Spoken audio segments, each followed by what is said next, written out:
Good morning, everyone. It is I, your internet. Why did I just forget my thing? It's I, your internet homunculus. Your pog internet homunculus. Fuck, I keep fucking it up. Bro, you just got here, bro. Okay, again.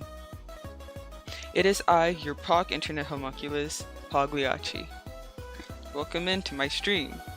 Yay. It was crazy how much I had to fuck that up just to get that sentence out. I say that like almost every stream. But what a way to start off stream. Just great. It's perfect. Anyway, if you guys would please excuse me because I'm like crashing the fuck out over here on my side. Like I was, bro, like literally before stream, I was like crashing the fuck out. Cause for people who don't know, for people who don't play Identity V, they recently got a new client. I downloaded the new client like last week, and I even like went on to the game a little. So like I knew that that I downloaded it right, the client worked, and like I could get into Identity D, Identity V. But for some fucking reason, I don't know why, I tried to like just get on it today, you know, test the waters again, and the loading bay would just not pop up. Like I just could not get the launcher to pop up. It was just fucking there. Like it didn't do shit. So I was confused as hell, and I was about to crash the fuck out before stream started. Cause the whole plan was to like play some saint spells, you know, which by the way I need to get saint spells up. But you know, like the whole plan, you know, it was to like get saint spells, you know, to play some saint spells, and then like play Identity V after. But like now I'm crashing the fuck out because it's like I finally got the loading bay to work, but now it's not fucking opening Identity V. And I'm like freaking out because my ass is not technologically literate, okay? I'm an old motherfucking man. I cannot understand technology for the fucking life of me. I don't know why the fuck I thought being a streamer was a good idea, but like I cannot fucking understand technology for the life of me. So like I'm literally over here just like stressing the fuck out because I don't know what the hell I'm doing, bro.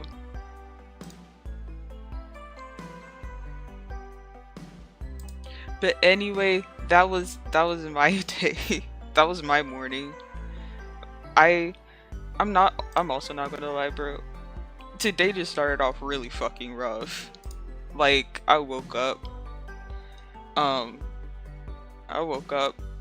That was like my first mistake right there. But like then I could not find my glasses, bro. I was like looking high and low for my like freaking glasses and I could not find them.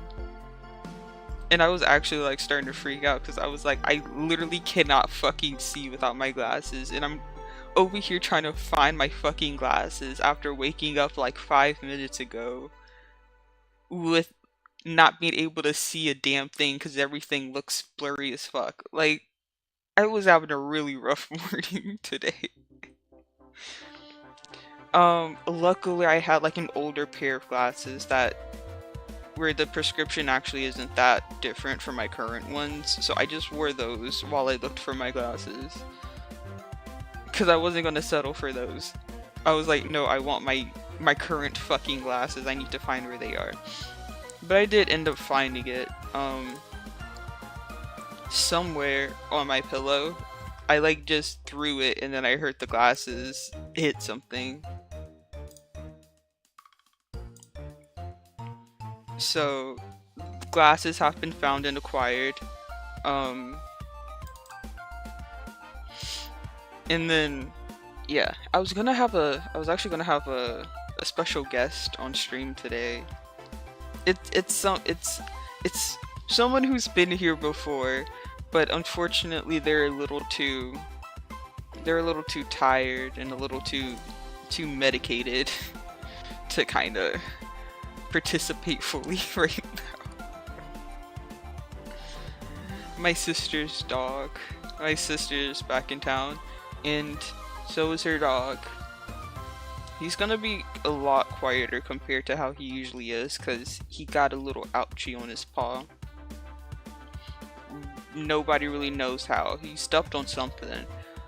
But yeah, he has like that giant cone around his neck, and he's a little bit medicated right now to help with like the pain and stuff. So he's real tired and quiet, which is very different from how he normally is, because he doesn't bark a lot, but like he's always just so fucking energetic. You move, he moves with you times like 10. Like, he really just does not calm the fuck down.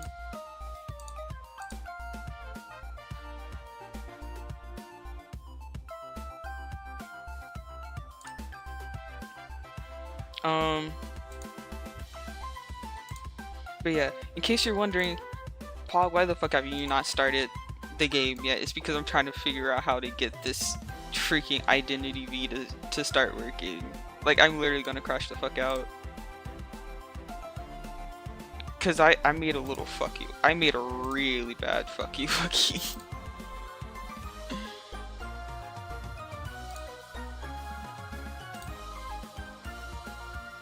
Cause now it's like, oh yeah, I have the game. You have the game in your library. I'm like, okay, so where is it? It's like, you gotta download it. But you bitch, you said it was in my library. Why the fuck do I have to download it again? That shit took a long time to download the first time, guys. I gotta download it again. I just want to play my fucking Identity V after my visual novel, okay? I want to get a little toxic. Not that I've ever really been toxic in Identity V of like all of the games I've played. I'm more toxic in Marvels than in Identity V, but like I just want to play my fucking competitive kind of horror game after my cute little visual novel. Okay, I want to chill after the chill game. And it's not fucking letting me.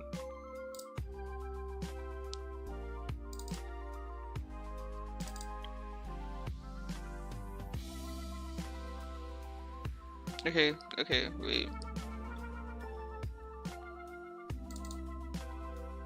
Is this it?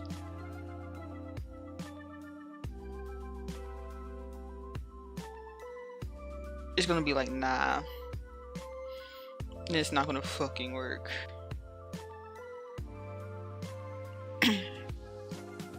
Also, my captions are not up right now. I need to put those up.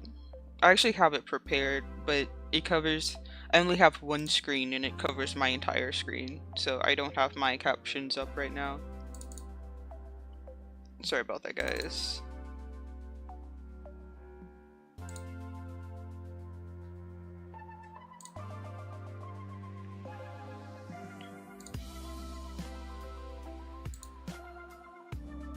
Okay, let's see if we can get this game to... Okay, yeah, there we go now. Okay, we cooking. Okay, we got it, chat. Okay.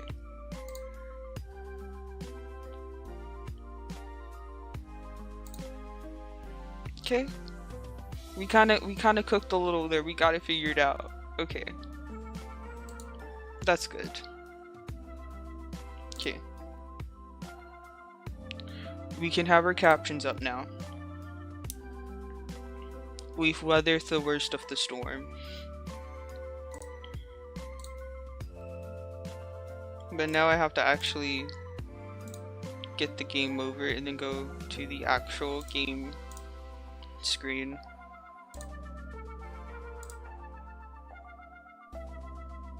Okay. I'm not gonna lie, it's gonna take a little bit of... It's gonna be a little weird trying to get into Identity V. So I'm just gonna leave it up.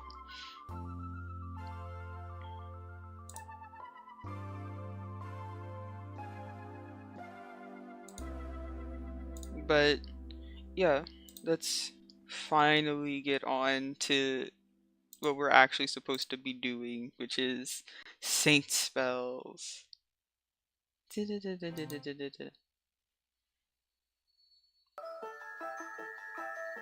Okay, cool. But yeah. I had a pretty rough start to my morning. I lost my glasses for a quick bit. Um, I had to fucking figure out technology. Fuck that shit, bro.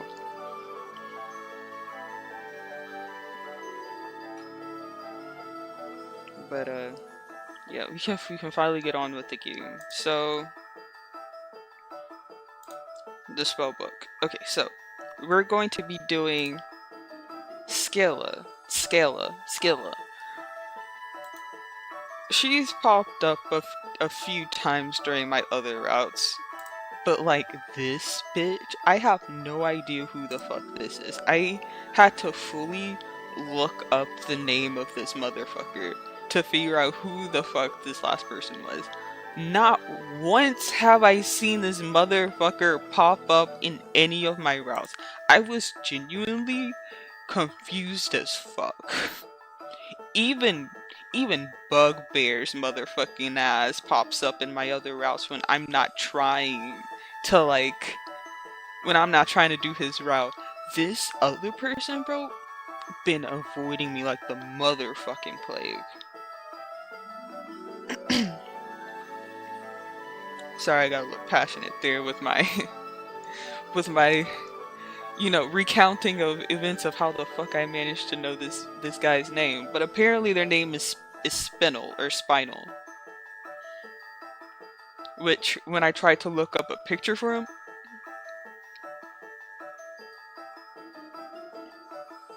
I don't know, bro. He look kind of. I think it's a he. They look kind of wood. Very much wood.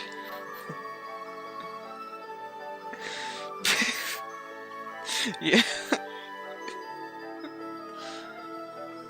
But yeah, so first we'll be doing Scylla's route. So we're gonna load in, do our little thing here. Scylla, okay. The nice thing is that I can have two of the classes I really like in this game, which is Study of Malediction and History of Magic. And then Arithmancy may be the class I hate the most in this game. And Cryptozoology was just like meh. Definitely Arithmancy and or would it be alchemy? Arithmancy and yeah, astrology would be my most hated classes. Now, I know astrology might sound nice, you're thinking like, oh, constellations, like planets, all that shit. No, that shit's motherfucking math. That shit is physics on a literal planetary motherfucking level, okay? You gotta figure out the speed of the movement of the planets and how fast the light is going to reach you, and you have to calculate the time it takes for the depth of a star to arrive. That's just motherfucking calculus. I hate astrology. I used to really like the concept of astrology, like stars and constellations and looking at the sky and all that shit. I hate actual astrology. I hate the math. I hate the motherfucking numbers. I hate the equations. I hate everything I hate all the formulas you have to memorize. I hate everything. I don't like astrology. We're gonna choose Polaris. Anyway, I should get ready for tomorrow. Before I go off on another 50 different rants about things that do not matter. I feel like I said that a little weird. Matter. You make your way down the halls of the Grand Conservatory with a fluttering heart. The new student welcoming committee worker kindly greets you, helping you check into your dorm. Reaching your dorm room, you begin to settle in. You can't wait to see what St. Spell has in store.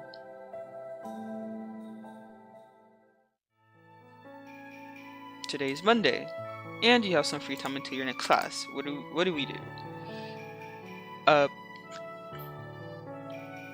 already know Scylla's like a smart motherfucker, so we're going to the library. And we're gonna study. And we're gonna hope this triggers, an interaction with her. The smell of books is comforting as you scratch away at your notes. The cozy atmosphere helps you focus on your work for history's magic. You can feel your intelligence increasing. And you feel like a better student. Oh, nothing happened. You have some free time until your next class. What do you do?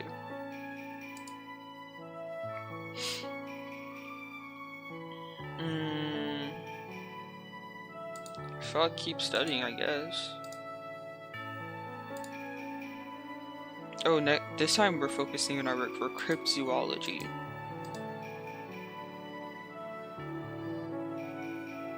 Wrong girl. You bump into a dark-haired girl, cowering in the corner. Sorry, I was in the way. Are you alright? Yeah, I'm alright. You need a hand?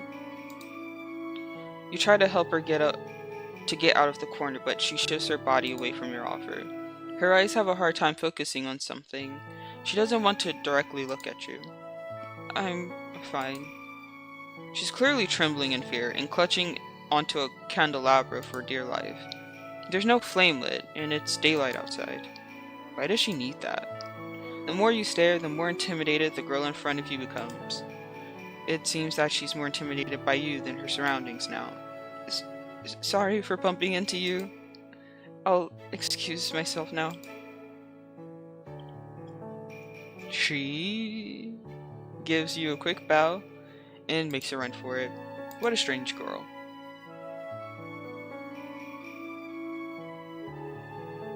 It's noon. You won't spend much time with no one. You find a place to sit down and try not to look too much like a loner.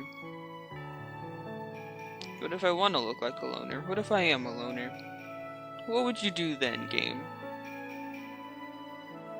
You have arithmancy. Go to class.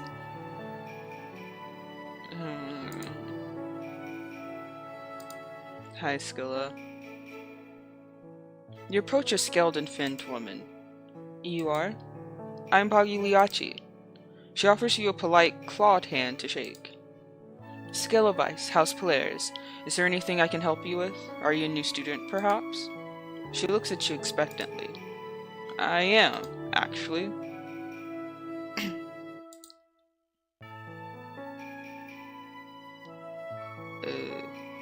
I need a drink. I hope my voice doesn't sound too weird. I feel like it sounded a bit more raspy when I started streaming. It's because I literally just woke up. I mean, I usually stream right after I wake up normally, but I felt like it was more raspy than usual. I usually try to get a few words out in the day before I stream, so it doesn't sound as much like I just got out of bed. But I guess sometimes it can't be helped. Also, I completely forgot to do that. I think I got like one word out, and that was no. I got one sentence out, and it was just me talking to the dog. I was like, "You know where my glasses are?" And then that was it.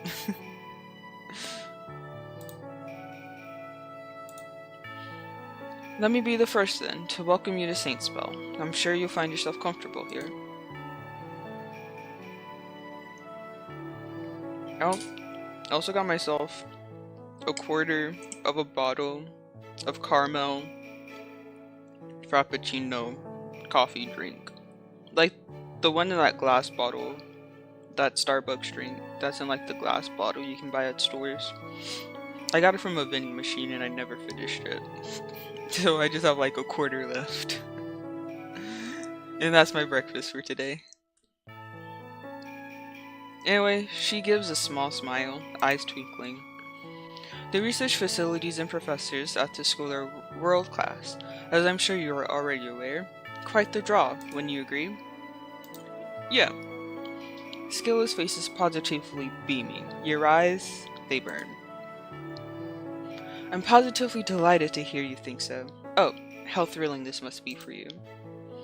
What are you here to study? What's your concentration? House? Have you joined any clubs yet? Work study plans? She rambles on, picking up speed. You have to stop here before it's too late, and you're stuck here longer than planned. Oh, I actually have to get going now, but it was nice meeting you. The professor drones on. Consider a circle 0. Wait, 0 or O? Consider a circle O and a point P in the plane where P is not on the circle. Now draw a line through P through the intersection. Pogliacciii was 2 plus 2, 4. Correct. It's great to know that you know what 2 plus 2 is. That's probably the best I will do in this class.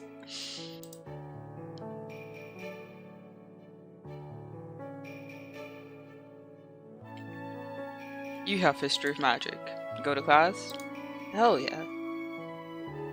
Who would you like to approach? You. Yes, can I help you with something? Scylla does not look up from her book. You sense that she's annoyed. Introduce yourself again? We've met before. I'm Poggy. Maybe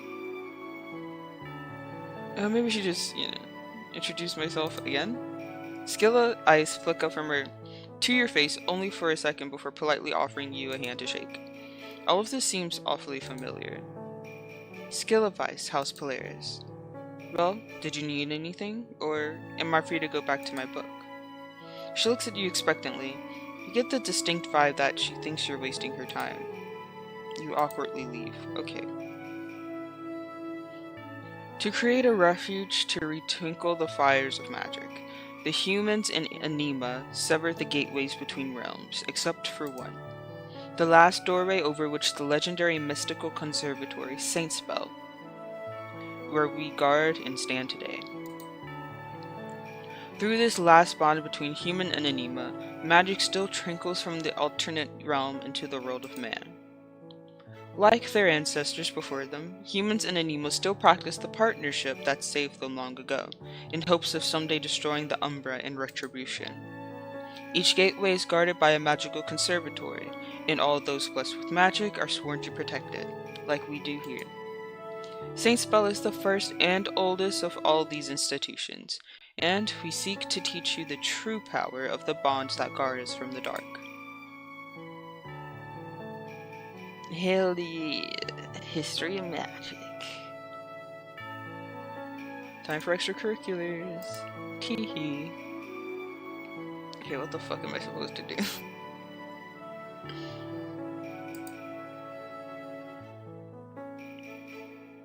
Oh, extracurriculars?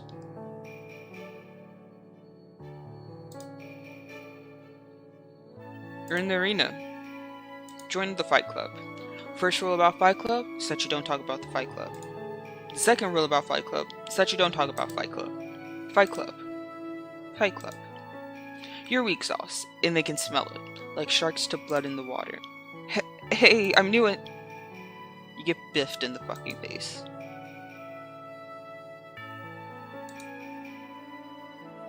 Am I lost?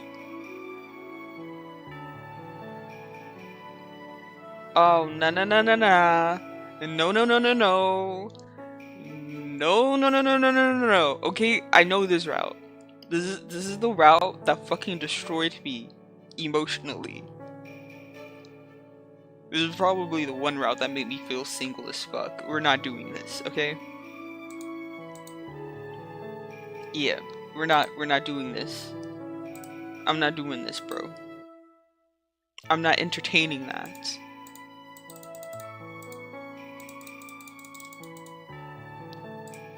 Oops. Yep, we're not doing this. I refuse to do this to myself.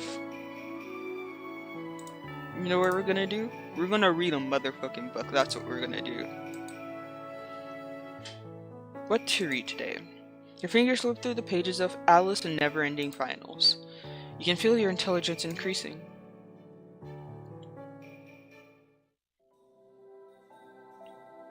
I'm sorry, I wasn't gonna go through that again. Sorry, whatever your name is. What's your name again? Sorry, Siri, I already have a hot dude on the list for me to get to for today, and it's not you. It's someone better, hopefully. Genuinely, I hope it's someone better. You're in the forest. Practice magic. The cool shade and scent of pines clear your mind and prepares you for practice. Your intelligence increases. Nothing of note happens.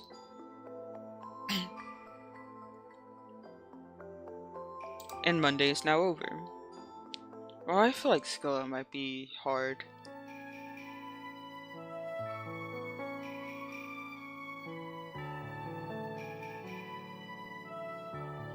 How the fuck do I...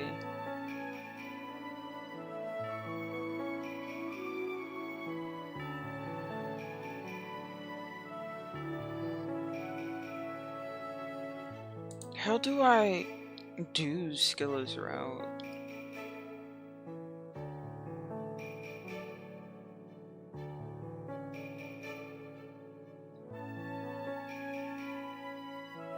Cause like, I talked with her before class, and I already felt like I fucked up, so...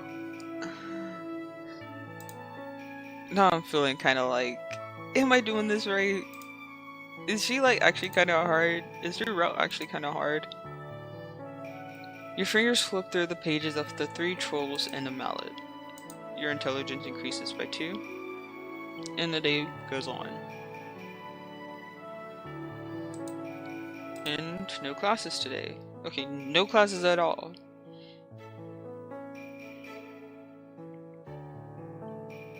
Am I injured?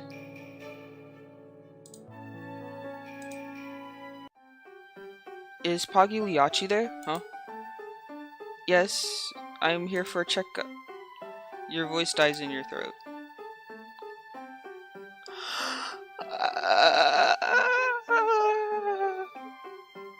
What are you doing here? What are you doing here? You're not supposed to be here. Why the fuck are you here? You're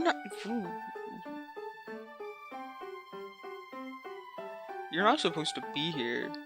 He's wearing a shitty Barty City nurse costume and Killer Jason mask, a highly suspicious syringe in hand. You're not supposed to be here. I feel like I feel it in my soul. You're not supposed to be here.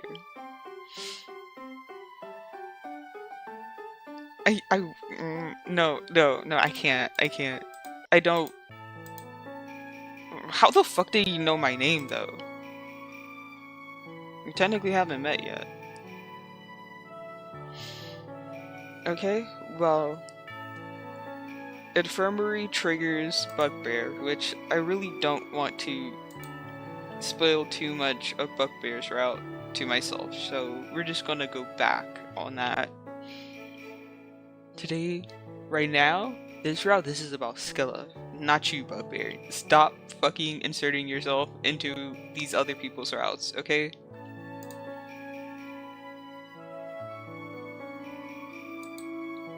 Intelligence increases. You walk around peacefully across campus when, out of nowhere, you're doused by a cup of orange juice.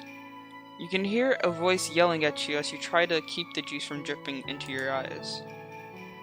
Oh god, I'm so sorry. You manage to keep your eyes safe from the threat of juice, only to see whoever looking a little concerned, a little sheepish, but most of all, trying really hard to keep a smirk off her face. Are you okay? I'm okay. They give a sheepish smile. That's good. I'm so sorry, I was practicing my magic, like teleporting stuff, and I got distracted, so I guess I messed up. Sorry.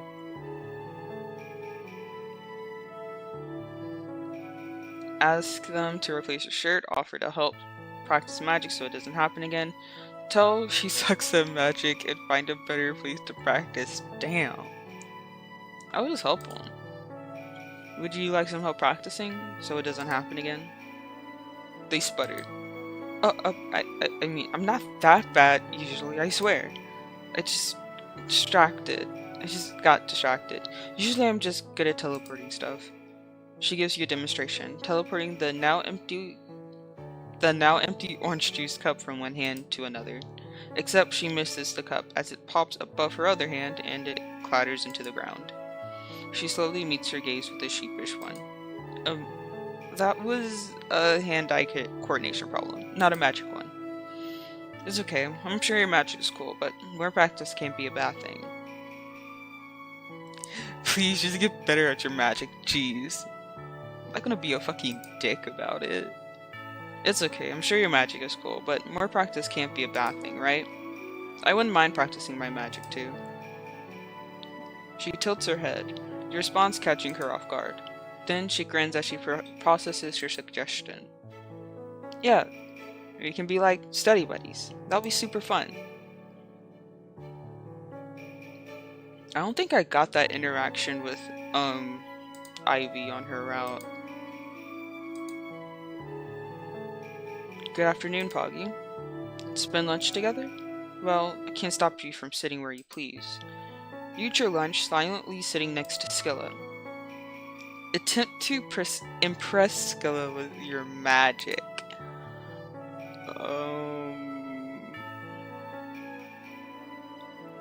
What if I fuck up? I just don't want to fuck up in front of her, bro. I feel like if I fuck up, she'll be like, low-key kinda pissed. Can I save it?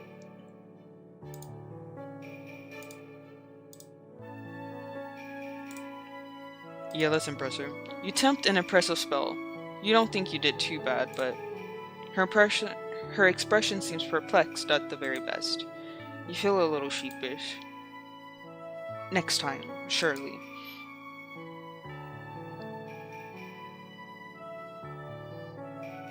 Still no classes. What do we do? Just try practicing magic in the field. You are at the gardens. You wander around the gardens a bit, appreciating the beauty of the flowers. You feel your charisma increase. Find Ashton watering the small flower. He seems to be in a good mood. When you approach him, he blinks and sets down the watering can. Oh, hey. The gardens are a great place to get away from the hustle and bustle of school. He pauses again, awkwardly. Why are you watering only that flower? Ashton looks flustered again and considers the weak plant for a moment. It seems like it was dying, so I tried to see if some water would help it. I don't know much about plants, to be honest, but I wanted to see if I could help. He chuckles a little. I might be drowning it for all I know.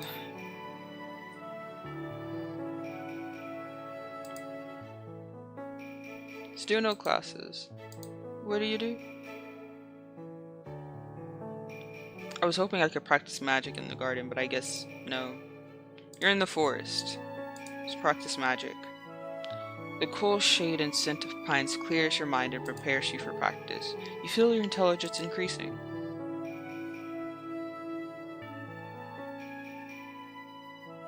It's now after school hours. Extracurriculars are in session. Fight Club. Fight Club. We don't talk about Fight Club. We don't talk about Fight Club. Fight Club. Fight Club. And we're weak sauce, so we still get biffed in the fucking face. Eris.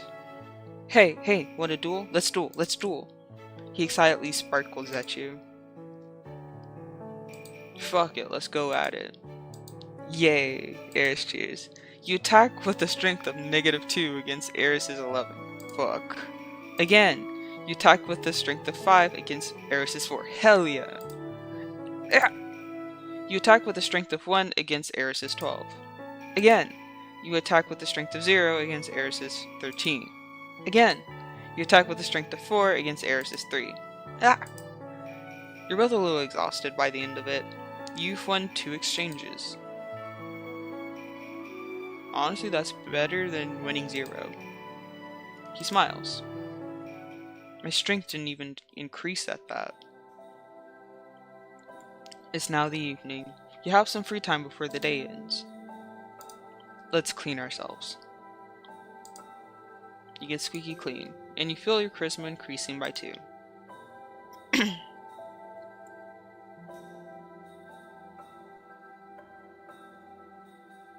Tuesday is now over. Today is Wednesday, and you have some free time until your next class. Just go to the library. Let's read a book. What to read today? Your fingers flip through the pages of Alice in Never-Ending Finals. You feel your intelligence increasing. You're in the library cramming on homework that's due soon. The nice thing is that during this time of the day, the library is almost empty, so you can really get in the zone. However, the soft sound of sniffling pulls you out of your concentration. While you try to ignore it for a few seconds, the soft crying persists. Putting a pause on your homework, you follow the sound to find a frail-looking man with soft features. He seems to be somewhat emotionally distraught, tears dripping down his face at the alarming rate. You're not even sure he can properly read the book he's holding, with the amount of liquid his eyes are producing. Hey, you seem upset. You okay? The man startles at your voice and looks up. Oh, sorry, this play I'm reading, it's really sad. I can't help but get emotional over it. I'm okay. Sorry if I disturbed your work. Out of curiosity, you glance down to see what the man could possibly be reading to cause such a waterworks display. You see that he's reading Romeo and Juliet and the Werewolves, the popular play that's been performed by Polaris's feet during while Purgus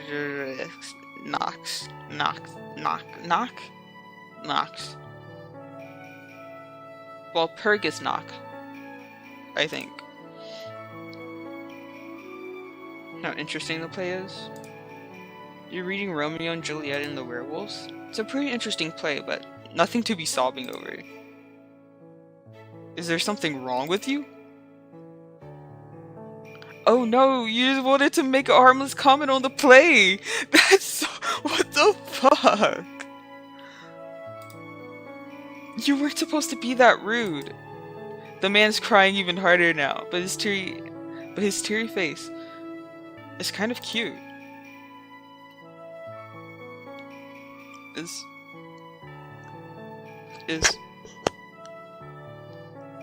Bro, is Poggy a sadist? Is Poggy a fucking sadist, guys?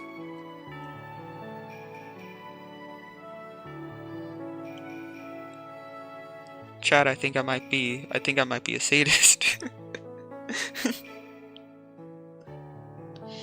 I'm sorry, I cry easily, and I really like this play a lot, so major character deaths really get to me. Wow, he's actually shaking now. You want to salvage the situation, but with the state he's in, you're not sure you can right now. Plus, you still have homework to finish. Maybe if you can get his name, you can make it up to him later. Yeah, clearly. What's your name anyway? Bro, why is my character being a fucking dick? That could have come out a little nicer. A lot nicer. My name, it's Barnaby. I'm Poggy. I'll remember that. Sounded like a fucking threat. See you around, Barnaby. You walk back to the table you left your homework and manage to finish it. You don't see Barnaby around later. Which is a bit of a shame, but you hope you'll bump into him another day. Is that what happens when you, like, make the wrong choice with Barnaby? You just be a fucking dick to him? Even our character's like, why the fuck are we so mean? I don't want to be mean to him, bro. He was crying. Anyway, you have study of malediction. Who would you like to approach? Poggy, was it? The professor seems to think we would work well together. At least, I can't think of any other reason for him to assign us together onto this project. Scylla looks annoyed, again. Well, despite what you may think, I'm not one to turn down suitably qualified help.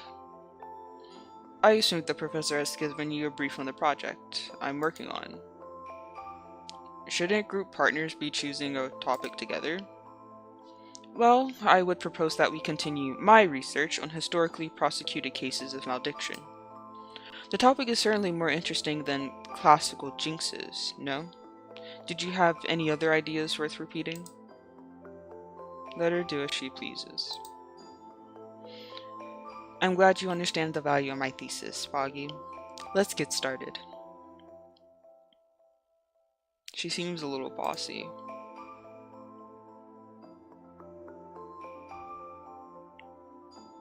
Depending on how this goes, I might be into that.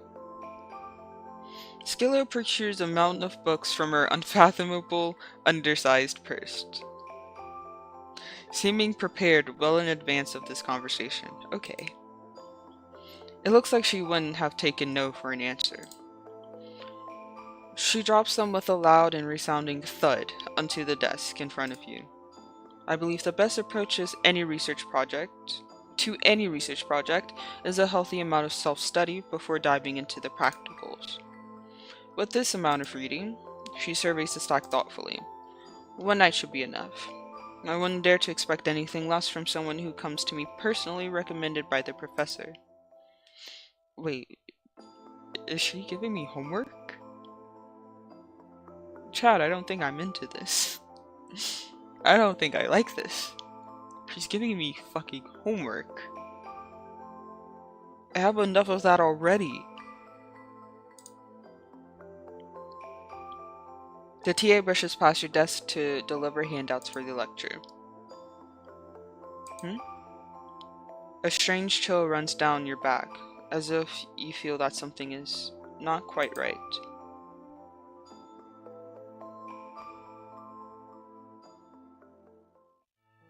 It's noon.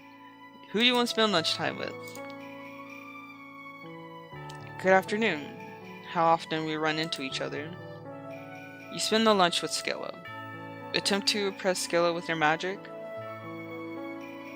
Yeah, let's try it again. You attempt an oppressive spell. You don't think you did too bad, but her expression seems perplexed at the very best. You feel a little sheepish. Next time.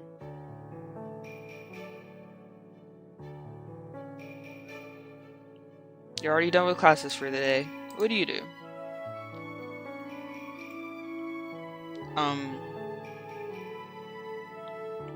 Practice magic, please.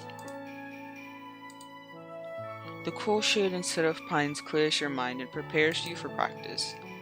You feel your intelligence increasing, and nothing of note happens.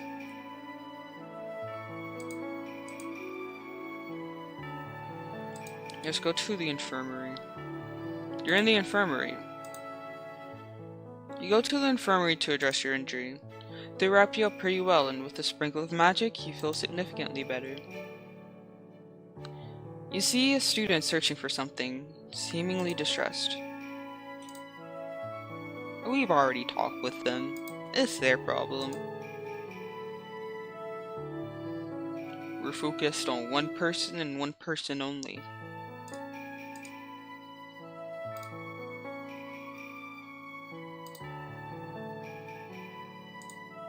Fight Club, Fight Club, Fight Club, Fight Club. You're weak sauce. You get biffed in the face. Again. You and Eris practice some moves together. Nice. It's now the evening. You have some free time before the day ends. Let's bathe and become charismatic in the process. Remember, chat, you can't be charismatic if you fucking stink. Take a bath. Take a shower. Clean yourself. Thoroughly.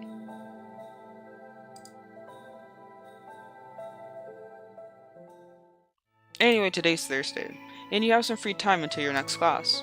What do you do?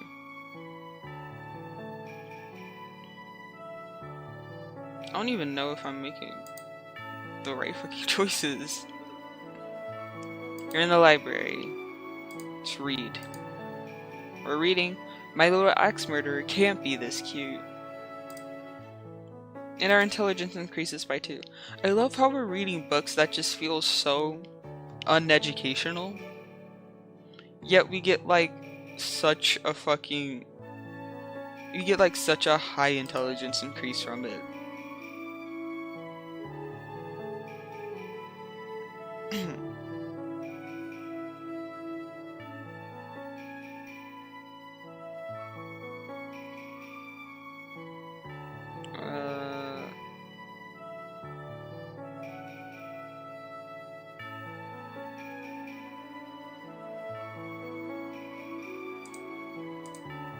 What do you do?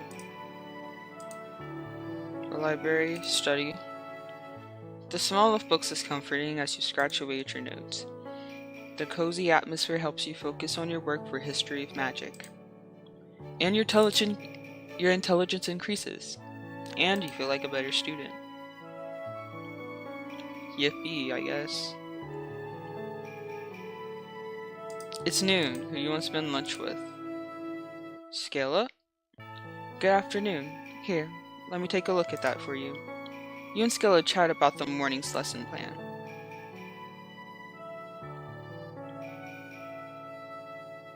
History of Magic. Hell yeah.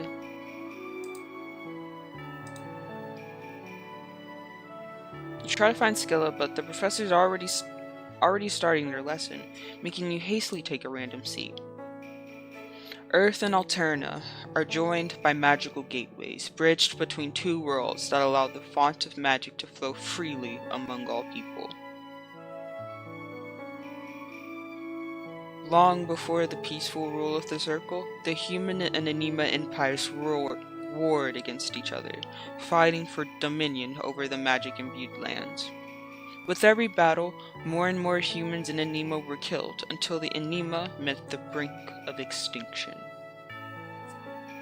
Desperate, the last remaining vestiges of Anima searched for a way to end the everlasting wars, and found an ancient ritual sealed away by their ancestors.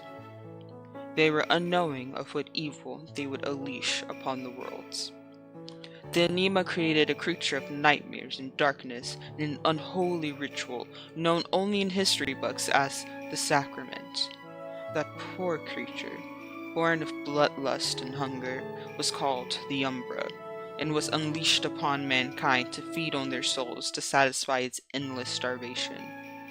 Hundreds of thousands of spellcasters died, and yet more still were transformed into grotesque abominations that no person should stand to behold, called shambling nightmares. Humanity had lost the Great War, but as their numbers dwindled, the Anima found that their creation turned its back on them. All across Alterna, light faded from the realm, leaving the world plunged into 30 long days of darkness and silence called the Nightfall. I hope you guys liked the info dumped. Anyway, time for cryptozoology. Who would you like to approach? Hi. Okay, they're not here. Oh, celestials. I love animals. Okay. You're happy to have a professor who's passionate, you suppose? That is true. Could be worse. What you did not expect, however, is for them to pull out a well-loved copy of Twilight to explain the origins of their passion. We love an autistic professor. You just know they're going to be the fun ones. Your professor appears to really like werewolves.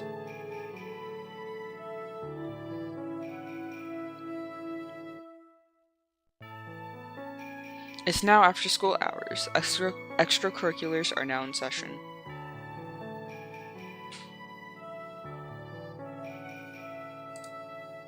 What do you do?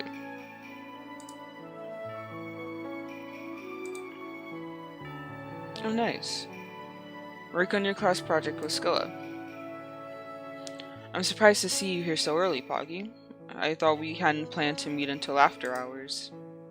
Well, you're here. Could you pass me that tome over there? Scylla motions towards a heavy and musty-looking book by the door. Emblazoned across the font in archaic text is Theoretical Applications of Malediction in the Postmodern Century. It looks like it would disintegrate if picked up. You gingerly retrieve the book and place it in front of Scylla. She looks up expectantly before flitting eyes back to her own spread of books. Why do you need this? I told you earlier, didn't I? Scylla gives an exasperated sigh. Self-study. What did you think all that reading I gave you was? Just to pass on work? You can trust me to put in all my full effort as well. After all, this is my area of expertise. She looks at you.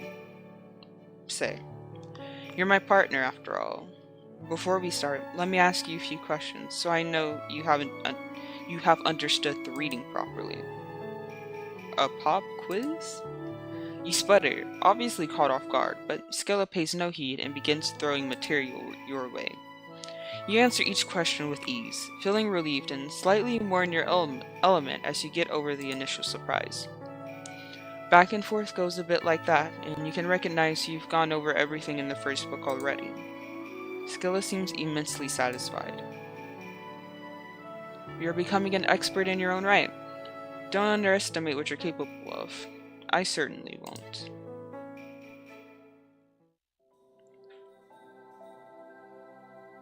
It's now the evening. You have some free time before the day ends. Get in the bath, guys. Get clean, get squeaky. You find Bugbear steaming an egg in the bath. This is for a group project, don't worry about it. You try to rack your brain for a course that would have a project like this, but come up empty. Say hi to Jerry. He holds up the egg. Does this mean he's steaming Jerry?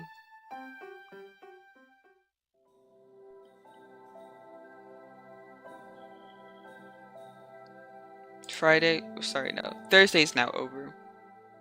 Now it's Friday, and we have study of malediction. Who would you like to approach? Well, obviously, our project partner. Poggy, just who I was hoping to see. Are you ready for the presentation? I'm a little nervous. But then again, I'm kind of always nervous with, presentations. Shake your nerves, Poggy. I'm confident that your work will exceed the professor's expectations. I should know. I've had the personal pleasure of watching you work up for the past few days. In my educated opinion, you're more than well prepared for this moment. Scylla squeezes a well-used but beautifully ornated fountain pen into your palm. It's obvious it must be a favorite of hers. I'm not the superstitious type, but maybe it could help. Do keep it. Professor Grimsby gives a particularly spirited lecture on the moral quandaries and psychology of those who choose to practice black magic. You're always surprised by the grave note that taints the lectures for this course. In the end, he suggests that sugar may slow down, but not stop, the onset of corruption.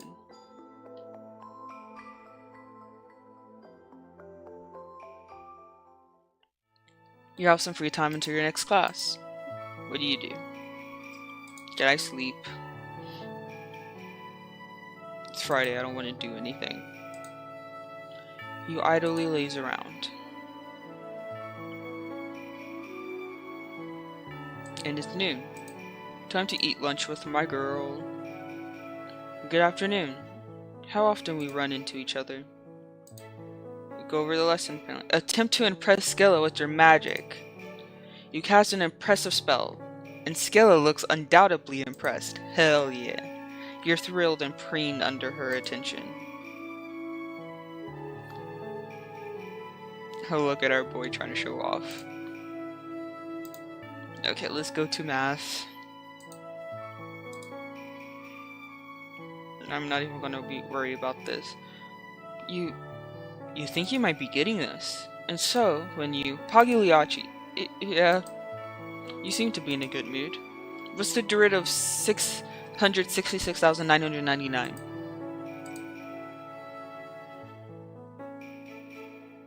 6, 7. I'm kidding.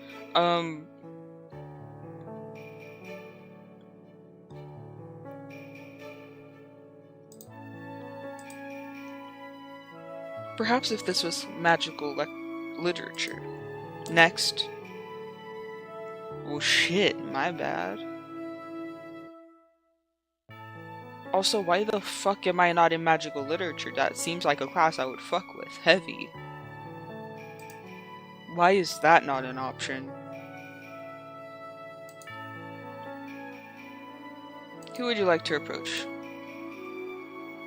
Let me say some words to you before I potentially get gnawed on by a magical creature.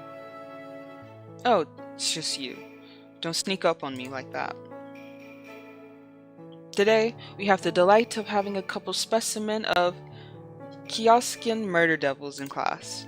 They're quite lovely, aren't they? They project some images onto the blackboard, showcasing the creature from your previous expeditions. Needless to say, they look a little concerning. Kioskin murder devils appear to be massive, hulking beasts with teeth the size of your forearm.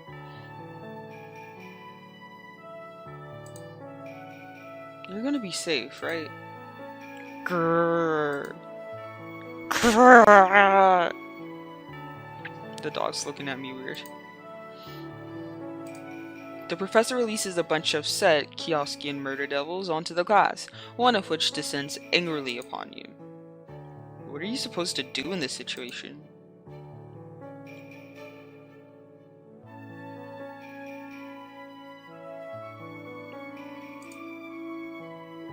Hold eye contact.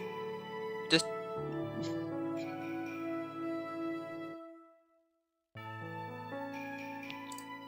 Did it work?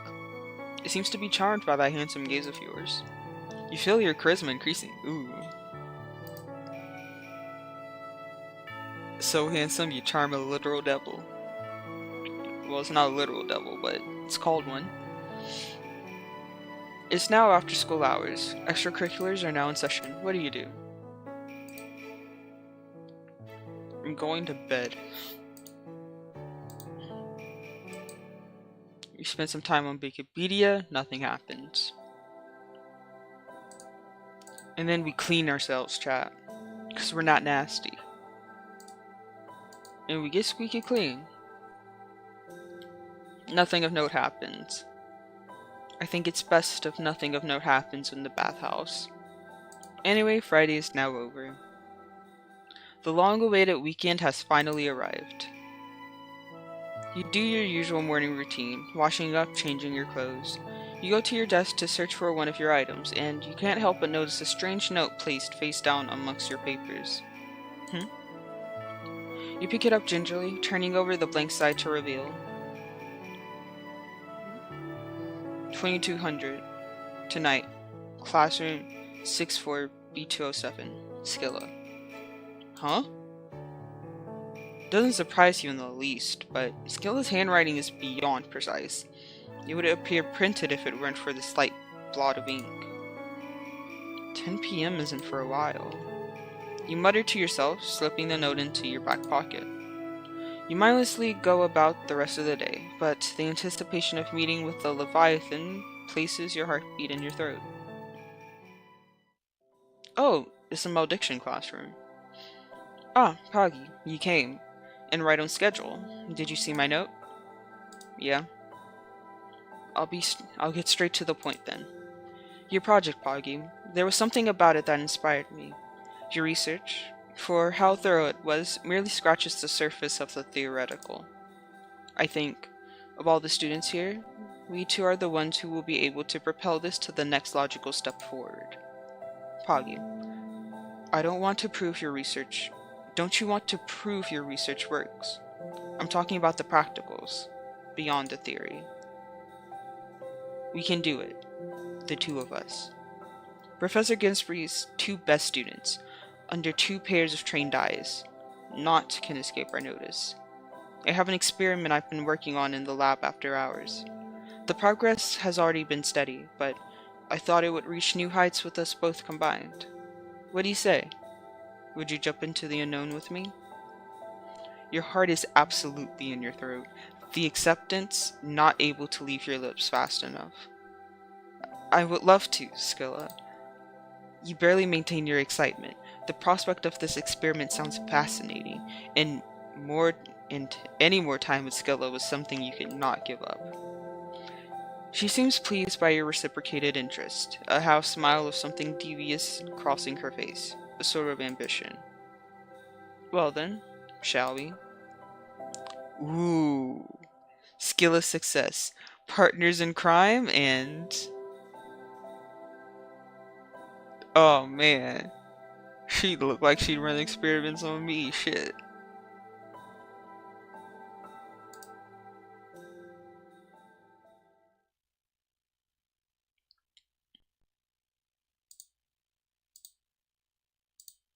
Well, that's Scylla's route.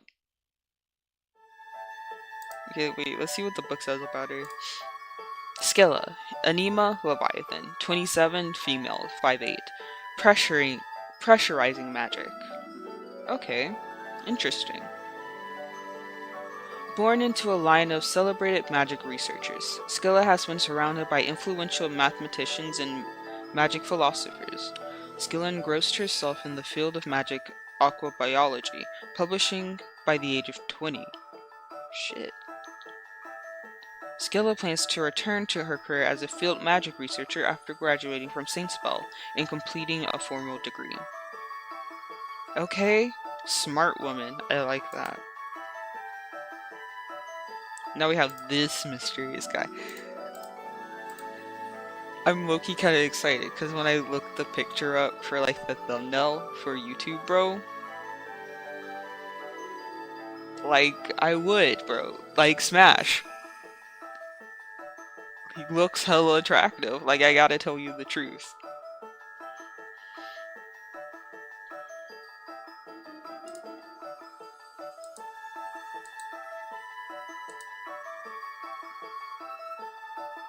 I'm gonna get a drink. I'm gonna drink a bit of my coffee first before I continue on with the next route though.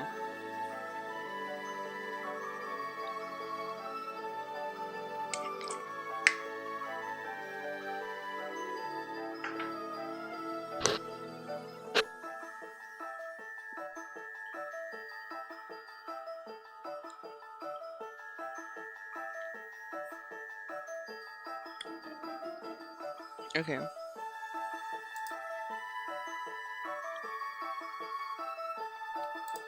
So this guy's name is Spinel.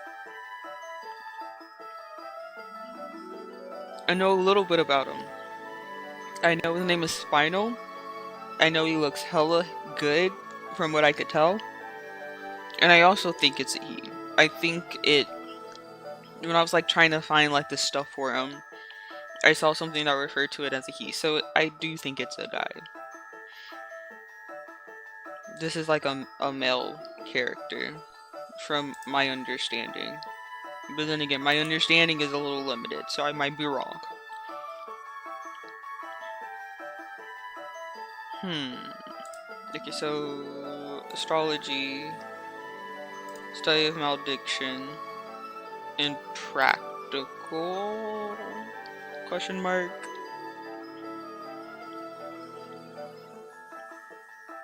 And... Fuck, what should my fourth class be?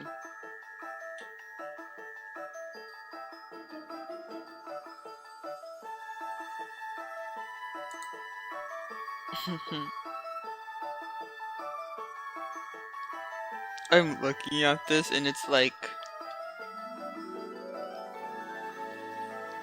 This is definitely gonna be like potentially a challenging route for me to try to complete. Let's do healing. No, potions. I feel like I haven't done the potions class in a while. Should I do healing or potions? If I do healing, they're gonna ask me about anatomy again. So let's do potions. Now we're gonna do serious this time. Anyway, let us get ready for tomorrow. As we make our way down the halls of the Grand Conservatory with a fluttering heart. Bitch, don't you sigh at me.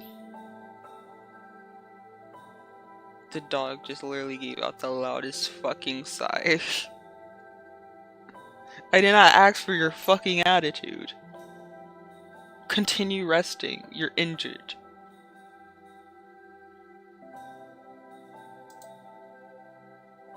Anyway, the new student welcoming committee worker kindly greets you, helping you check into your dorm.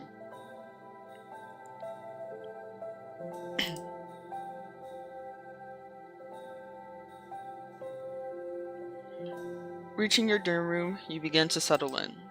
Can't wait to see what St. Spinel has in store. Today's Monday. You have no classes today. What do you do? Let us study.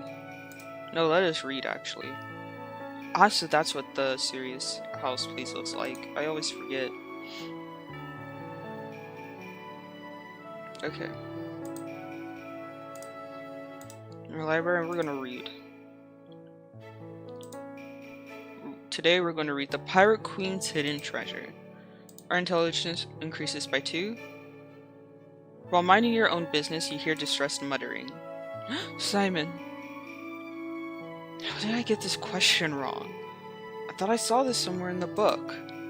A fiend is just agonizing over a piece of paper not too far away. His tail swishes back and forth like a cat's.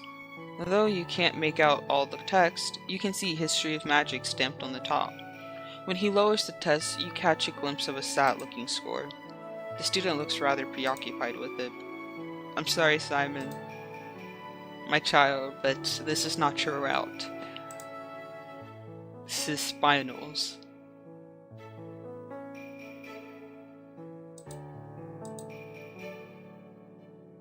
Nom. Oh wait, no, that's the garden. We're gonna go to the fields.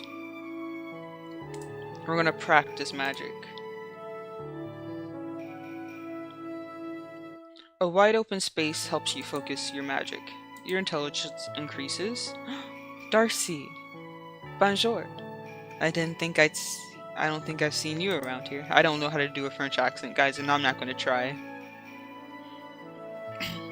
You find yourself face to face with a brightly dressed man.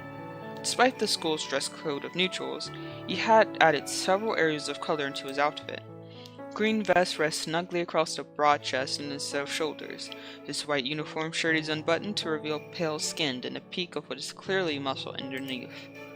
His boots have mismatched spats and cotton candy pink and blue.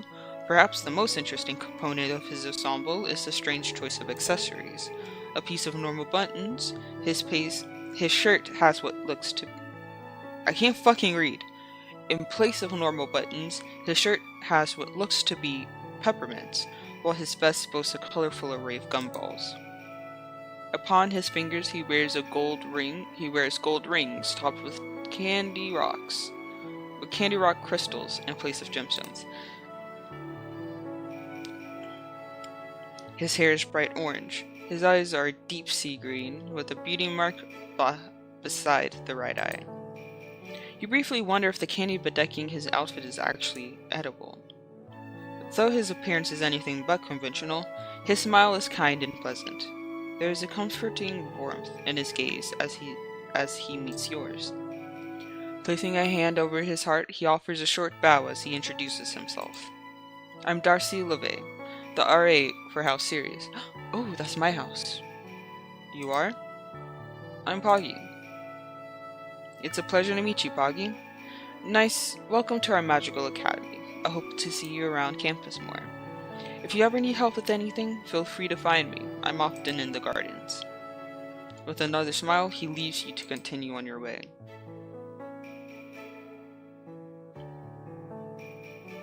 It's noon. What do you do? Who do you spend lunch with? I can't fucking speak. You don't know anyone well enough to eat lunch with them. You find a place to sit down and try not to look too much like a loner. How do I meet this man? I literally have no classes today. The best I could do, I think, is just increase my stats. You wander around the gardens a bit, appreciating the beauty of the flowers. Your charisma increases. You spot two students who seem to be in the middle of some kind of argument. One is an anema girl with fluffy ears atop her head, and the other is a witch with short pink hair. What? You're breaking up with me? Hey, calm down, babe. Look, it's been fun and all, but I just feel like we aren't a good match, you know?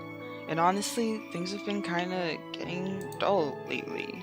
I'm a variety kinda gal, is all. I need spice in my life, you know? I'm sure you'll find a special someone someday, Tina. The pink-haired witch twitches. I just don't think it's me. A week ago you were saying we were soulmates, Huxley. That we were made for each other. The name Huxley seems vaguely familiar to you. Apparently she's got a reputation among the school for being a serial heartbreaker. The anema girl points her finger at the witch's chest accusingly. Literally yesterday you were telling me we were going to transfer to Polaris so that we could spend more time together. Did I say that? Huxley nervously backs up, appearing to look for a route of escape. Look, Tina, baby, it's not you, it's... Don't you dare finish that sentence. I knew I should have stayed away. All those rumors about you were right. All you do is chew people up and spit them back out once you're done with them. You act like we're soulmates, but at the end of the week you're on to the next. You're pathetic, Huxley. Truly Oh gods, you're unbelievable. Don't you dare walk away, or I swear to the Celestials. As you're watching the scene unfold, the pink-haired witch suddenly seems to take notice of you.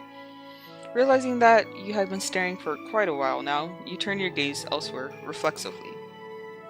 But it's too late. Huxley's already making a beeline towards you, huh? Though you do your best to avoid eye contact, this Huxley girl is now standing uncomfortably close to you. Well, hello there. I don't think I've seen you around the conservatory before. And that's odd, because I usually try to keep tabs on all the cuties around school. Watching Tina storm off in your peripheral vision, you hesitate to look this brazen woman in the eye. But suddenly, you don't have a choice. She lunges forward and forces her fingers to become intertwined with yours. Personal space, please. I'm trying to save myself for my man. Golden sparkles emanating. Do you believe in love at first sight? Do you believe in love at first sight? Because I do. I'm Huxley Hainsworth, of the esteemed Hainsworth family. What's your name? Please. You absolute lunatic. Get off of me. Huxley removes her hands from yours, but continues her puppy-eyed staring. You're not only pretty, you're funny too. But seriously, what's your name? You reluctantly decide to tell her. Poggy. What a beautiful name. No words can describe it. I commend your parents for such an excellent choice. Or, well, whoever gave it to you, I suppose. Are you flirting with me? Did you not just break up with Tina? The past is the past, my dear. I cannot ignore love's calling. I am but a humble traveler in Aphrodite's domain. My heart is only but a doable. My heart is only but a double cheeseburger, and Cupid has just made an order. You have no idea what she's saying. You simply must give me your number, phone or dorm. Either will do. Just fine for me, darling. But we've just met. But our connection is so strong. I can already feel as if I know everything about you, Poggy. It's as if our red strings of fate have been knitted into a sock or something. If you don't believe me, I already know your favorite color just from looking into your beautiful shining orbs. Orbs? I think this Huxley girl reads fanfiction. My orbs? Does she mean my eyes? It's, chartreuse? The fuck is that? No. No. Oh, that was a trick question. It's actually pink, isn't it? Before you can answer, Huxley places a gloved finger on your lips. Actually, don't answer that one. I can already tell from the look of your face it's true. Suddenly, you hear the sound of an alarm going off. Ring, ring, ring. Ah, sorry, but we'll have to become distant lovers later. I've got to get going. Huxley takes a pen and notepad out from her pocket and scribbles something on it before forcing it into your palm. Okay, so here's my number, my star sign, my house, my door number, and my favorite food. So now do we know everything about each other? I mean, that's how it works in video games and stuff, right? So I think it counts in real life too. Oh my god. She plays Otome games, doesn't she? She plays Otome games and reads fanfiction. That's where she got orbs from, chat. I was gonna say she's just like me for real, but like, I don't be doing all this. I simp. Yes. Am I a little delulu? Sometimes it is the salulu. But I don't be doing all this. I still separate my fiction from my reality. It's why I keep escaping to my fiction. Rip the note up and eat it. Huxley watches you destroy and devour the note without hesitation. She's utterly horrified. Why did you... Oh, I get it. You want to learn all of that stuff naturally. I knew you had a romantic side to you, Poggy. I'm excited to learn more about it. I've got to go now, but see you later, soulmate. You're left alone, very confused and just a little bit intrigued.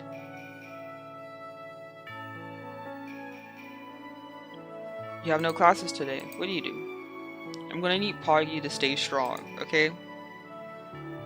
We're not going after her. We're gonna exercise.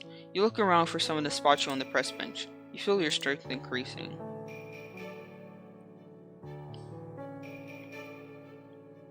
It's after school hours. Extracurriculars are now in session.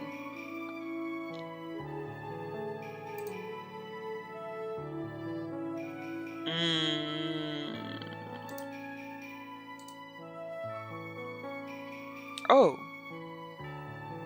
Not club. Also, student council. Why do I feel like this is my first time seeing it here? You decide to lend your efforts to the people working hard representing the student body. Nothing of note happens. I wonder what the student council interactions are. Let us bathe so we can become pretty. Bugbear, stop fucking steaming Jerry every route.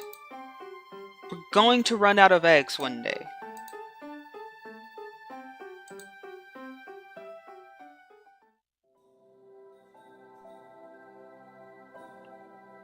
Oh, there's a duck in front of the dorm. Anyway, Monday's over. Today's Tuesday. You have some free time until your next class.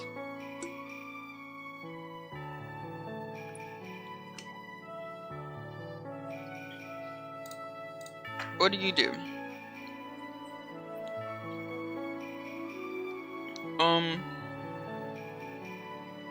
Well, I can't bathe. So, that's the garden. That's fine. You wander around the gardens a bit, our charisma increases, and... Oh, I wasn't expecting company here. Are you here to enjoy the roses in full bloom as well? It's pleasant being surrounded by something so beautiful while taking a stroll. They are beautiful. It's fascinating to know that every rose and flower has a meaning based on its color and origin. I've only ever come to learning the meaning of them. I thought flowers were supposed to bring joy. They are, though I've only ever seen them adorning caskets and tombstones, cut from vines and giving as gifts to the dead. Have you lost someone close? There's a subtle hint of sorrow in her voice. Well, it was a long time ago when I was a child. She was a dear friend of mine, despite being a bird, of course. I'm sure she's spreading her wings in the heavens now. Thank you so much. I'm sorry for casting a dark cloud on this lovely time. Let's finish our time here and go on our way. Let's read a book. Oh wait, no, we have class. Who would you like to approach? From somewhere nearby, you hear a loud sound.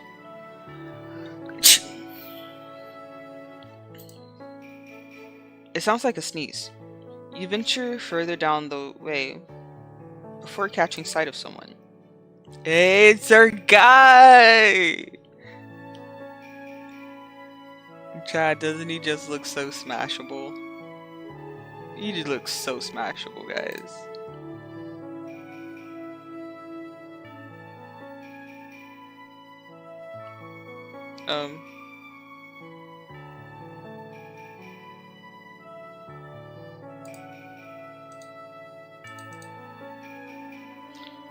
Whoa. What happened to my model? Hold on. We need to fix this. What happened?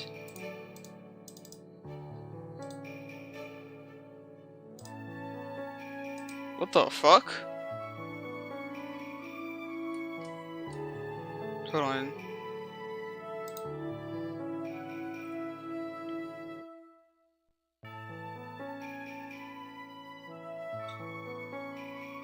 I might have to like close it and then pull it back up.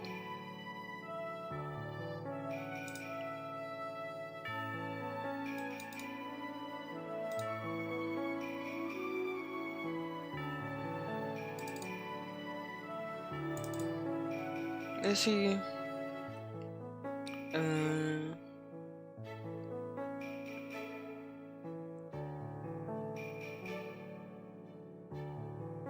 I've never had that happen before. Where like YouTube just like freezes up.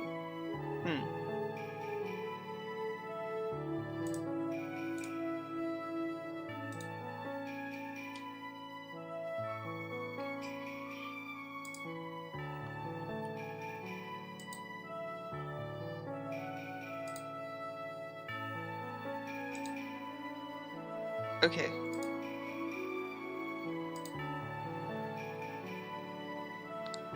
I'm back. And I'm not frozen anymore. Bro, that like actually kind of scared me. I was like really concerned about like what happened.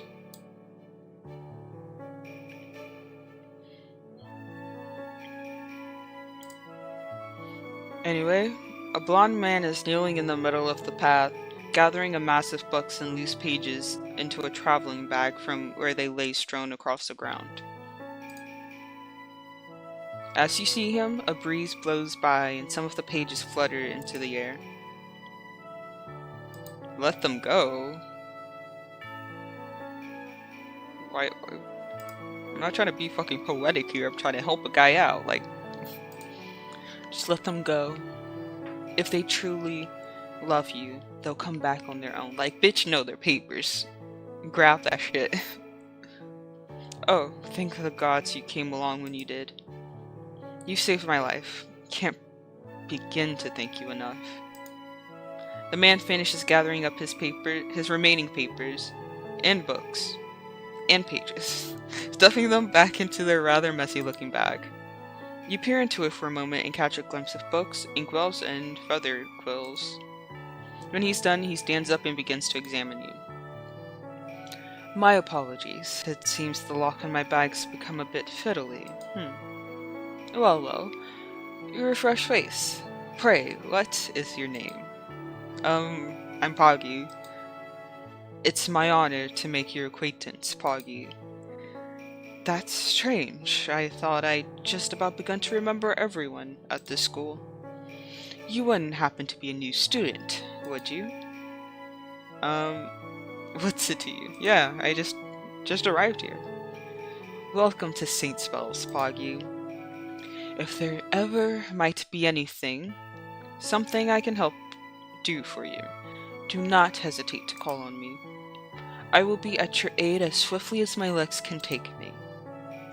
My name is Spinal Spalaris Delaria II, but please, dear heart, do just call me Spinal.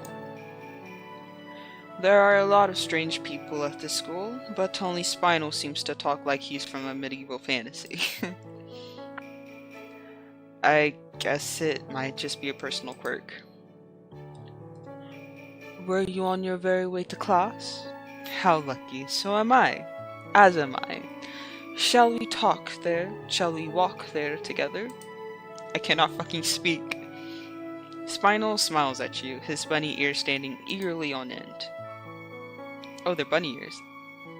Adorable. Oh wait, he also has like a wing question mark? There's only one way down the path, so the two of you fall in step side by side as you walk. He sure is awfully tall. As you walk, Spinal makes pleasant conversation with ease. How are you feeling? For most people, living away from home can be quite rough.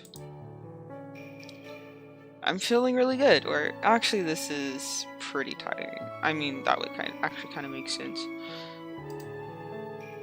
That's perfectly normal. Get a bit of rest when you can. I hope you don't get sick. Let me know if you're feeling under the weather. Did you ever expect you'd be attending a school for magic? Of course not. I've always wanted to go on an adventure.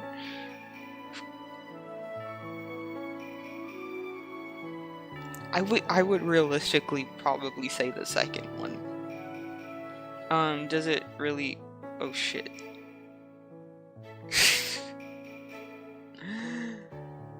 Of course not. Really?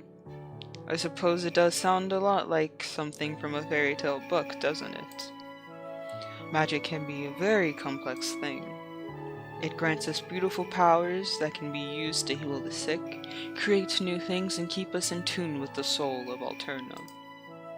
However, it can also be very dangerous in the wrong hands. Even in 4 years, one can only begin to blossom into a truly accomplished magician. For others, even a decade may not be enough.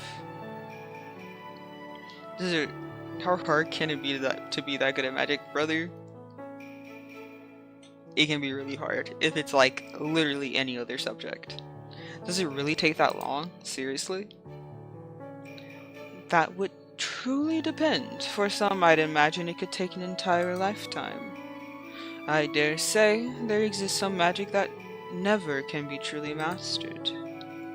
Watching Spinal as he speaks, you notice a strange glimmer of emotion flicker into his eyes at the end of your conversation. Before you can ask, though, you realize the two of you have reached your class building. You open your mouth to ask which room Spinal would like, but feel a head pat at the top of your head, gently tousling your hair. Good luck, love. He calls us love? I kinda like that. I'm gonna be so fucking honest with you, chat. I kinda like that. You turn around to find Spinal, but by the time you look, he's gone. Find these shrooms on the edge of the campus's forests? Do not do it. You will die. You raise your eyebrows. Eating shrooms? Who would do that? Poggy, tell me, what would happen if you ate shrooms? You'll die. The professor smiles, pleased. That is absolutely correct. Give an apple for your reading and listening comprehension. Sorry, have an apple.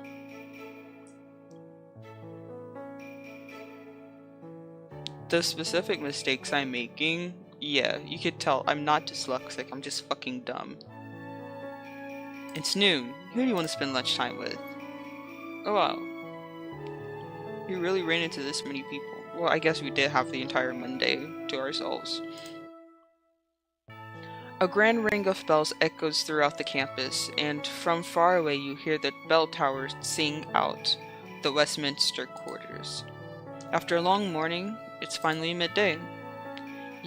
You make your way out from the main castle and across the grounds, heading towards the lush campus gardens that beckon with sweet promise of peace. You enter the garden, scanning your surroundings for a place to sit for lunch, when you notice a familiar figure, a blond man stretched out on a small hillside, asleep among the springy grass. The figure begins to stir. He stretches, his wings and ears stretch alongside, then gives a yawn. Good morning. He purrs, as carefree as a stray tomcat. It's absolutely lovely to see you again, my flower. Your flower? Oh. Bro, just pet names. Everywhere. It's not morning anymore. Shouldn't sleep outside. Oh, wouldn't you agree there's nothing like a warm nap in the sunlight? You know, sunflower petals and grass blades are caught in Spinel's hair. I feel like I should dust them off. That seems like the very obvious choice. Excuse me, my love. I suppose that's what happens when you sleep on a flower bed. What's wrong with the dorms? Do you like sleeping outside? I do. There's just something too soft about sleeping on a mattress after a decade in the dirt. Spinel wrinkles his nose. After a decade in the dirt, huh? The dorms here remind me of the inns back home, the rare few times I had enough money to stay at one. I always enjoyed them, as the road could become so lonely. It was comforting to have so many others nearby. I suppose that holds true no matter where you go. It's fascinating how humanity and all people of Alterna don't differ much from one another, despite the vast contrast between ourselves and our homelands. Perhaps that means deep down, we all share the same heart. I think we're not really that similar.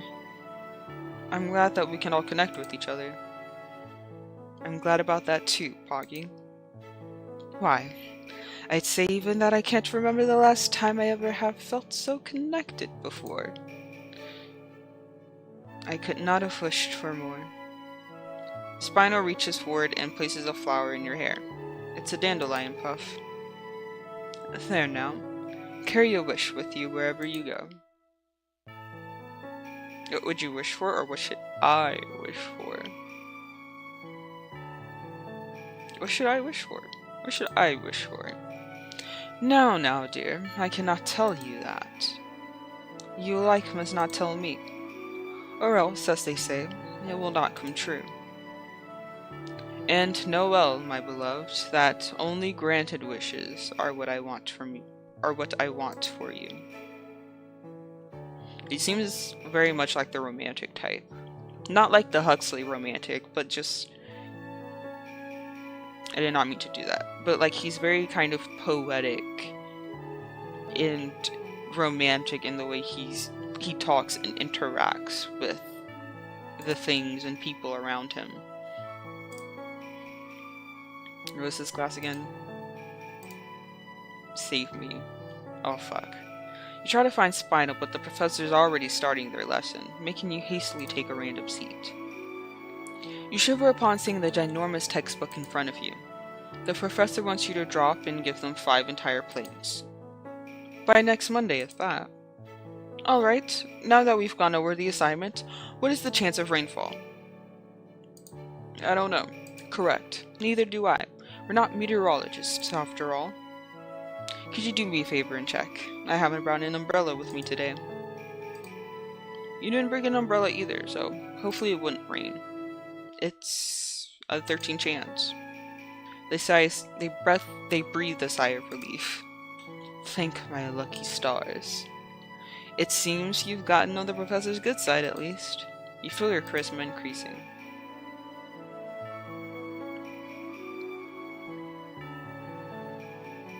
You have potions. Let's go to class. I really feel like I haven't been to the potions class in a while. Today, you're making an elixir deadly enough to kill 10 men with a single drop. We are only making this as a demonstration of these ingredients intermingling. Drink the death elixir.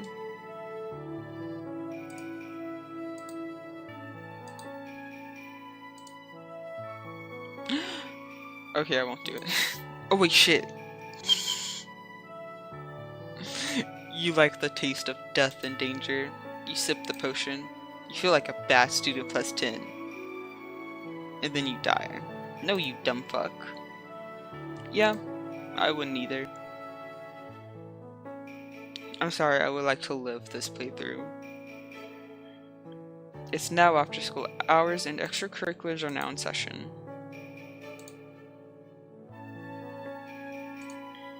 You decide to lend your efforts to the people working hard representing the student body. You can vaguely recall Spinel having mentioned being on the student council before, and ponder idly on what post he fills. Perhaps treasurer, given his flashy jewelry, or maybe secretary, since he always seems to be writing something and carrying books to and fro. You edge the door open, wondering if... Poggy! His familiar voice announces you like a dozen trumpets of fanfare. Wow, you really do work here. Spinel blinks at you, confused. Of course I do. I'm the president.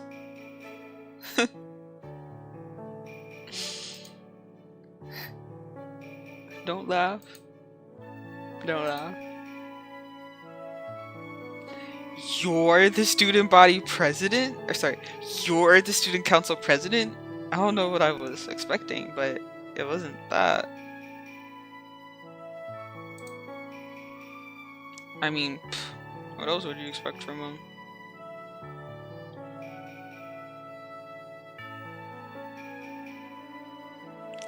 You're the student body. That sounds so insulting. Like, you of all people, are a student. Okay. Okay. Okay, I see. We're making shit up now.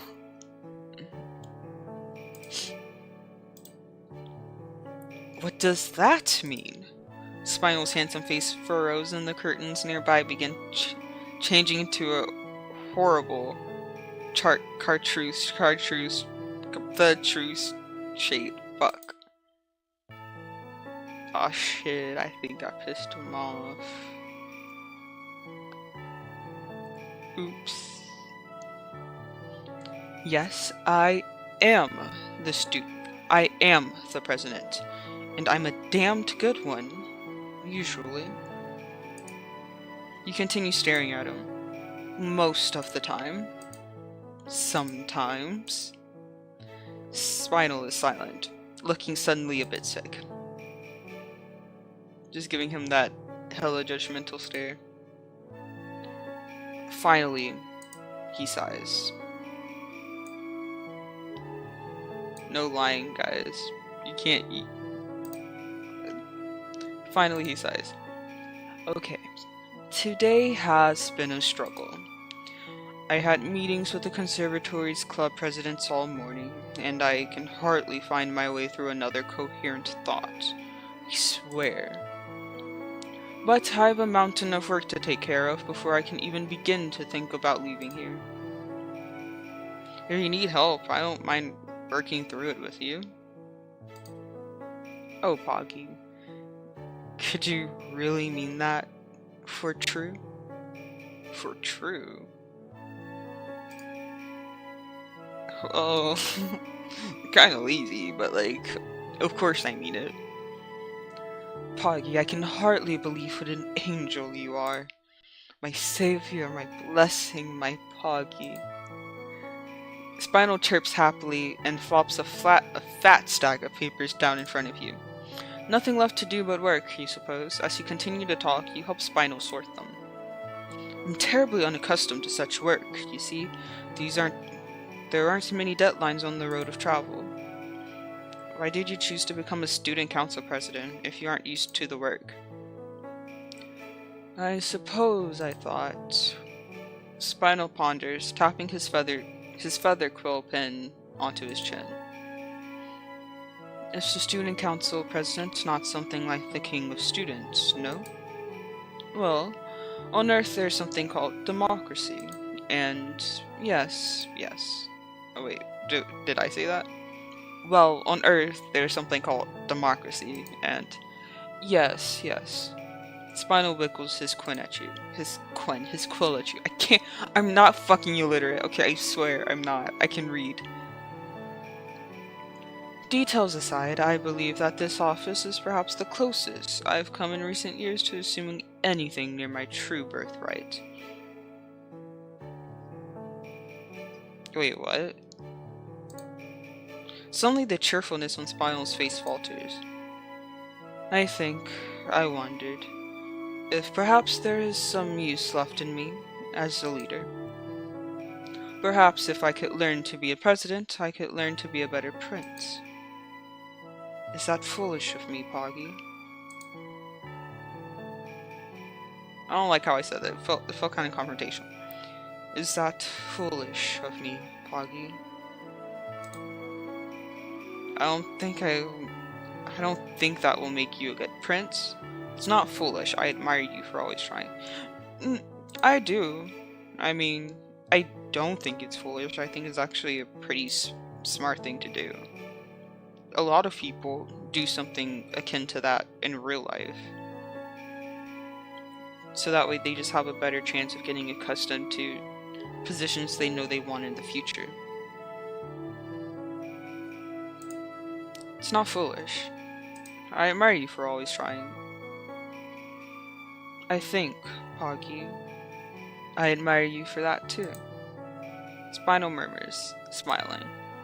A silence settles over you two, alone together in the student council room, for a moment. Finally, Spinel leans away and tugs his papers close. Let's say we finish this up, and you let me take you to dinner. Dinner? Hell yeah! It's now the evening. You have some free time before the day ends. What do you do? Bathhouse. You're in the bathhouse. You get squeaky clean. You feel your charisma increasing. Attending the school is half a battle all its own. While you might wish for a break, even in your respite, it seems there's no escaping the colorful students living here. As you enter the bathhouse, there's a very familiar, very shirtless figure seemingly preparing for a bath himself. It's Spinel, carrying a basket of clean linens that smell pleasantly fresh. No. Stop, Pog. No sus laughing, no. No creepy laughs. Oh, Poggy, are you here for a bath? Spinel asks with a gentle blush, setting down his basket on a nearby counter as he notices your presence. Come, join me, and we can sit and talk. I wanted to be alone? Okay, no. Pog, let's be smart here. Let's be smart here.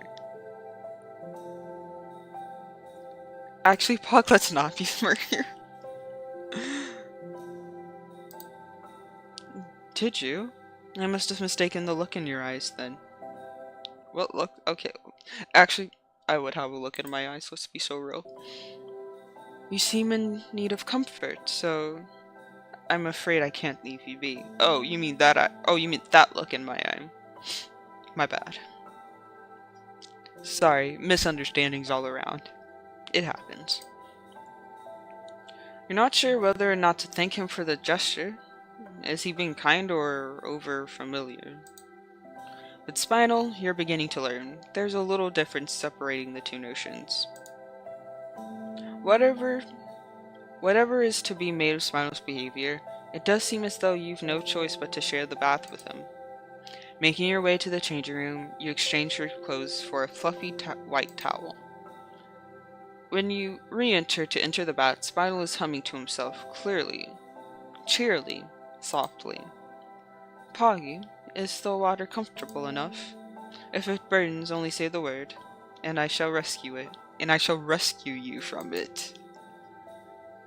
I think I can handle a hot bath. Spinel laughs. I know. You're frighteningly independent, you know? I wish you would rely on me more, though I understand why you don't. His smile is a bit sad. You can tell me anything you need to, you know? Or shall I share a story of my own? Spinel leans back against the side of the bath, his rabbit ears drooping with relaxation. I just finished work and came here. Living at Saintsville is such a luxury, you see?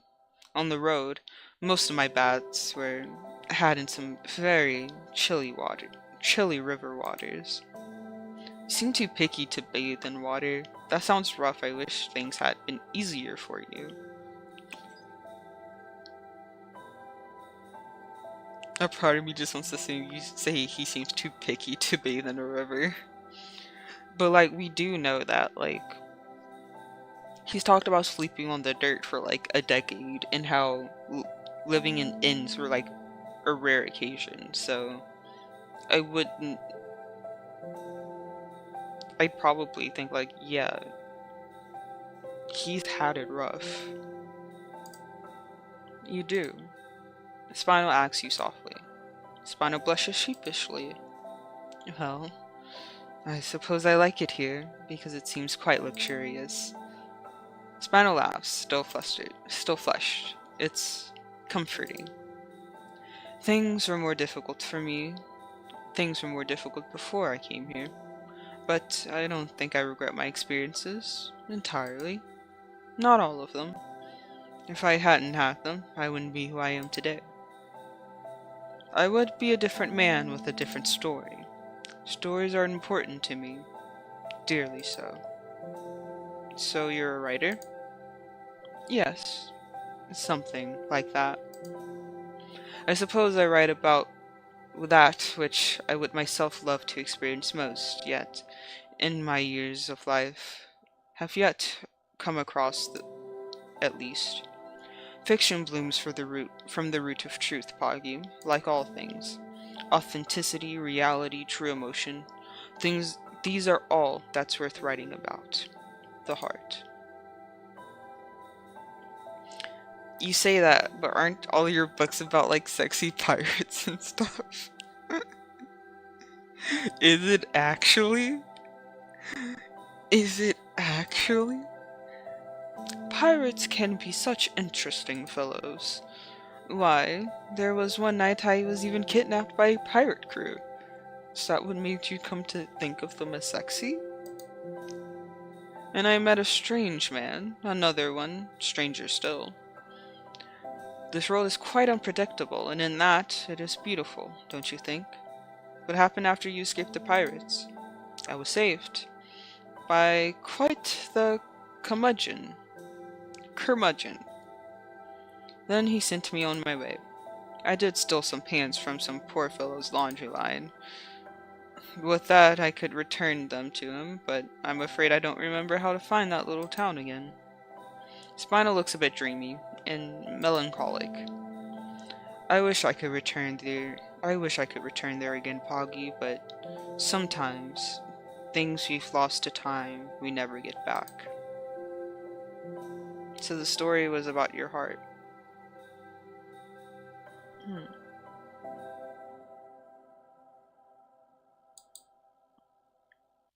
I suppose it was, in a way, but don't you think even pirates must have hearts? Rotten ones, to be sure, but hearts. You scoot a little closer to Spinel's side and take his hand in yours. In silence, the two of you enjoy the hot bath together. It's so relaxing. You even nod off for a while. As you sleep, Spinel holds your hand.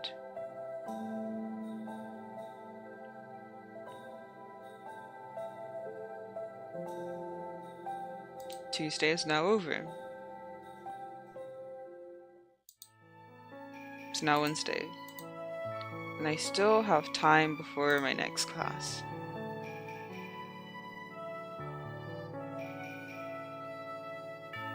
This ought to be fun.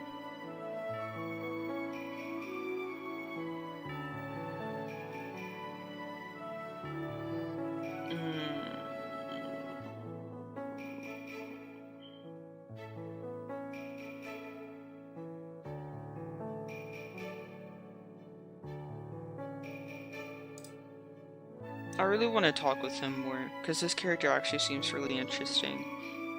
He's also a prince. You know what that means? It means his backstory is filled with lore. With world-building lore. I must see him again. But where do I even go? Chat, I don't know where to go.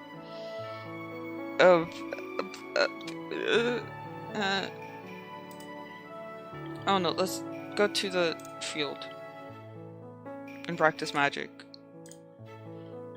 The wide open space helps you focus on your magic. You feel your intelligence increasing. Oh, you find Spinel also practicing magic. Both of you find yourselves on the topic of magic itself, with you being a newly discovered witch. Each person in this world is born imbued with a talent, an affinity. They called it in my magic school. Some call this an affinity, a talent, or other such names. Mine, you see, was never quite a point of admiration for the Celestine people, most particularly my father. As such, it has no name. Little is known about it. I call it wild magic. We have a wild magic sorcerer, guys. Let's go.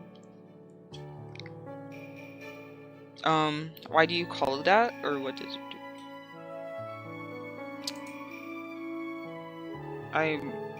I'm genuinely interested in this. Wait, hold on. I must know everything about this man's magic. Whatever it wants. Spinel closes his eyes. Mine is as almighty and uncontrollable power. Mine is an almighty and uncontrollable power. The grand entropy of the universe, the random chaos that belies the truth of creation. I cannot control it because its nature is to be uncontrollable. I cannot predict it because its essence is to be outside the powers of prediction. This power is... Spinel continues on freestyling poetry in the way of explaining for another minute. Do many people have wild magic, or that sounds... It sounds fun. Not many, Spinel remarks, then stops to think better of it. Not any, in fact, Poggy. You might say that the way I discovered my affinity was rather less natural than most others' experience, or rather, the way it was discovered for me. You mean someone gave you your affinity? I thought it was always inherited, or, like, natural born. Yes, in fact, the Celestials, Lupus and Cygnus, that would likewise be the explanation for the way I am. You see, Poggy, when a future ruler of Celestia is born, they are visited and blessed by Celestial. They are the divine beings of a higher plane who, antiquity granted our people the magics we enjoy today. After I was born, I was unlucky. Lupus and Cygnus were both the last two Celestials in 88 generations of Stellarias, who had never been blessed patrons of a royal. You may not know this, Pocky, but they're terribly petty, those Celestials. They are just as men, small of mind and concerned chiefly with their own selves. Neither wanted to be last, and in fact, the face of suffering such an embarrassment, they cursed me instead. Spinel is quiet for a moment. Are you afraid of me, Poggy? I don't think there's any... I'm gonna be so fucking real with you, bro. You are the last person I would ever feel the need to have fear for. There is nothing about you that makes me even think of fearing you. Really? Spinel gives a small but hopeful smile.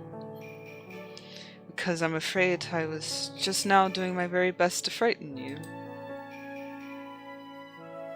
You're doing terribly.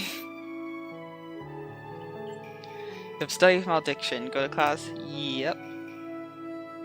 Who would you like to approach?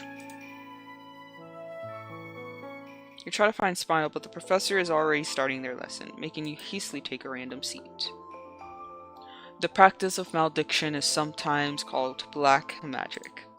It was created when the first Enigma performed the ancient dark ritual that created the Umbra. Malediction is a dark and evil power that corrupts all who wield it, and is the foundation of Gehenna's power. The more Enigma spellcasters who are consumed by the darkness of malediction, the stronger Gehenna may grow. As long as black magic exists in the world, the Umbra will continue to cast its shadow over Alterna.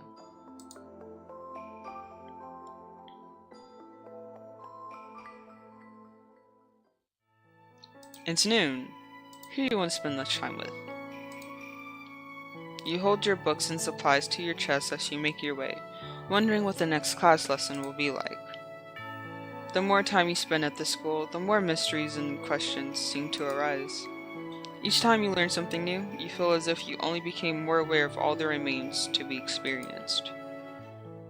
On your way down the path, you see a glimpse of powder blue through the nearby plants.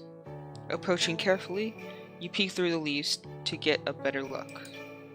A handsome young man is seated on a stone bench, a small ways off the footpath, seemingly engrossed in an old tome of some kind. The look on his comely face is wrought with worry. As you watch, something about the look in his eyes draws your attention. It's strangely familiar. Gently pressing the bushes out of the way, you wander in closer to call out to him. He seems absorbed in the pages until the one long white ear flickers your way. When he finally hears you approach, he startles and slams the book closed. Spinel cries out, looking guilty. Oh, Poggy, it's you. He pauses, then continues quieter. Pardon me, I was just preoccupied. He seems nervous, unable to relax. Spinel stows his textbook away under his cloak on the bench beside him, but the corner is still peeking out. Meandering closer, you can see that it's a textbook for Practical Magic 101.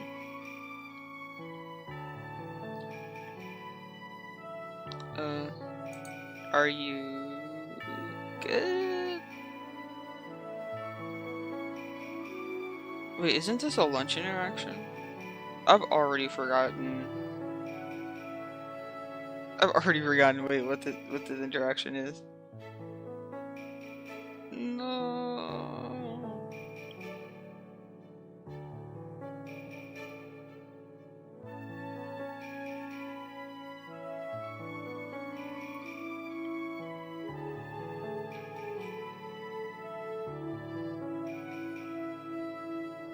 Oh, well, I don't know. I don't know what I'm supposed to say to this. Shit. Are you okay? Me? What? Me? Of course I am. Spinel forces a smile. I was only doing a bit of reading. Have I worried you somehow? I'm so sorry, Poggy. It's only something personal. For some reason, you can't quite understand why. Your mind drifts back to memories of the first time you and Spinel met. He seems much brighter and more ready to share then, though you notice his vulnerability as he sits before you now. His emotions show strongly on his face, no matter what he may be feeling. Sorry for interrupting. You can tell me if something's wrong. You said I can depend on you if there's something going wrong with me. I expect for you to tell me if something's wrong too. I can't. Spinel smooths his palms over his trouser, his expression becoming chagrined. Fuck. I can't read. Some things I cannot bear to drag others into. Trust me, Poggy. It's better this way.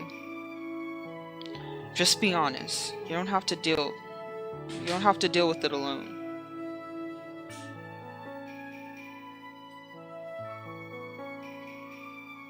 Hey, you good?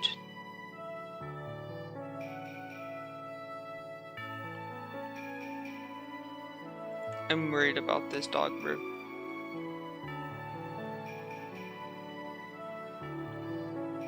Also, I need a drink before I continue.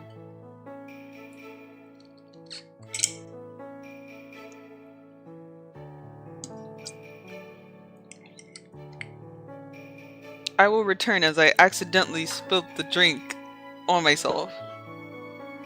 How did I do that? Don't ask.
Okay, I'm back. Come on. Sit.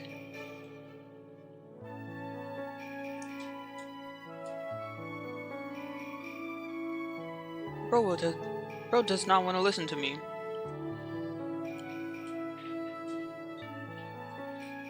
He's suffering so much with the cone on him. But I can't take it off of him because if he does, he's gonna start biting at the bandage. And he's gonna try, like, pulling it off.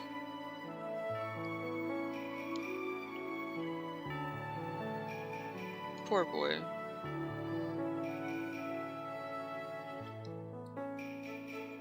Anyway, I don't know how I fucking spilled my drink on me. I took a sip, and then before I knew it, it was like, oh wait, shit. I pushed it back too much, and then it just spilled on me. I don't know if other people have that issue, or have done that before. But it's actually something that happens to me pretty often. I'll like just drink something, and then it's like, you like lift the drink up and then it's like, oh wait, you lifted it up too fast. So then it's like, I don't know. I don't know if it's a me issue, or if everyone has done that. Anyway, just be honest. You don't have to deal with it alone. Spinel falls silent. Your words appear to have moved him.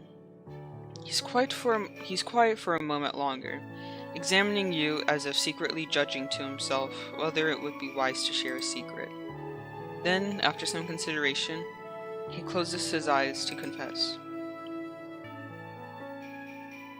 My abilities are what you might call wild magic.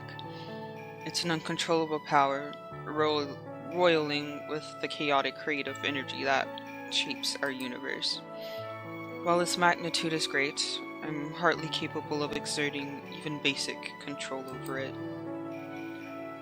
Regrettably, even one might say that I have no control, that I cannot control it at all. You told me once that mastering magic could take a lifetime. Maybe that's true for you.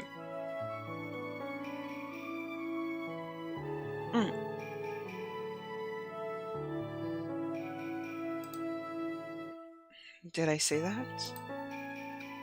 Spinel laughs weakly, but finally begins to smile.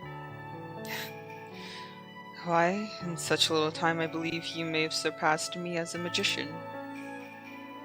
I knew I was right to think you special. I must keep my eye on you. I wonder if I might ask you something terribly shameful, Boggy. What is it?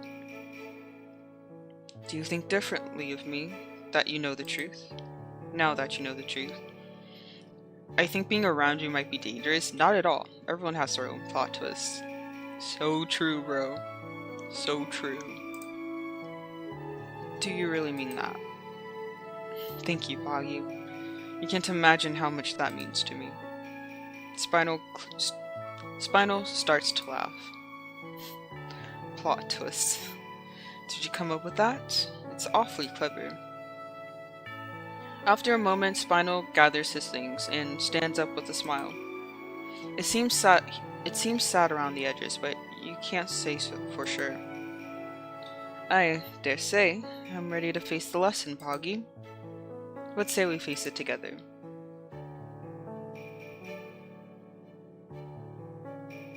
You have astrology. Fine, I'll fucking go to class. Will you at least save me from my pee? Poggy, there you are, finally. I've searched high and low for you. You can't possibly have tired me all. You can't have possibly tired of me already, have you? You turn at the sound of a loud, familiar, flamboyant but masculine voice. Oh yeah, I'm definitely fucking it up. It's Spinel, and he seems keen on inflicting his presence on you. Spinel has another book in his hand today, but it doesn't appear to be one from the library.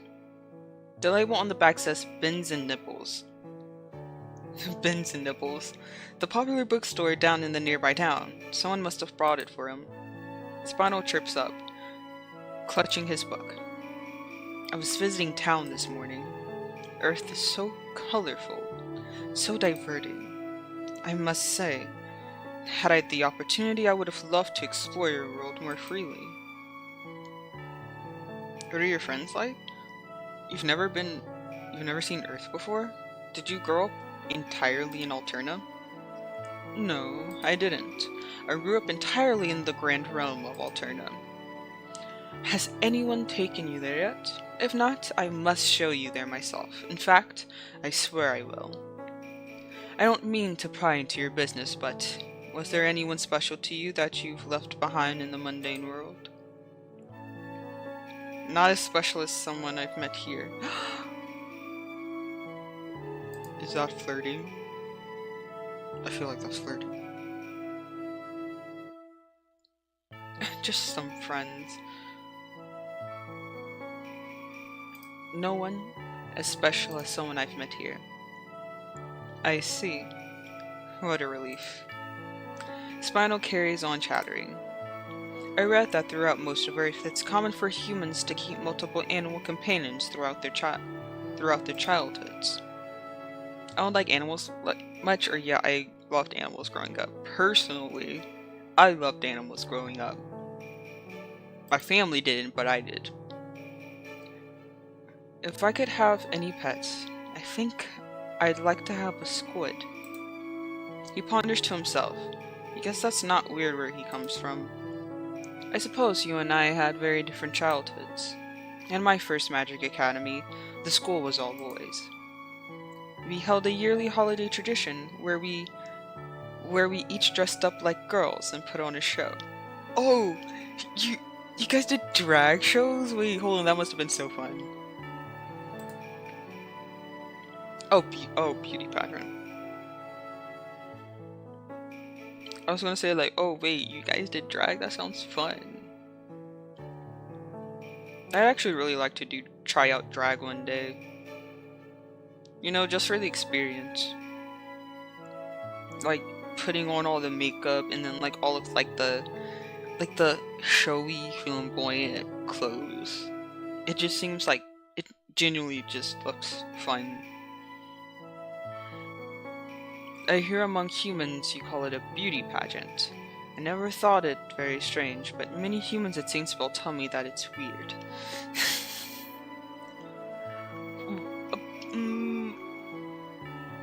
Well, I mean, specifically what you were doing, we wouldn't necessarily call it a beauty pageant. Did you ever compete in the pageant? That really is weird. I'm not gonna say it's weird, I actually think it's fun. Of course I did. However, I never won.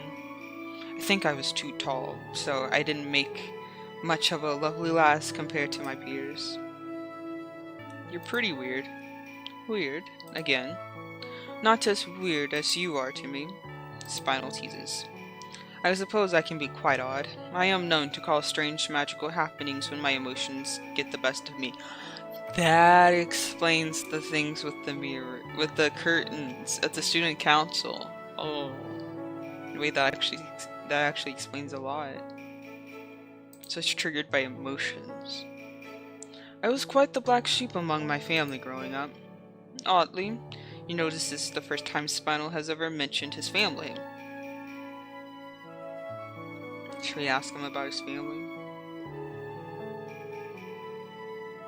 Tell me about your family. Why don't you talk about your family? Tell me what you're okay with saying about your family. Tell me the sensitive things that make you not want to mention them. I wonder which one's the right choice. My family. Spinel hums, thoughtful and melancholy. My mother is kind and warm, and gives good hugs and smiles at me often. She used to sing to me at night before I slept, even though the nurses told her she didn't have to bother. She always let me hold her hand when I got nervous in front of the... His voice trails off.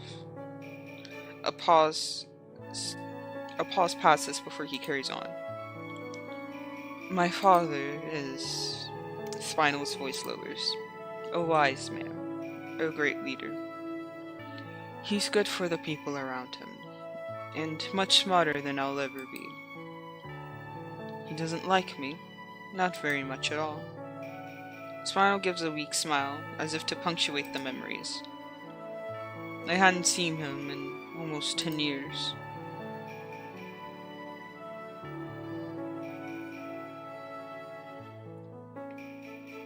Why can't you see them anymore? Because I ran away. A little over 9 years ago. Spinel stops talking, his smile turning distant and pained. My father and I never quite saw eye to eye. My mother, well, I hadn't seen her much before I left.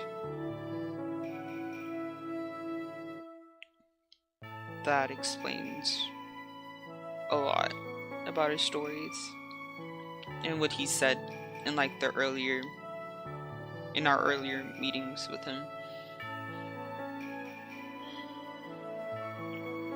Why didn't you tell me that before? I didn't think I could.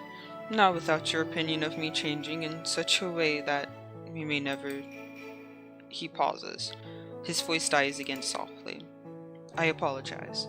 I know I should have trusted you more, but it's been quite a long while since I've spoken so freely. I must thank you.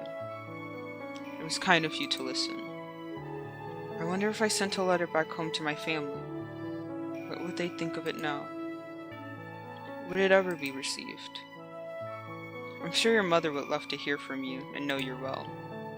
Do you truly believe that?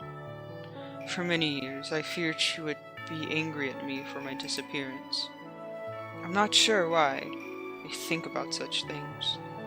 There's not much left for me back home. I'm sure there's something. You get the chance to say it all someday. It's okay just to think about it until then.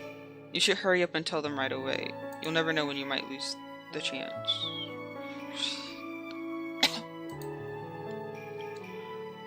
I think for now, simply thinking about it is the most I can bear to handle. Have you ever felt such a thing, Boggy? That a mere thought, a mere possibility, could be so powerful, it may be enough to break you. Spinel seems somber, but looks at you gratefully. I apologize. I suppose I can perhaps be a bit melodramatic. I'm sorry, Boggy. Spinel shakes his head, then reaches up to touch one of his temples. Nearby, a few flowers poof into pigeons and fly away. I've simply been feeling a little strange, to be perfectly honest with you. I cannot quite discern what's wrong with me lately. You want to ask more, but it seems it's time to part ways. Actually, I believe I must be going, Poggy. Spinel suddenly turns away. I think I might visit the infirmary, but I want to talk to you again. He smiles at you. Promise me you'll save me a spot beside you at supper? Farewell for now. You try as you might, your head starts slowly dipping as you take micronaps in succession.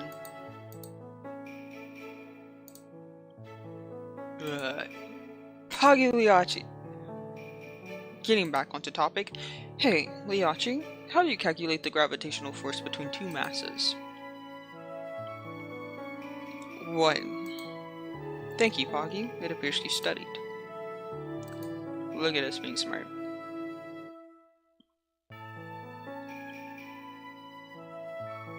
You have potions. Sure, yeah, let's go to class. We like to oh wait, no we can't. Toadstool, fey hair, mugwort, and the tears of 10 elves. The ingredients are quite sinister, as this is a sinister potion. From whomst stool do we need? A toad's. From whomst hair do we need? Oops. Face. Of what wort do we need? Mugwort. And lastly, the tears we need. 10. Correct, correct, correct, and correct. Such a potion will inflict the victim with extremely foul bowel movements. You feel your intelligence increasing by 4.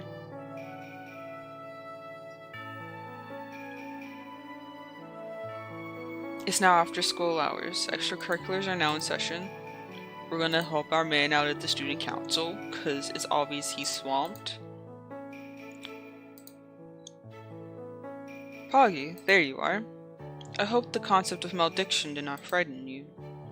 As dark and terrible a power as black magic may be, it's strange that we all seem so fascinated with talking about it. Is it that taboo? Yes, deeply so. Malediction is the greatest sin a magician can commit, the sacrifice of one's precious soul in bonds with others in exchange for wealth, self-serving, and power. They say that those who delve into such dark transgressions are promised a life of delicious fortune in exchange for an end of ultimate suffering. No one knows exactly what happens to a maledictus after they die, but everyone has surely felt the losses of the Great War. The fate of black magic decay alone is something to be desperately avoided. What does malediction do? Almost anything you'd like it to. I've heard even that with the power of black magic, it may even be possible to bring back the dead. I've never seen such a thing come to pass, however. Malediction or not, death itself is a barrier that only the deepest and most ancient of magics may cross. Of all the pains and sufferings of this world, the grief of loss is, at least, one of the fates have spared me. But I do know that it's like to be separated from those you love, without hopes of ever seeing them again. Know always that as painful as loss can be, Poggy, it's important. It is necessary. Grief can remind us of what is real, of how truly and deeply we have loved. It can be immense, but in time, all pains will calm. They may never disappear, for they are not meant to disappear. But we will make room for them, and we will blossom anew. I spoke to you before of my family, did I not? I suppose I feel towards them the same way I feel of all the people in my kingdom. Please, don't ever believe I don't love them. I wish more than anything to do right by them. I suppose that's why my most personal failing. I suppose that is my most personal failing. I hope that someday Celestia will be able to focus more efforts on protecting and preserving both the civilization and the wildlife that has suffered during the war. But with such conflict and suffering always plaguing the nations, it's understandable that conservation efforts are not our priority. I care more about people than animals. Why is it so difficult to end the war? It is not so simple as generating more and more firepower. I'm not sure our culture can continue to exist without the war. For many generations, it served as something of an excuse to ignore underlying problems in Alterna. The integration of human citizenship, international relations between Luminas and Solitas, and the threat of developing more destructive technologies like I hear they have on Earth. A blind eye is turned.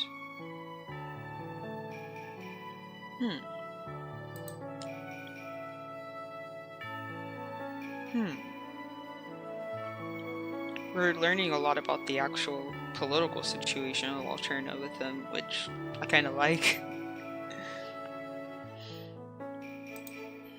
How do you know so much about the war? For someone who talks about love and hope all the time, you sure love bleak conversations. Hey, look, sometimes it's necessary. I grew up with it. For years it was my fate, my destiny, my mantle to take upon after my father. It was, once upon a time, my birthright. You stop walking, shocked at what Spinel has just divulged. He examines your face, then begins to laugh. I'm sorry. I didn't know how else to tell you. So I decided to simply say it. At least this time, I didn't lie. You must know well that the kingdom of Anima, Celestia, is ruled by a king and queen. You must not. That king and that queen, the very two of them, are my father and my mother. I suppose after all that makes me crown prince. You're prince? Doesn't really matter to me if you're royalty or not. To me, you're just Spinel. Yeah. Spinel begins to laugh. We both know that isn't true, but I appreciate you for the sentiments. Let me lie, bro. But no, I actually meant it. If I may speak candidly, regardless of my title, I greatly esteem your company, Poggy. I think you're exactly the type of blossoming magician our community needs in this era. You're brave, and your soul is kind. I just want to get along with everyone. Why do you think that? I'm probably only as brave as anyone else.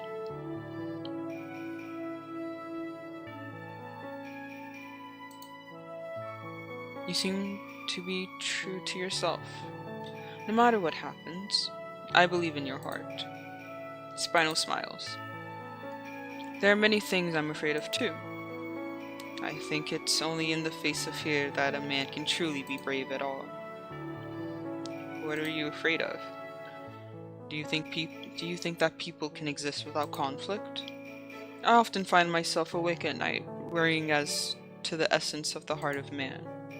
Is it foolish to hope for otherwise? It's not foolish, it's hard to stay positive during times like these. I try not to think too hard about the future anymore. It's hard to stay positive during times like these. Indeed, it truly can be. But I think the most radical and audacious thing we can do is just hold on to hope. Love is the most powerful thing in the world. I believe we should hold fast to hope and keep love alive. How do you know that? My sweet. Spinel takes your hand and presses a chaste, respectful kiss to your knuckles. So romantic. I believe it. I believe it is you who taught me that.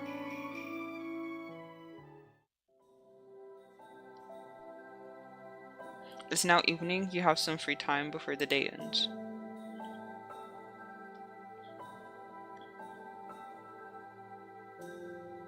Let's go to the forest.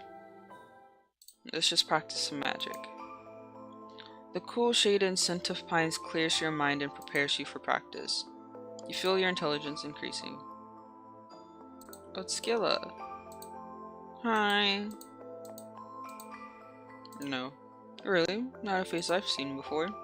Scylla observes you with some distaste. She doesn't seem to believe you. There's a look of intense concentration on Scylla's face, as if straining to remember something. They must not be one to stand out. I'm certain that I would have heard them before if they were worth any notice. To pass under the radar in the school as prestigious as this, quite the feat. She seems to have completely forgotten that you're here and is not even bothering to mumble her rude comments to herself. You awkwardly leave.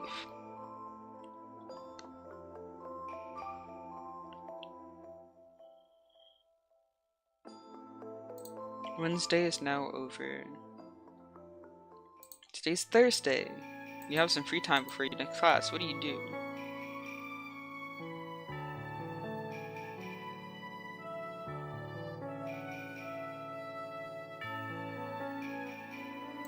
Let's read. Let's get smarter.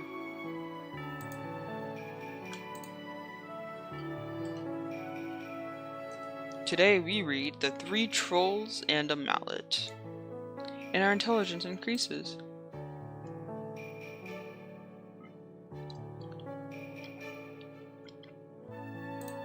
Practical magic, yep.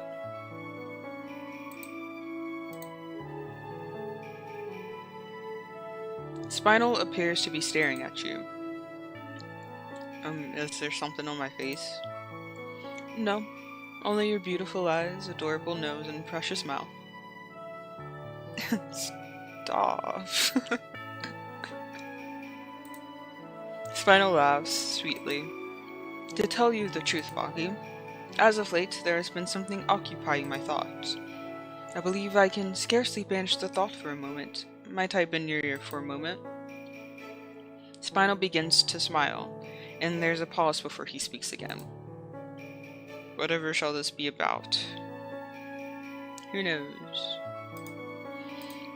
As of late, I've been pondering something. Do you believe in soulmates, Poggy? I actually wasn't expecting this. I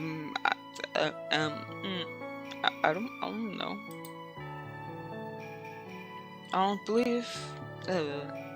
don't believe I knew either. Spinel slows, his eyes drifting towards your direction. Until I met you. It's amazing, don't you think? Across years and realms, hearts and joys and pains and days past. 'Twas your soul and mine that reached for and found each other despite it all. Run away with me. Huh? Huh? Are you... Run... Why? Yes.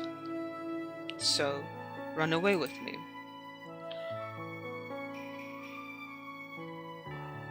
Where, where would we even go? To another world. A world of magic.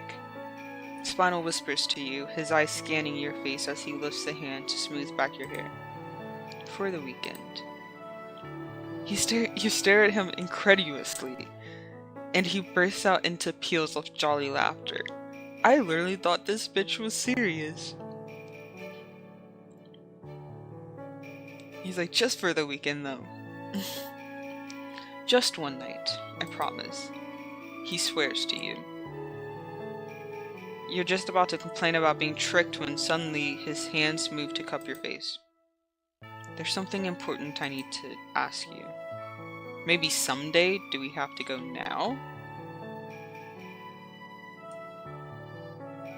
Maybe someday. No. Spinel urges you, reaching out to hold your waist. Not someday, not next year, not next season, no more somedays. You're not sure what it could be that's on his mind so urgently, but something makes you feel like agreeing. Okay. I'll run away with you for one night. After you've agreed, but before you realize what's happened, Spinel bends down towards you. Close your eyes. You almost want to ask why, but his whisper comes to your ear. Please. My weakness. Fine. You close your eyes. You feel Spinel's lips brush your cheekbone. After a moment, you hear his clothes rustle as he straightens up again and stammers. You can open them now.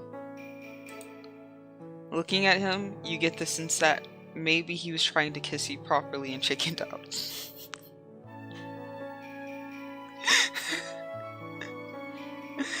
Oh, that's so cute. That's absolutely fucking adorable. He seems nervous, as if for all his blustering about romance, maybe he's inexperienced after all.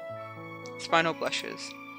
His voice sounds shaky, but he clears his throat and speaks deeply into your eyes, and looks deeply into your eyes. I think, somehow, Poggy, In the space where Spinel was merely a moment ago, you look down and find instead a small, fluffy white dwarf buddy. Wait, is that his magic? Also, I think I heard like a sound effect.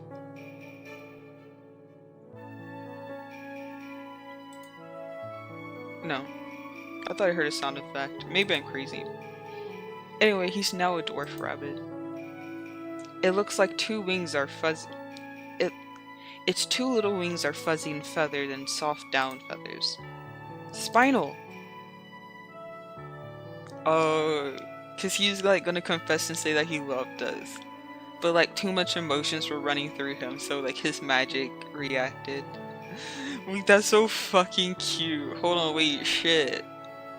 I love that. I love that idea of like unpredictable magic. You can cast a spell, but you can never predict what it is. And always when you least expect it, it happens. Now, imagine being practical. You must center yourself around the ground truths. The professor taps the board with their wand. Repeat after me. What does the third point of the class say? Flush thine toilet? You were so close, Poggy. Thine is a possessive determiner for words beginning with vowel sounds. You were to use thy in this case. Okay. Flush thy toilet. They smile happily. Correct. You should always flush your toilet. We've become smarter. It's noon. We spend lunch with our boy. You and Spinel share a nap together among the flowers. That is so sweet. You're already done with classes for the day. Nice. Let's get charismatic in the gardens. Titus. You catch sight of a pink hat. You feel that you've seen it somewhere. Perhaps in a dream or another timeline. Oh, hey there, stranger. We meet again, don't we? Aren't you the school gardener? The what? Well, no. Well, no. I'm a student. I just have work study there. Ah, sorry, my mistake. All good. Did you ever talk to them flowers like I suggested? No, I'm not crazy. Scared someone will walk in or give you a weird stare, huh? Well, if you ever change your mind, here's my card. He hands you a crumpled piece of notebook paper. Written with purple gel pen is Titus Brome, Bellatrix, Bug Charmer. Nice. You're already done with classes for the day. What do you do? Let's eat in the kitchen. Let's cook some food. Increase our charisma. Be a responsible young adult. Oh, extracurricular hours. Time to help out our man. You help Spinel deal with his desk full of student council papers.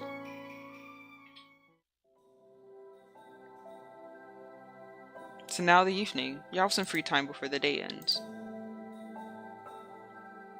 Bath time. Get squeaky clean. Get cuter. Get clean, get cute. Bathhouse motto. Do we have classes for Fridays? Oh, yeah. Study malediction. Who would you like to approach? Never leave me, my love. I know my true place is at your side. Fucking romantic. You diligently take notes as the professor starts on what they'll be covering today. Okay, uneventful class 2. Okay, I think that was my only class for the day. You know what, let's fuck with some other people's routes. Let's just go wherever. You're perfectly fine, but you get a checkup anyways. Doesn't hurt to be extra healthy, right? Danae. I'm not gonna do Danae just because when her dialogue is like so long when you first meet. And I've been through it multiple times. I'm kind of tired. I need to rest. It's 10 a.m.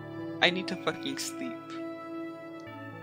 I say as someone who wakes up at like fucking 6 every day so I can stream for you guys. Y'all better be fucking grateful, bro. I wake up at the crack of fucking dawn to entertain you. A little thank you would go a long way. Anyway, we're gonna spend lunchtime with you and Spinel sharing out together among the flowers. Yippee.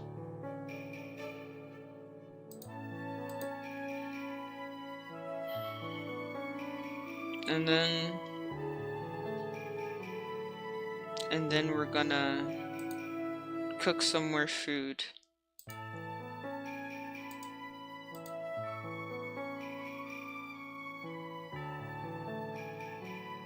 You're already done with classes for the day. What do you do? Okay, that was uneventful.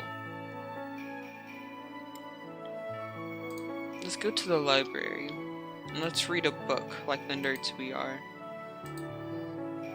We read The Pirate Queen's Hidden Treasure. Our intelligence increases by 2.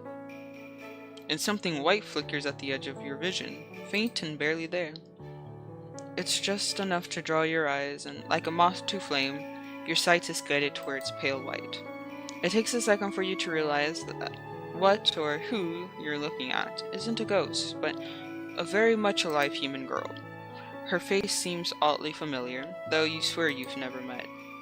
Her eyes catch yours and her smile falters a bit. Hello there, have we met before? She mumbles before shaking her head. Never mind, my apologies. I'm Arrive Atelier. How's Polaris? It's a pleasure to meet you. The pleasure's all mine. You smile politely back and greet her as well, telling her your name and house. Your reply makes her smile brighten even further. She seems pleased. She tests the name carefully as if committing it to memory. Poggy. What a wonderful name. It really suits you. Just as she says that, someone calls her name. Ah, it seems they're calling for me. Let's talk again soon.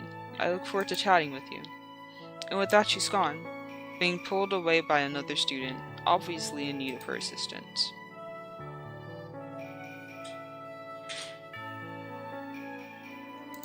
Extracurriculars.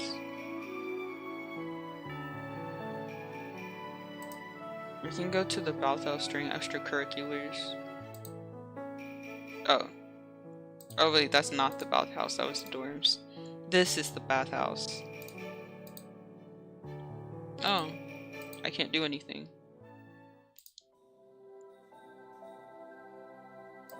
Oh well.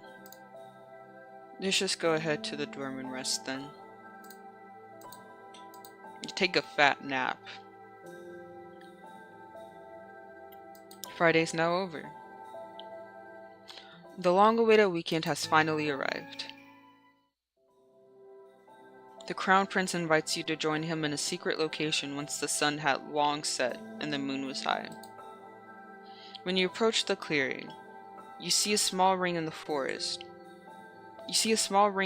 Floor made up of small toadstools and mushroom caps, fireflies floating around the air like falling stars. It's a fairy ring. Once you set foot inside, you know from the fairy tale rumors spread around the conservatory that you could find yourself somewhere in the magical realm of Alterna.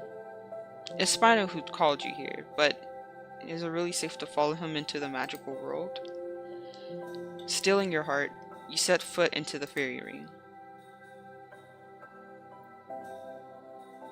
And when you open your eyes, you find Spinel waiting for you. He reaches out his hand and takes both of yours in his palm, leading you deeper into the forest.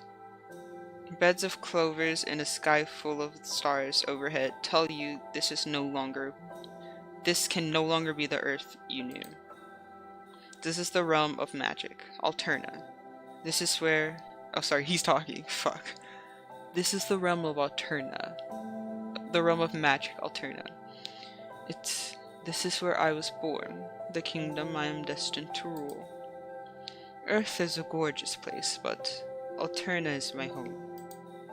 Have you ever thought about destiny, Poggy? Do you believe in fate?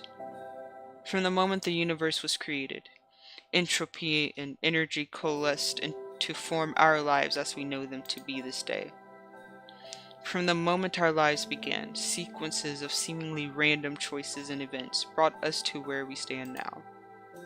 Those choices, everything that's ever happened in my life, led me to you. What if all those chances and coincidences were pure luck? Or what if some providence divine guided my hand, whatever angel writ the cosmos? I believe in destiny. I can't say for sure what I believe. Okay, wait. I can't fuck this up. I know this is already like the ending, but like I don't want to fuck this up. Is there even a right or wrong choice with this?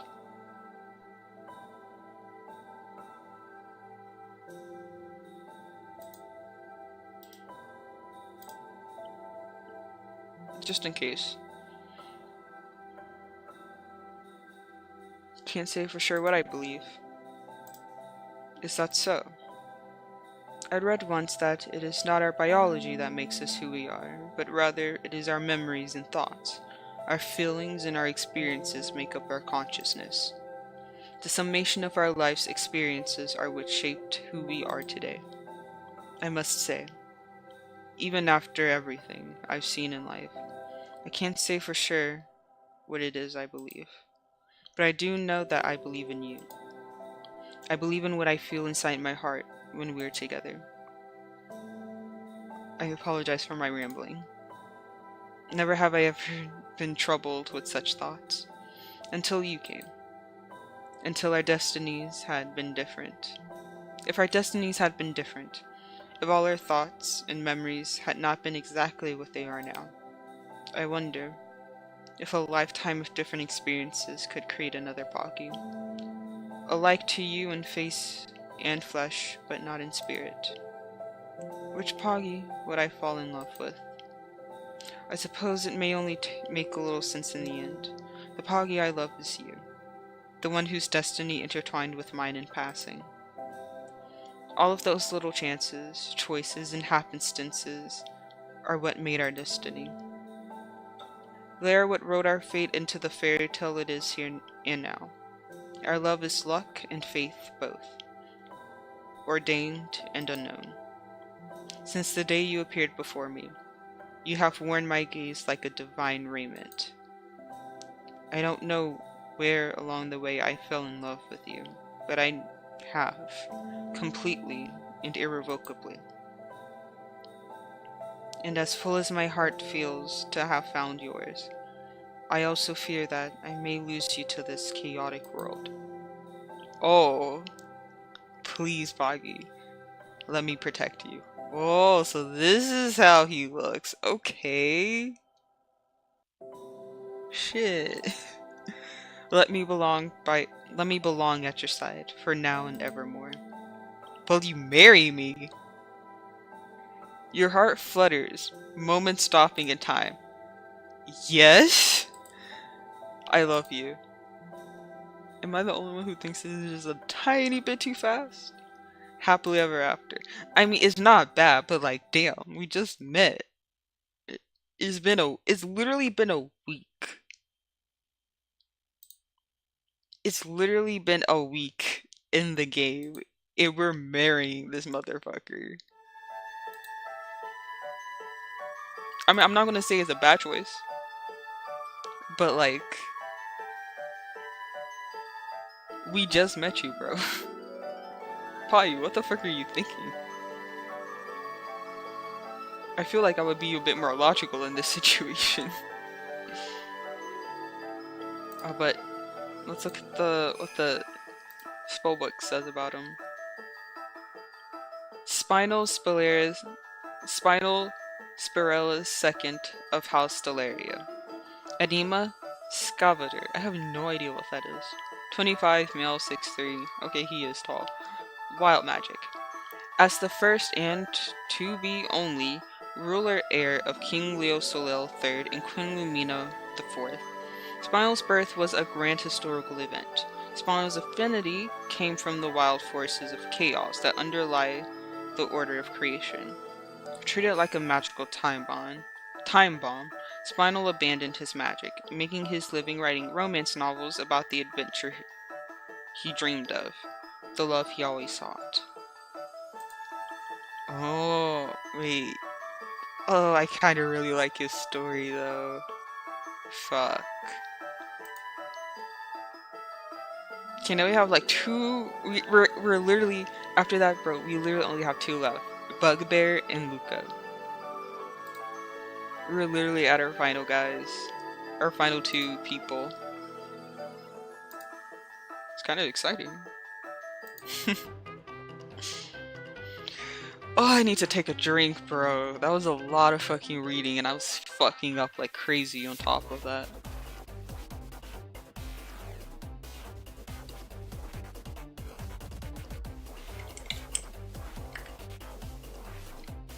Okay.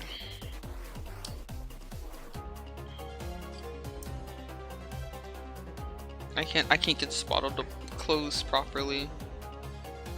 Oh, okay. No, that was a lot of fucking talking, bro.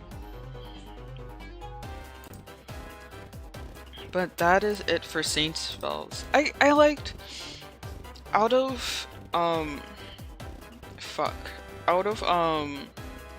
Scylla's. This is actually kind of hard because like I kind of liked Scylla's. It was like kind of simple and kind of straightforward. Smart girl, very smart. We team up on a project. She warms up to us because she likes smart people. we join on kind of like her personal project. We become like scientific partners in crime, you know? I really liked how straightforward it was, but I also really liked Spinel's story because we learn so much about the world through him. Like his place in the world is actually like pretty fucking important. Like he's literally the heir to like the Anima kingdom. So like yeah. I like both of them, but for like really different reasons.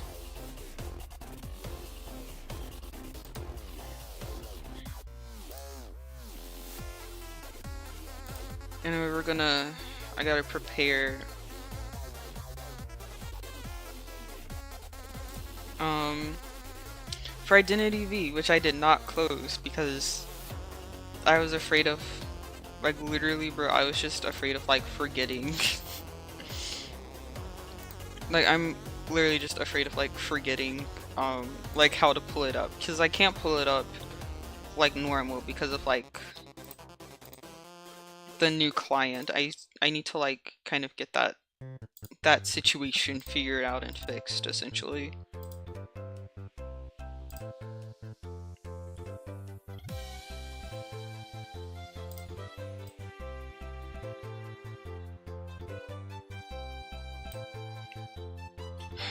Um I don't know what it is.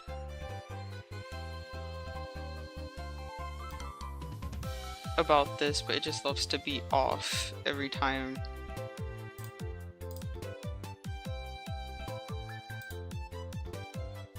Okay.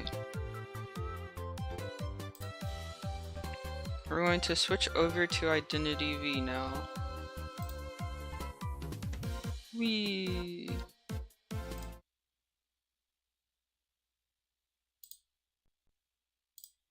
hold on. I need to close this out. And then I need to fix this. Okay, it's fixed.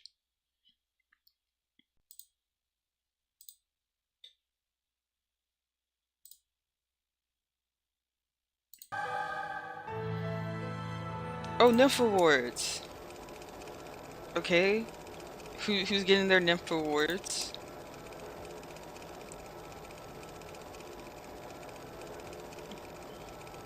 Oh wait, are these the previous ones?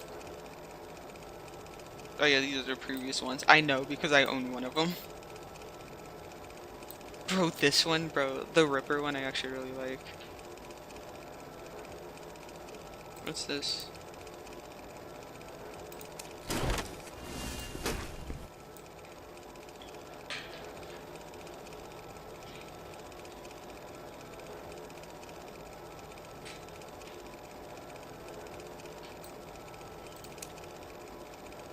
Oh shit, there's so much stuff. Do we have like Year of the Horse stuff?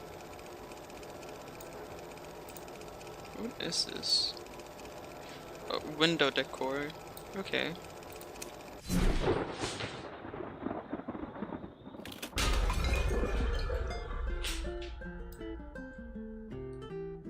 Oh, this is...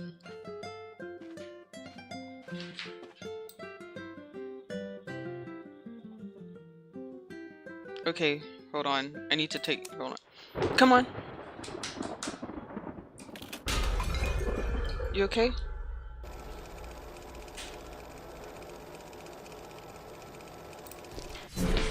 Hold on. I need to take care... I need to take care of my dog.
Oh! You stink. Wow, I try to make sure that he's comfortable and give him his little chin scratches and head pats, and then he goes and fucking farts.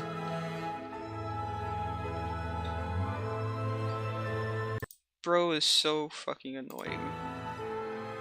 And you always be doing this shit too, like it's all the goddamn time. Can never get a break. I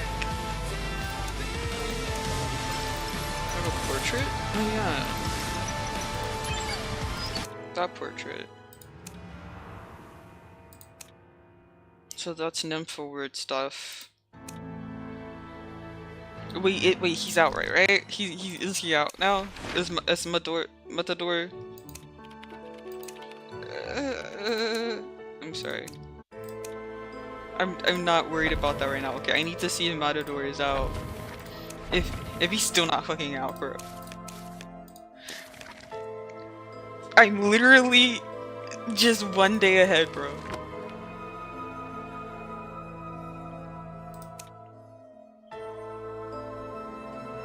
I'm literally one day ahead. Okay. Anyway, I'm back, and bro, it is time for some Identity V. I'm really excited. It's been a hot minute since I've played this game.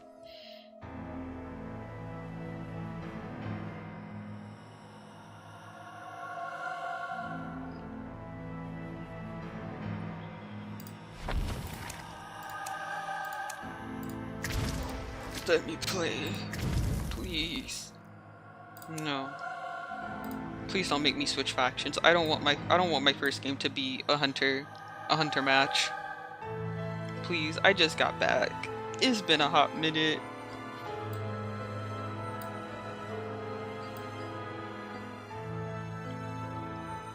I do feel like compared to before, the quality's improved. But it might just also be that the game automatically set itself to like the highest definitions when I did the client stuff.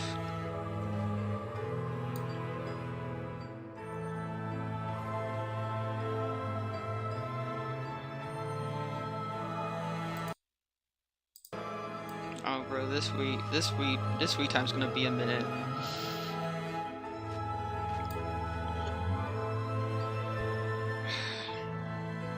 I don't think there's really anything I can do in here while I wait for a match. Shit.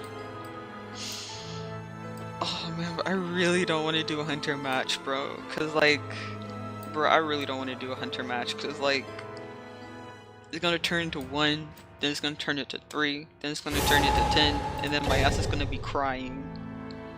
Cause I don't know how to fucking be a hunter properly.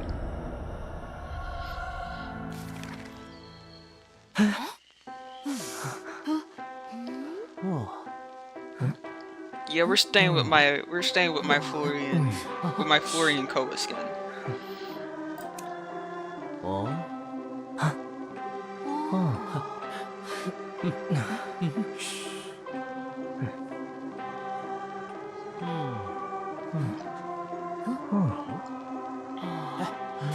Oh, they have the esports Luca skin. Let's go, bro.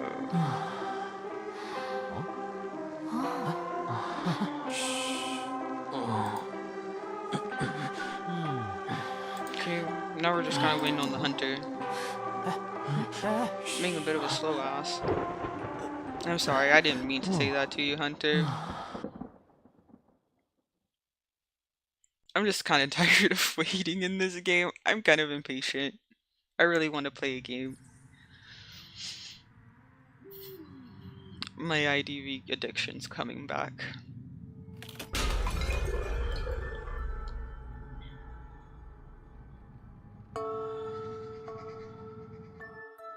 We're going to go to this one.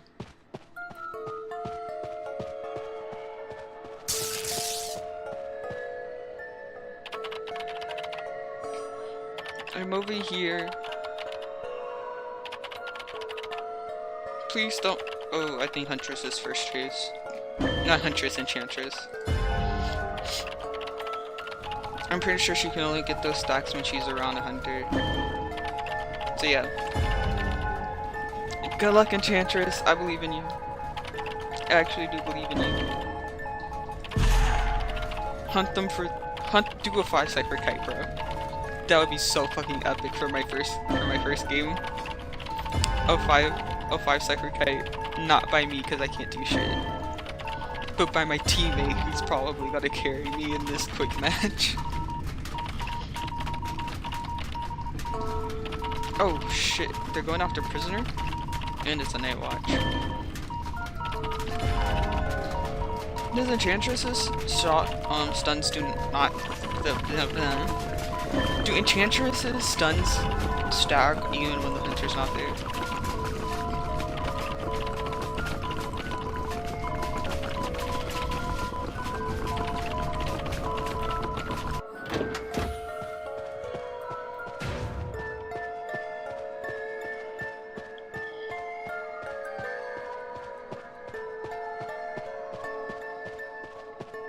Yeah. Enchantress probably got first kite. The fuck did the... Oh, it's right here.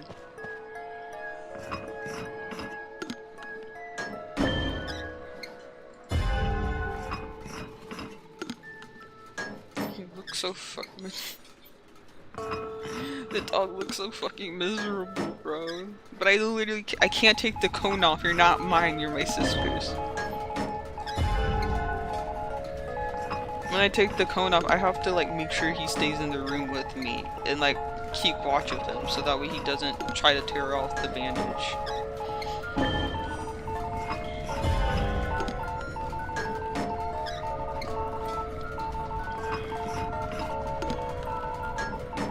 Oh damn, they kited for a full 2 minutes, bro. 2 minutes and only one to hit. In dungeon. Looks like it's by small shack. Oh shit.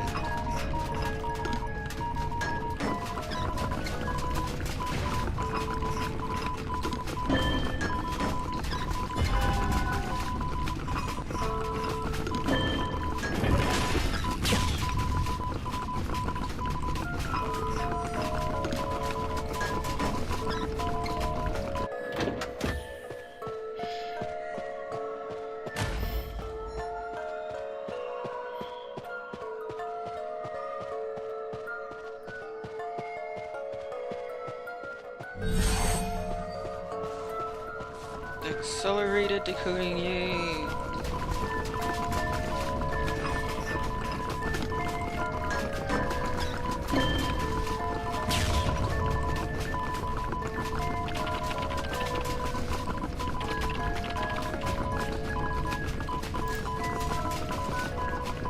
If you want to take a hit, you can. Hell yeah, let's go!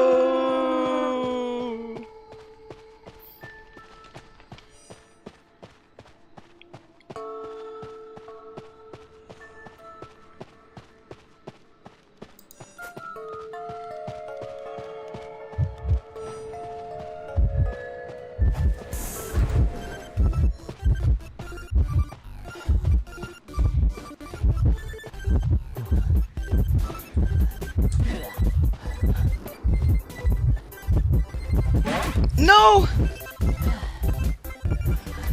Fuck. Enchantress! No, Enchantress, please, please, please. Enchantress, no. They literally could have run towards me, used the stun. No!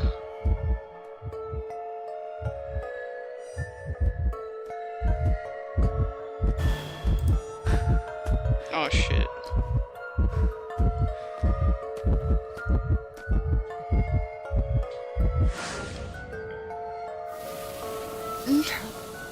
Enchantress! No! Did Enchantress, does she have any stuns? Damn.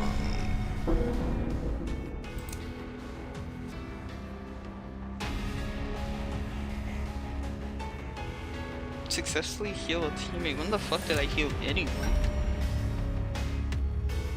Okay, but like, bro, that prisoner was fucking kiting.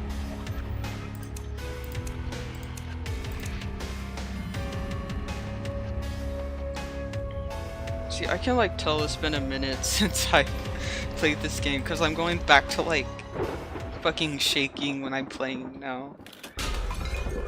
I kinda got over that, but like, it's come back now since it's been so long. I'm nervous. I'm like, don't fuck up, don't fuck up, don't fuck up, don't fuck up, don't fuck up. Like, that's literally me.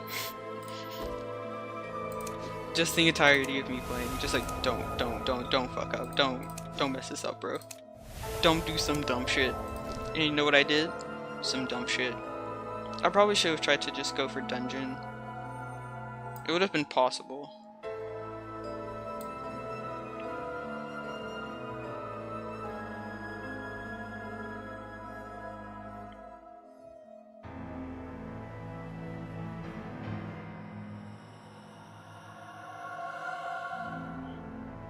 I'm just like literally sitting here just like replaying like that night watch going after me and the choices I made, and I'm just going like, you made some dumb decisions there, Pog. Like, just some straight up dumb decisions.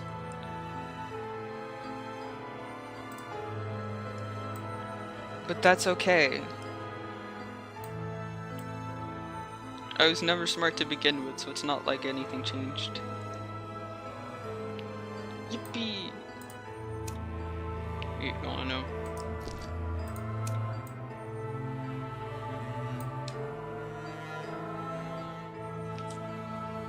Oh, you know what? This does remind me. I wanted to change the dishes. I have it like on a shuffle thing.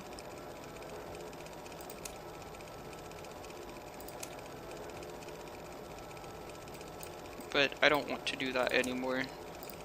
I want it to just be one thing or the other.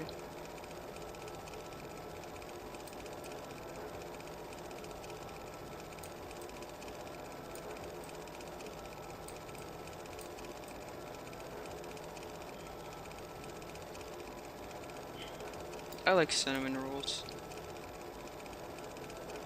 Cinnamon rolls are good. Potato pancake. This looks like something aeroplanist with like these little like flags or whatever on the side. Iced soda. I love soda. I especially love specifically Japanese grape Fanta. Specifically grape Fanta, and specifically the one from Japan. It's just better.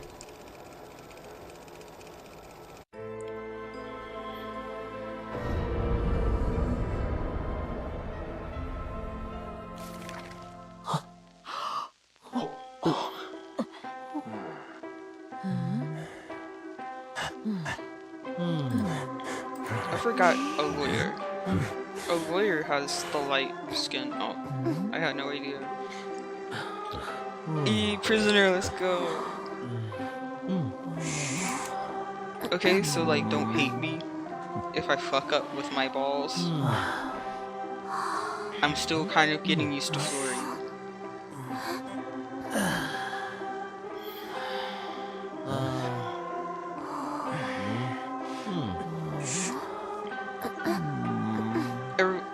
Everyone except Toy Merchant has worked.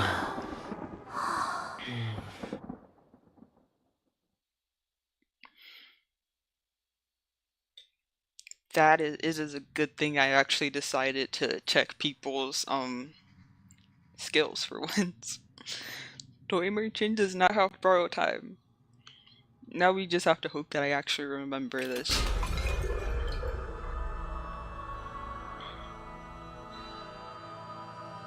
I don't know if it's just me, but like, or maybe, you know, this was like because of the new client and stuff, but this is like the most high res I feel like I've played this game in.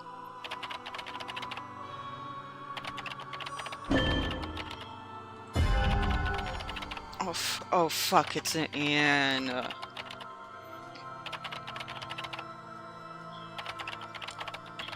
don't quite like Disciple. I don't necessarily have anything against her. I just fucking hate trying to kite her. And I don't know who actually counters Anne. Who does counter Anne? Oh, Prisoner's still kiting it around the shack area.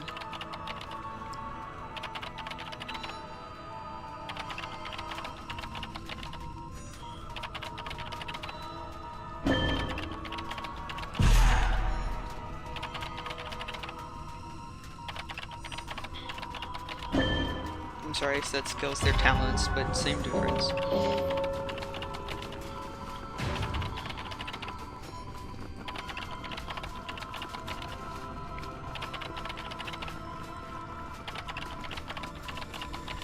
Don't come towards me, I don't want to have to rescue.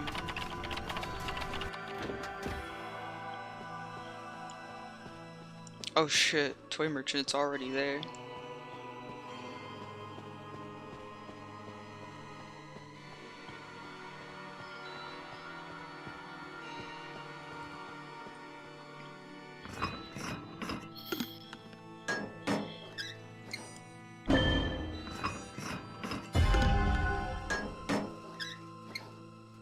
Damn.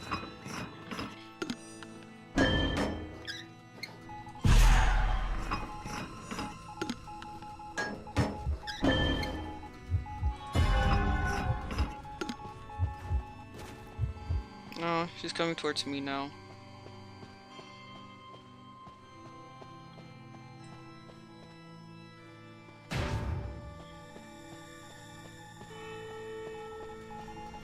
Ooh.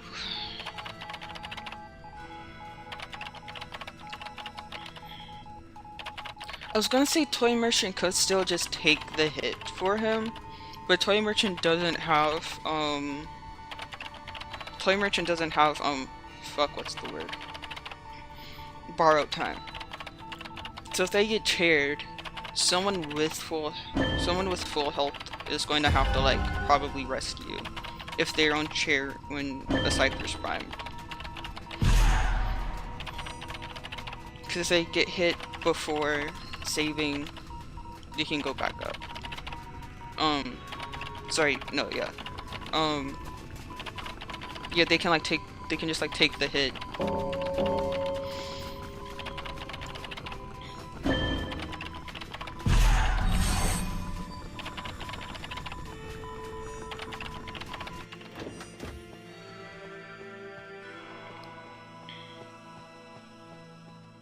Please don't use your self-heal, bro.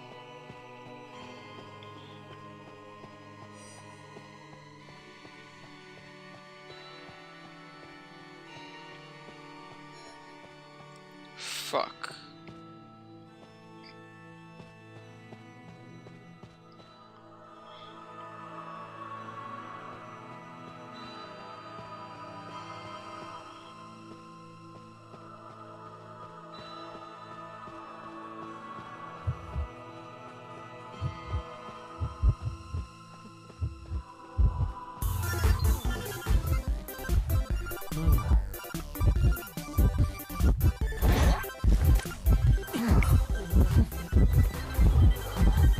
Fuck!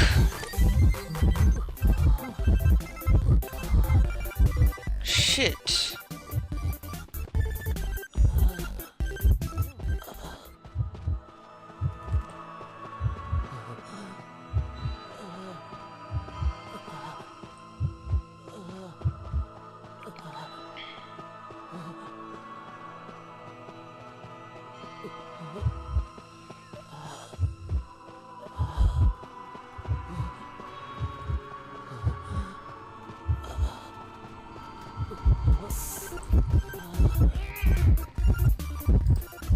No! Fuck!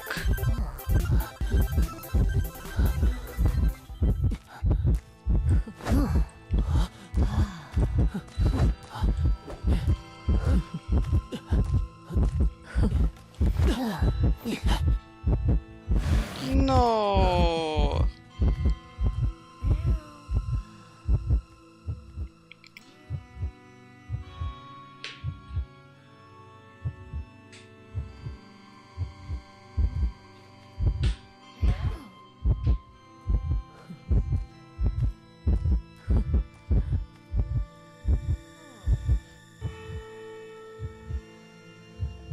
Before half? No.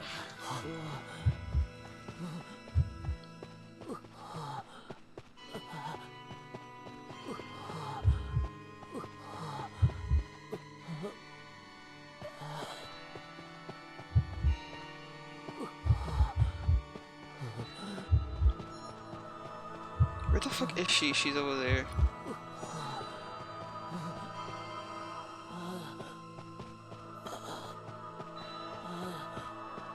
I need to take.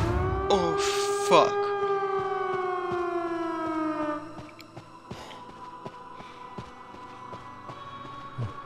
I was gonna say that I need to touch a cipher really quick.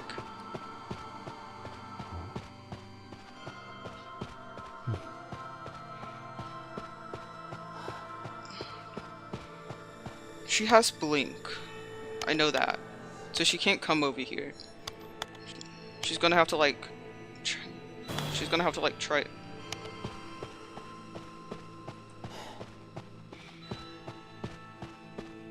Fuck. She has teleport now.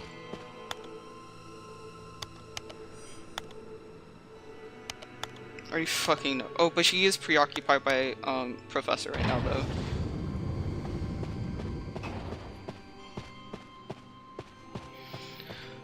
Fuck. Okay. I feel like that the prisoner did... Yeah, the prisoner did a pretty good job kiting. I did fucking nothing. I used one of my balls and they just literally blinked past it.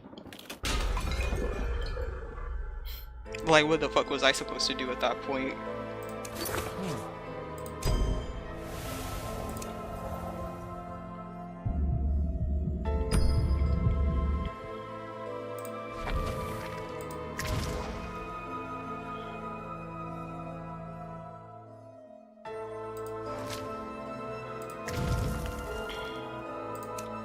Okay, we're gonna go again, and this time we're not gonna use Florian. This time we're gonna use someone else. Maybe... I don't know, who should I... Should I do Prisoner or Puppeteer? I love both of them. And I'm better at both of them. I wouldn't say I'm good, but I'm better at them than Florian, so... I think that says something. Oh, but I do... Ooh. Actually... Because when Matador comes out, I really want to try him out. Because he actually looks really fun.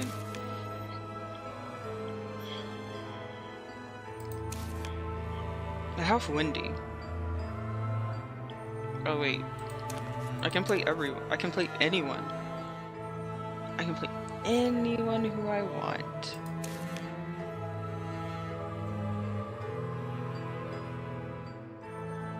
You know what? Fuck it. Prospector. Fuck it. I'll play Prospector.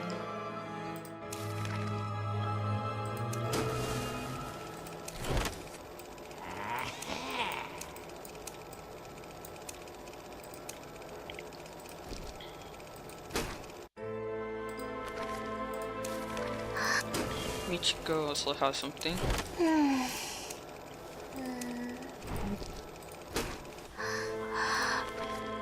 Let's see what else. Opera singer and hullabaloo. What do I have for hullabaloo? I have an opera singer sticker. Oh, and a salute.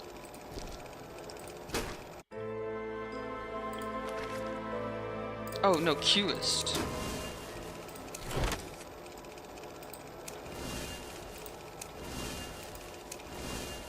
Yeah, let's make him a redhead. Why not?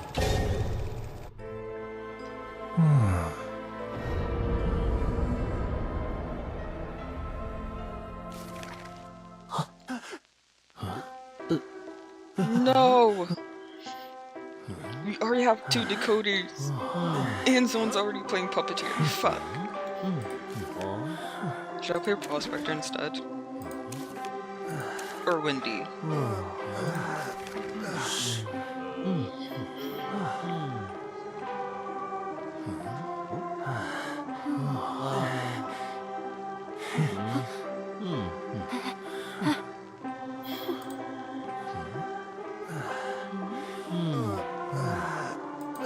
You know what, sure. Yeah, fuck it. Let's just go with this.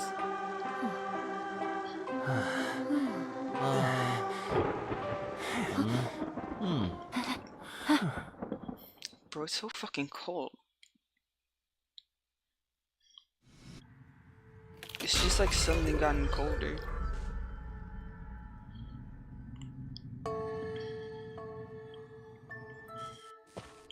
Here we are, spawned on Lego's memory on this fuck ass cipher. If they come towards that direction low key, I'm kinda fucked. Well, I mean, I do have my, I do have like the puff balls or whatever, so hopefully we'll be able to make do and go to like a better area to kite. But if they come towards this area, yeah.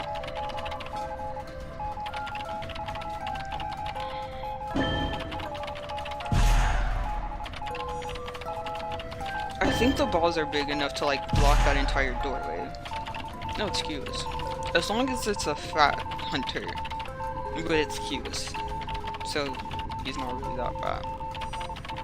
But if it was like a Bon,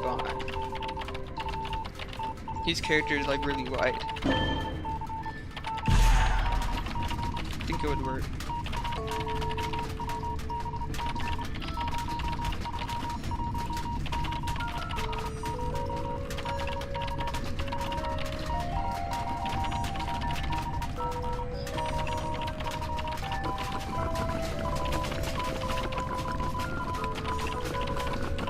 Bro, they're fucking zoo.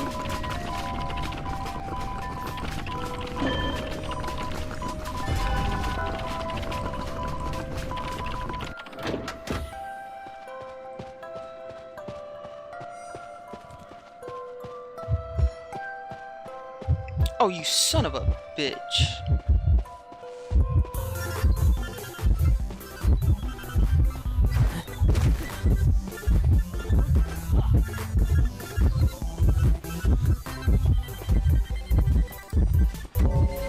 Fuck!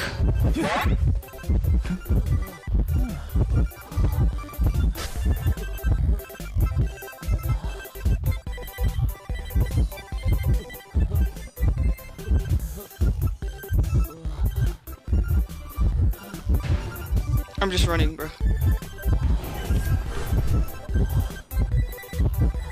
I'm just running.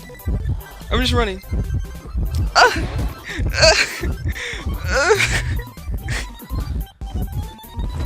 Sorry for the noises that came out of me. I was very scared.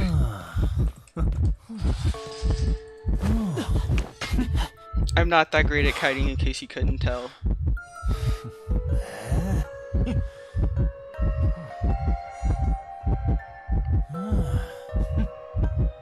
My ball is still over there, though.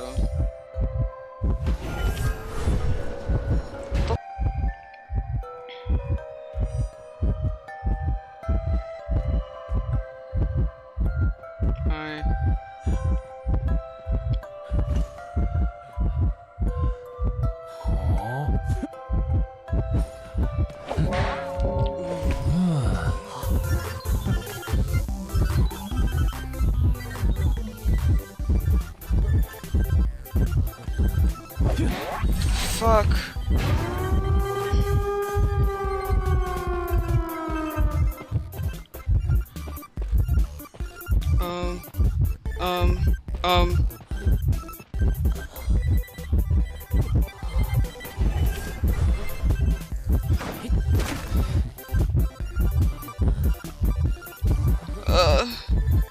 Fuck. What was I supposed to do? I don't have any of my balls, bro! I'm fucking defenseless! Shit! I can't kite for the life of me!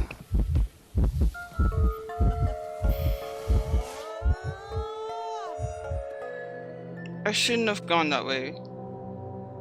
Both of my balls are still here too. What the fuck? Okay, wait. So he turned me over here.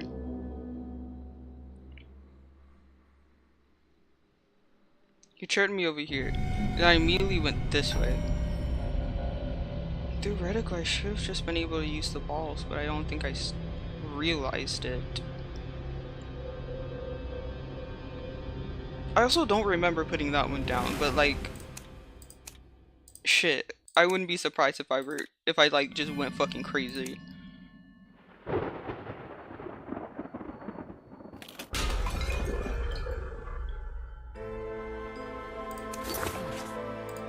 But hey, we got a tree escape, yay!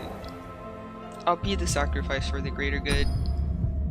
Someone's gotta go, might as well be the most useless one.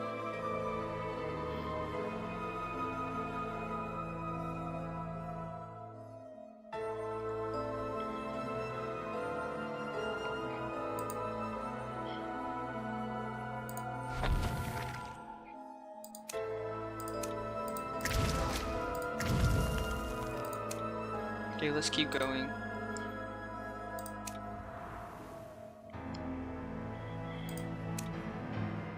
So you have this essence.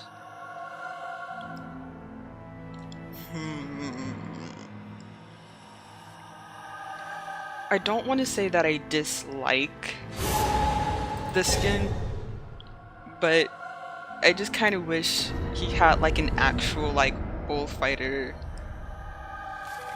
like a skin that like just utilizes like the actual bullfighter outfit, like the bedazzled like jacket and shit. Like personally, I would love to see that.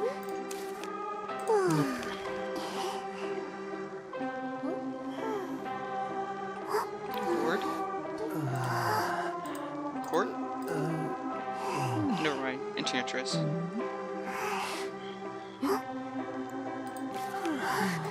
I mean, shit. I'll be a decoder.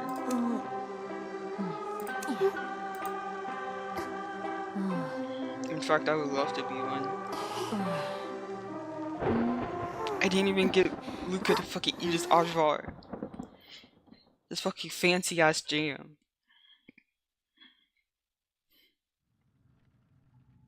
Why you do this to me, game?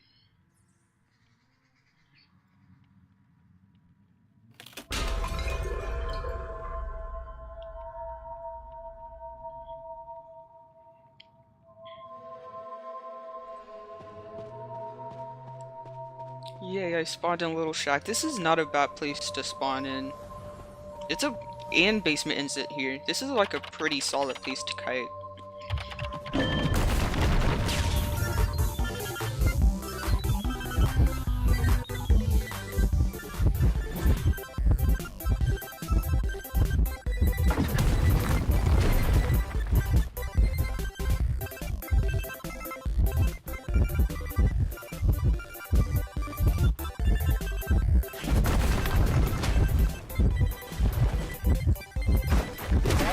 Huh.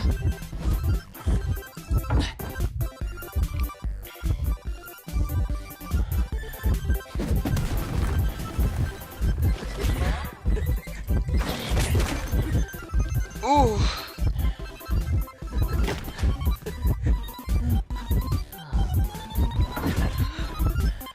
Oh, I was so... Oh, bro, I was so afraid of that.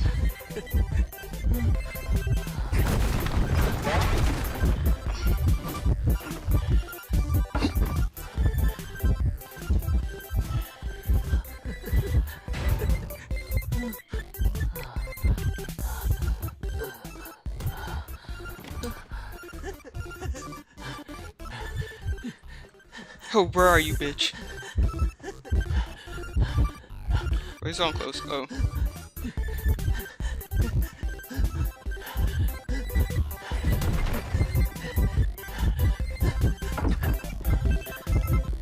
Bro cannot get me.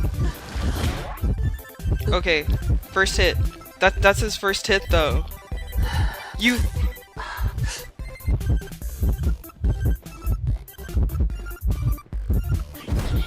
Fuck! That was nearly bad. That was nearly really bad.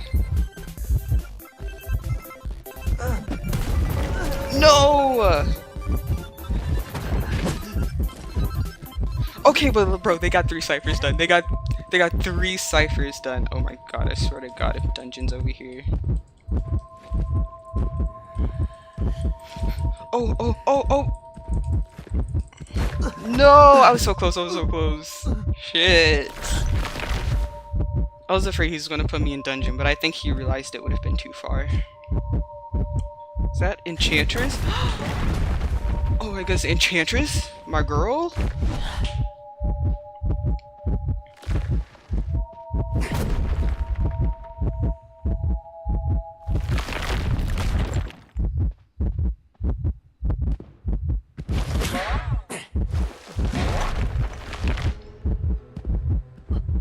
Oh my god. She has 4 stuns on her too, bro. You were literally farming that shit.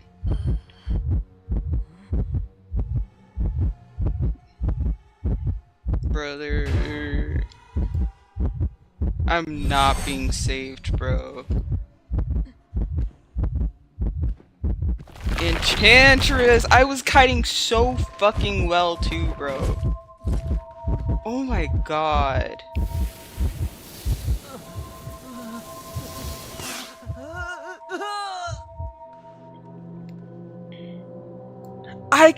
I did all that shit for what, bro?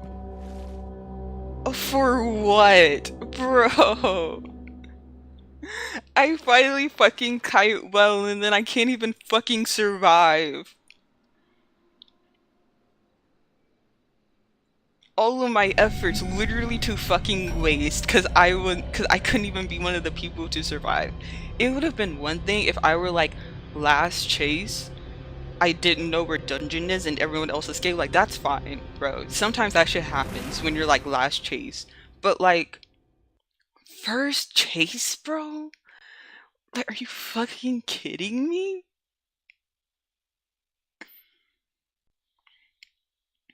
I just wanted to live.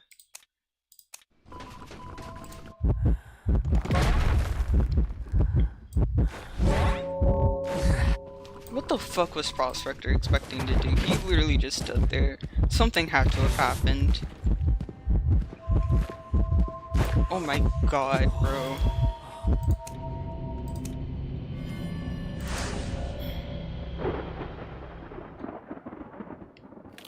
Nobody. This is gonna be a fucking 4K.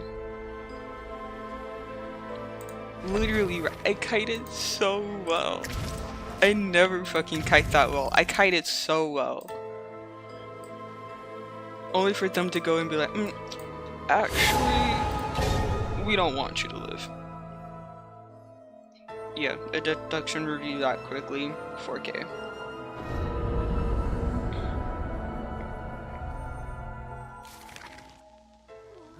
Oh shit. I didn't mean to do this.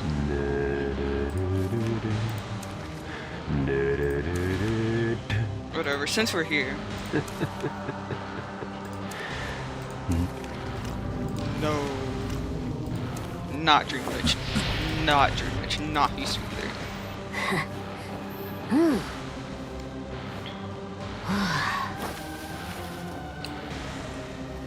I think this happened, yeah, this happened off stream, but like, bro, I got his sunflower skin. I'm so fucking happy. I finally got Exploit sunflower skin. All I need is like all I need is the accessory that like changes his carry animation to like dragging them.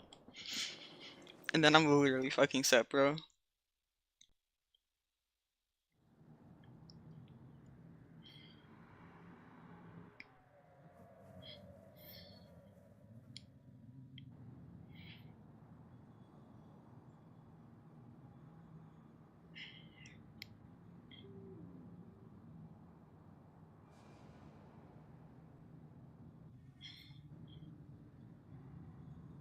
I think my mistake when I was kiting was like I kited out of the area.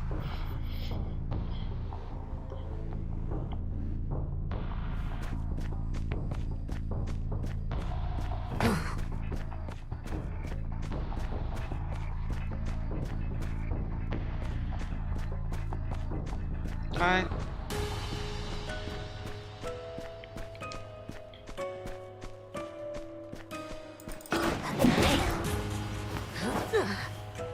Huh.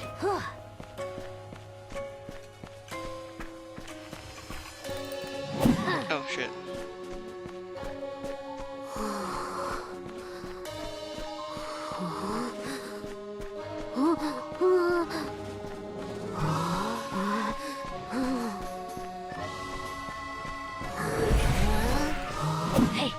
Oh shit.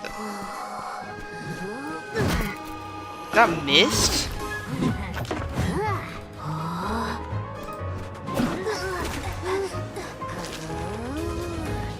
I'm not gonna have this mind that make a fool of me, bro.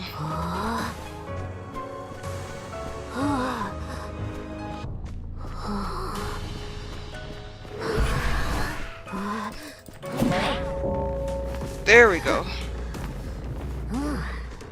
That took so much longer than it needed to be, bro.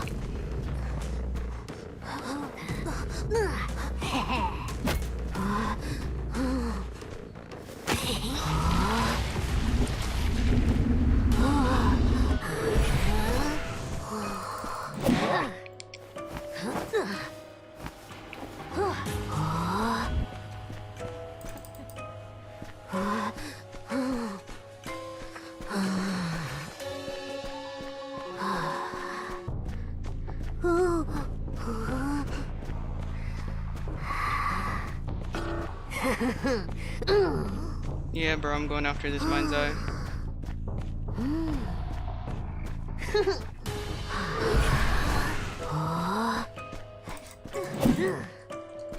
Whatever. She knew what she was doing with that, bro.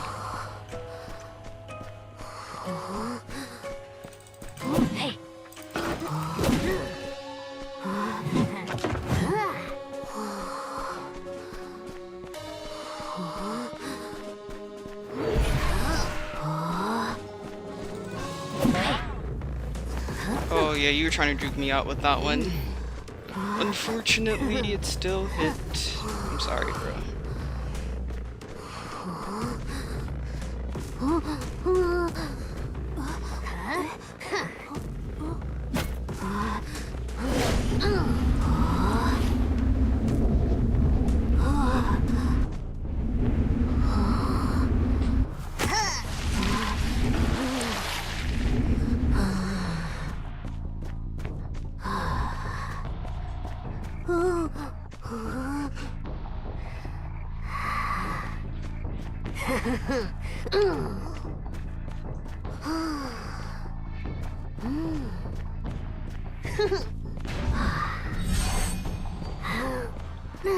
They're probably gonna go through the house.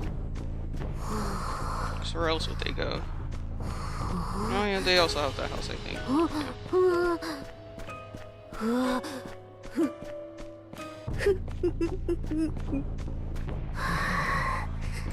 Actually, wait, no. I don't need to do all that.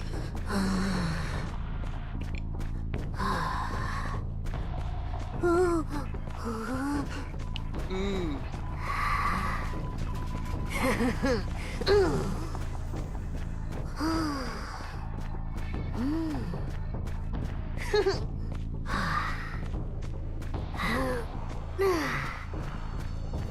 Ooh, that was not the right one I wanted.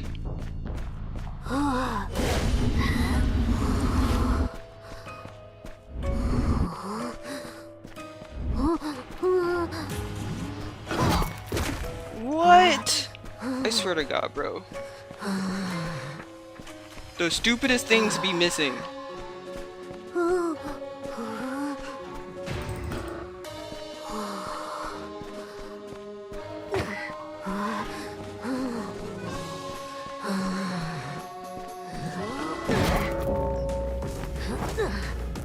Yippee! I got him. I got him, guys. Okay, now let's break this pallet. Do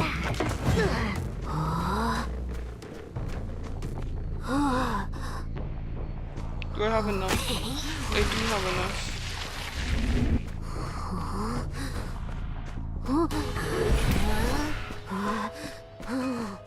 Yeah, that's gonna make you scared to come this way, ain't it, little? Ain't it?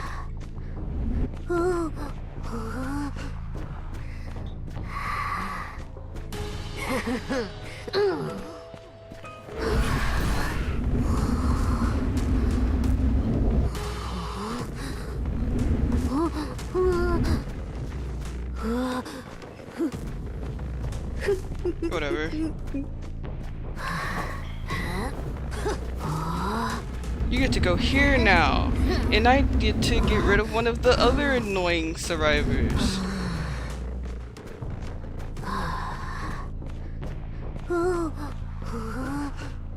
Someone's over here.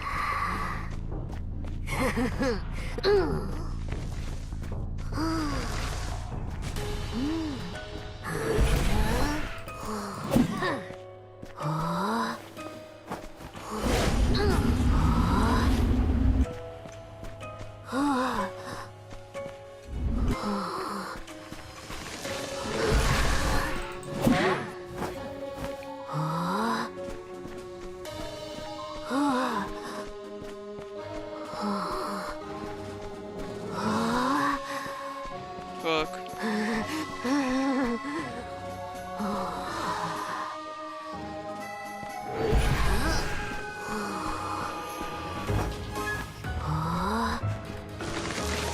Yeah, see, she's one of the more annoying ones.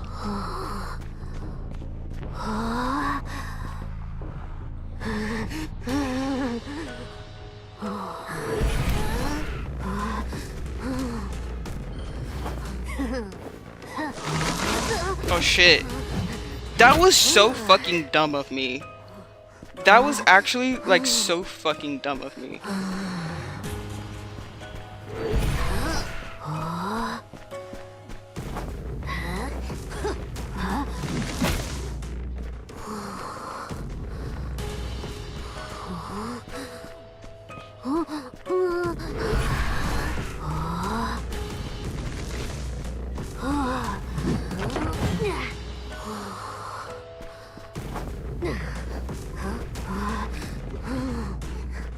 Okay.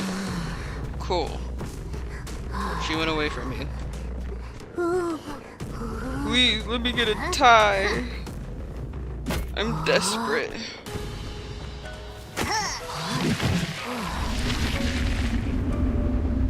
What the fuck did I just do?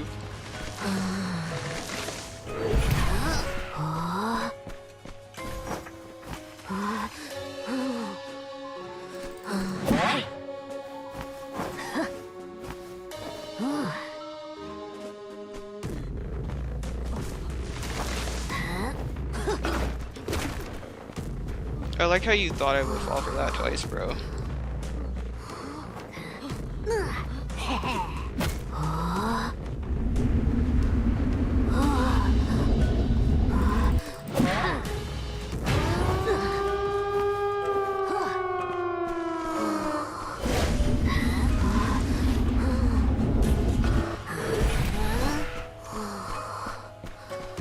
Damn. It just kind of be like that, bro.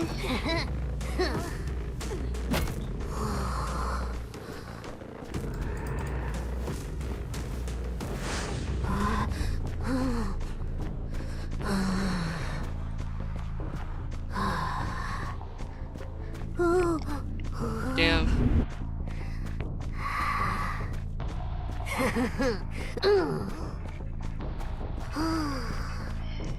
I want to say I doubt they went to the other gate, but like, it's not unthinkable. Yeah, they were at the other gate. No. Bye.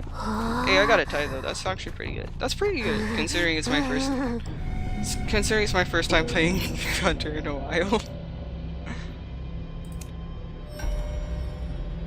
It's been a long while.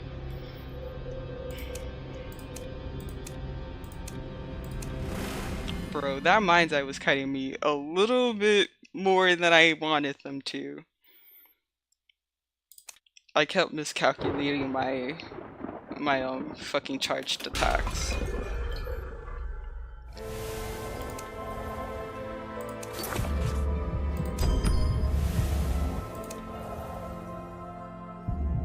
Yeah, the 0 survivors for that one where I kited really well as fucking Luca. Only to just get fucking sacrificed. Not even sacrificed, it was a failed rescue. Which, sorry to that enchantress that happened to them, but then the prospector fucked up too. And that just was like, did they give up? Did you truly fuck up or did you give up? Like, it was kind of hard to tell.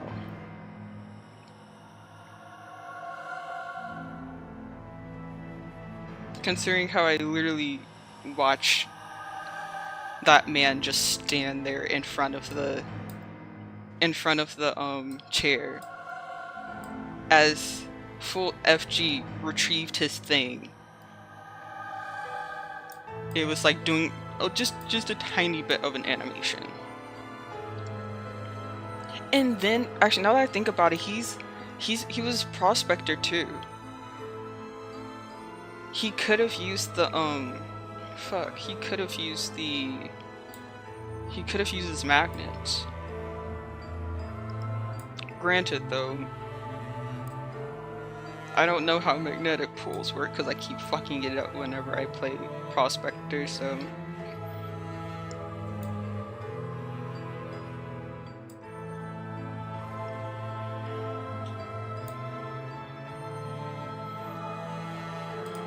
Come on. I wonder what this next game's gonna be like.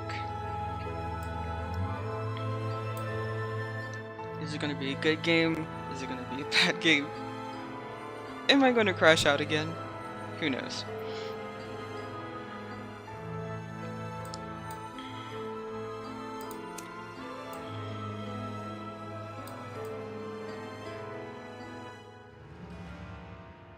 Oh, you know what? It does feel slightly less dark in this area. But or it's just me. Maybe I'm crazy. I really do feel like it's become a little bit less blurry or like pixelated. Again, I'm not too sure. But from a personal standpoint, this feels more high def than what I'm used to.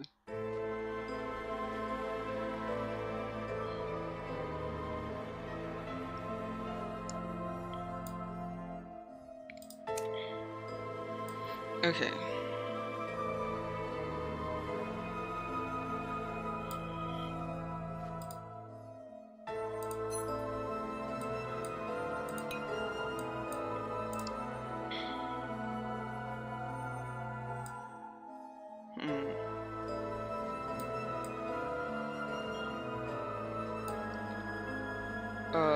Oh. I remember I made I did like a little post or whatever where I like took some pictures of dice. I kind of, bro, I'm kind of really sad because like I couldn't actually use the dice. So on Friday I had like some nerd things. I was like playing. It wasn't D&D. I was actually playing Cyberpunk. I was playing Cyberpunk Red with some friends. This was like my first time ever playing Cyberpunk. My first time using that system. Everyone else in the group had already played Cyberpunk before together. So I was just like the one new person. So I'm not gonna lie, bro, I was like pretty fucking lost. I was like looking at my friends, I was like, okay, what do I roll? Okay, how do I calculate this? Okay, I wanna do this. How do I do that? that was literally... That was like just literally me throughout that entire game. And I quickly realized how like quickly things can really fuck us up in that game. I was playing a I was not a med tech. I was playing a fixer. I was playing a fixer, and we were like just like doing some mission for Militech, and essentially we had to like get info, and my ass like gets us into a combat. And mind you, I've never played Cyberpunk Red before. I'm not familiar with like how I'm not familiar with how like the combat really works. So I was really just like, I was like, fuck it. I'm literally built for this. Because I built myself to kind of be like a fast sniper, where I could just like, because I had like skate feet. So I could literally just like roll up to the enemy, shoot him with my sniper, and then keep going. Because I felt like playing like that would be fun.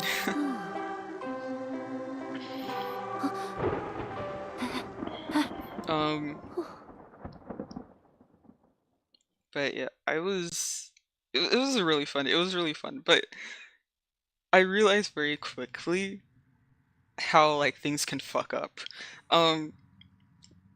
Because in that same battle that I started, that I got the entire party in, I we had like some dude like descend from a helicopter, and he looked like someone who would fuck us up. And I was like, nah, EMP grenade. And then I missed.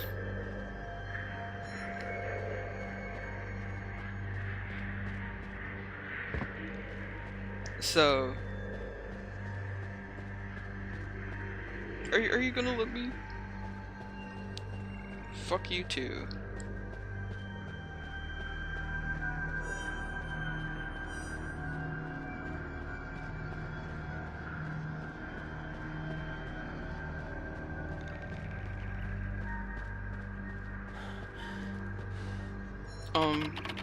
Be careful, cause I'm over here now.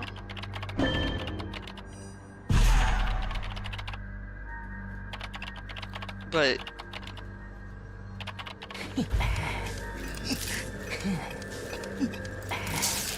let's just say I was fucking terrified. I was terrified out of my... You've gotta be kidding me!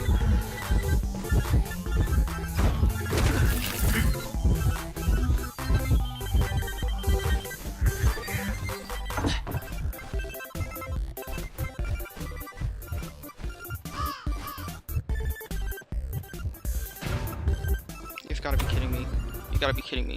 You gotta be kidding me. You gotta be kidding me. You gotta be kidding me. You gotta be kidding me. You gotta be kidding me.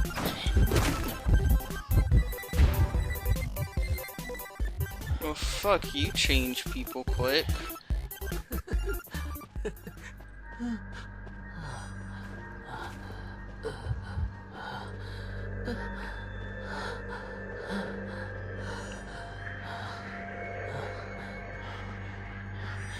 Look both ways before you cross the railroad, guys.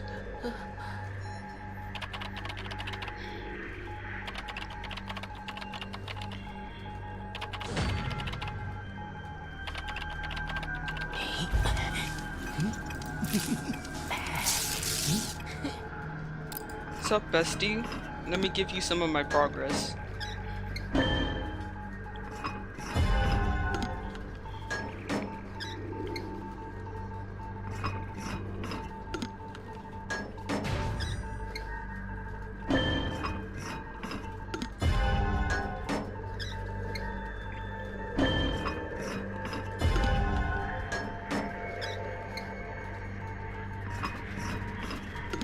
See, bro, look at them go.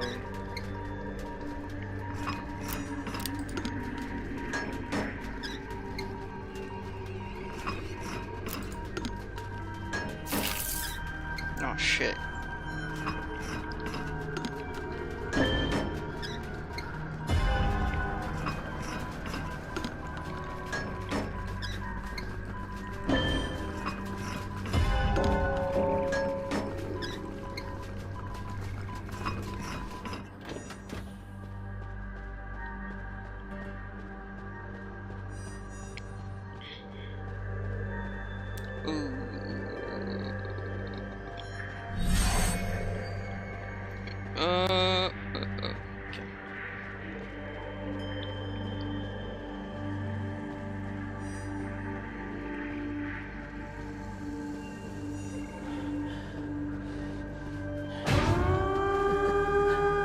I had no idea Farley was also over there. Oh. Anyway. Oh no. He has excitement? I just realized that's the sound of excitement being popped. Fuck.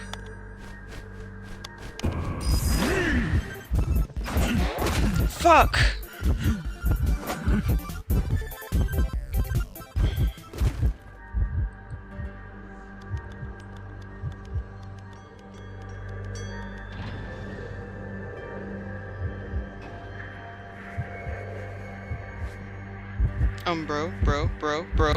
Bro.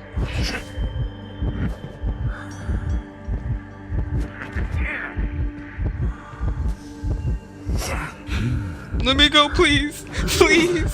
Please!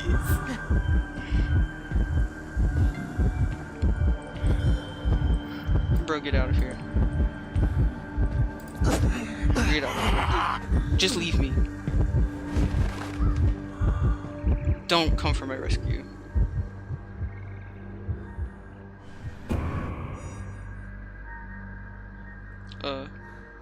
Brother.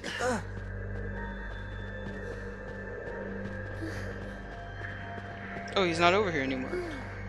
Cool.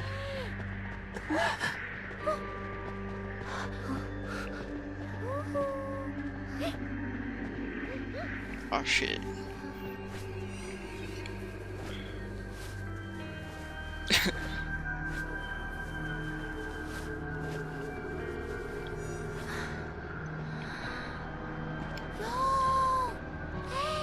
Do you think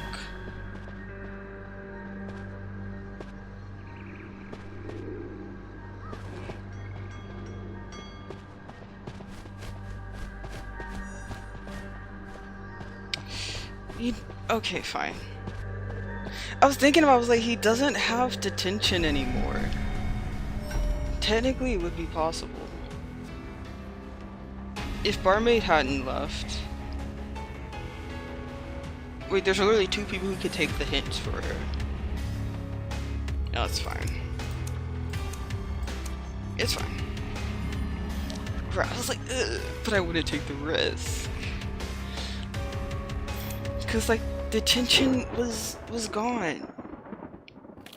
So like literally, as long as we took the hits, they'd be fine.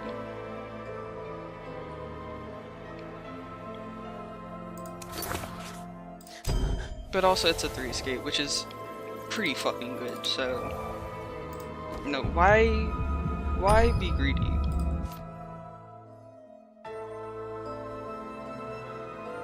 Oh wait, hold on, shit, I recognize this person. Wait. Eh?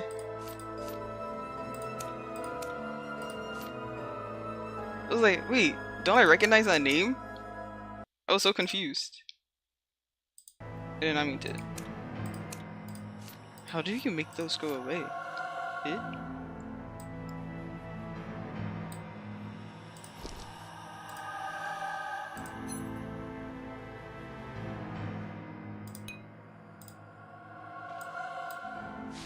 I don't know. I was so confused. I was like, wait, don't I recognize that name?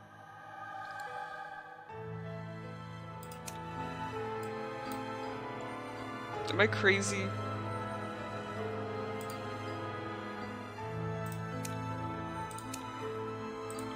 I might be. I don't trust myself. I've hallucinated one too many times and given to delusions way too easily.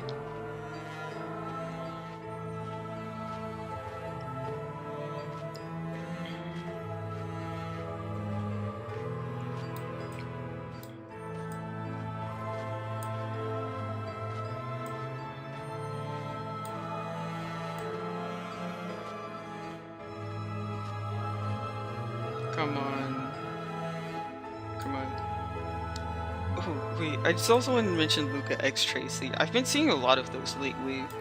I'm wondering, like, what made the, I guess, ship become so popular nowadays. Because I remember before, maybe it was because of where on the internet I was, but I saw a lot of, like, veiled stuff. Victor, Andrew, Luca, and Edgar type stuff. I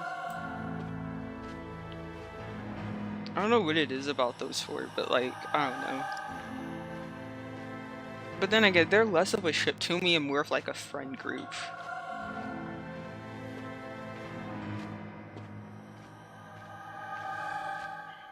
But also, didn't like Luca canonically hate Tracy or some shit? Like canonically, like in the lore for whichever game like, they were in together. Didn't Luca like have some sort of dislike towards towards Tracy?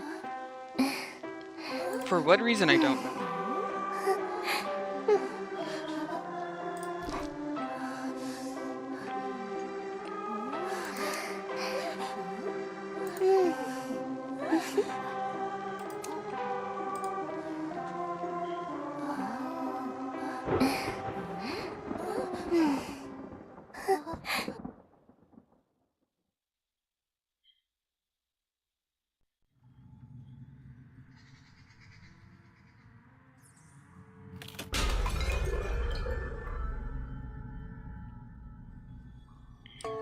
Leo's memory. Oh, there's one right here. Nice.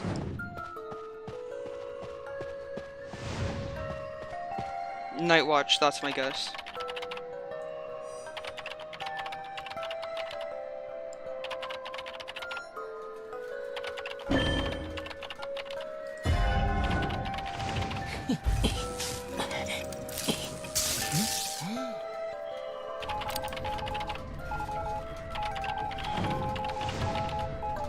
Wait.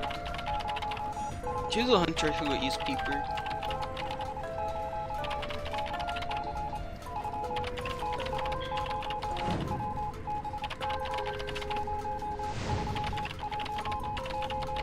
There's so much wind noises going on. I feel like it is Night Watch. No, it's Reptilian. Wait, I guess that makes sense. The jumps. Yeah.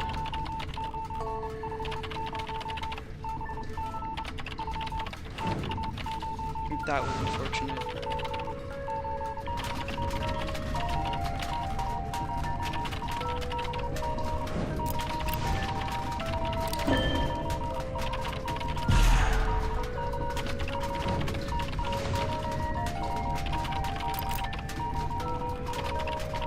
Why were you sending me your progress, bro? I'm about to crash the fuck out. I was wondering why it was taking so long.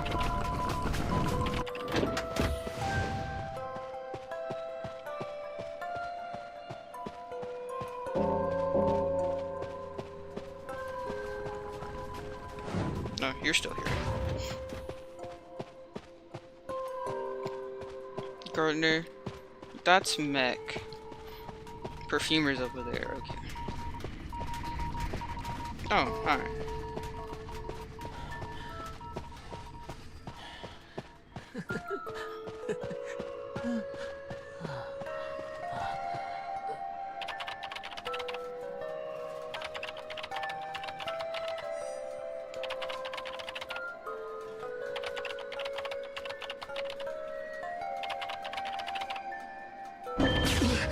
Oh shit.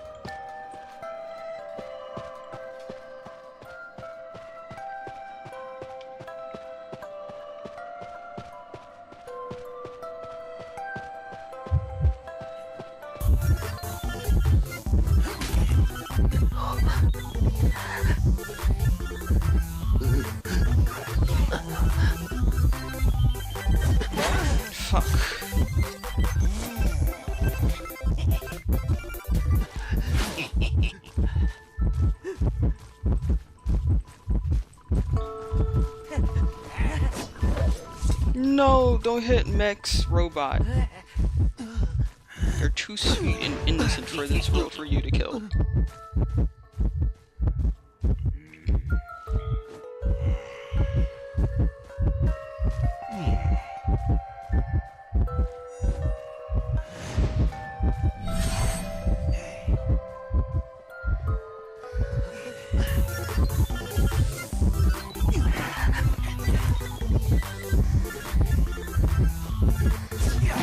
Fuck! Bro, they were trying so hard to block that for me though.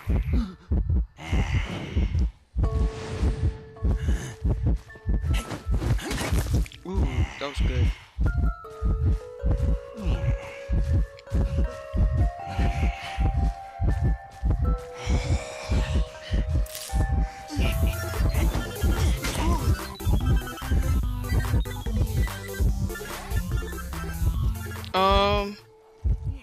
Fuck, they're only at 20%, bro.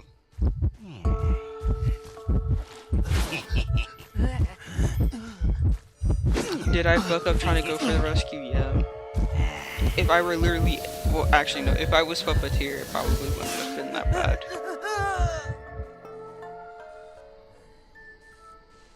If we're going to be honest, maybe we should have just sold them. Maybe we should have just like sacrificed and just kept decoding. But I just felt bad. I didn't want them to go.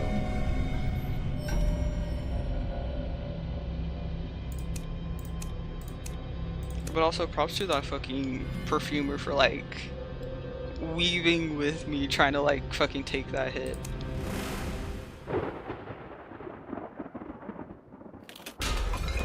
I still got hit, but hey, it's the thought that counts.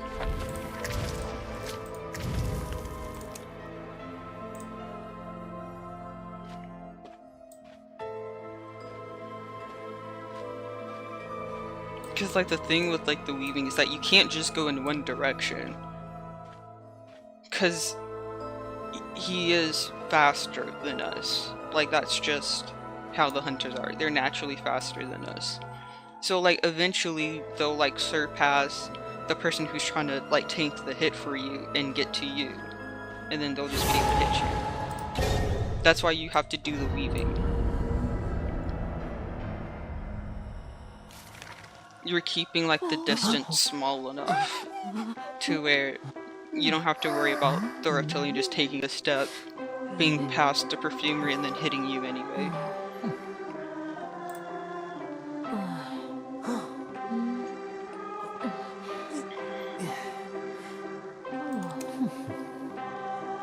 Two harassers and a rescuer? Well, actually no. Patient's not a harasser. He just grapples. But we have one harasser, a rescuer, a person who's good with... Okay, never mind. No, I mean, we kind of have a healer. Or a support. That's good. That's nice. I'm trying to be positive here.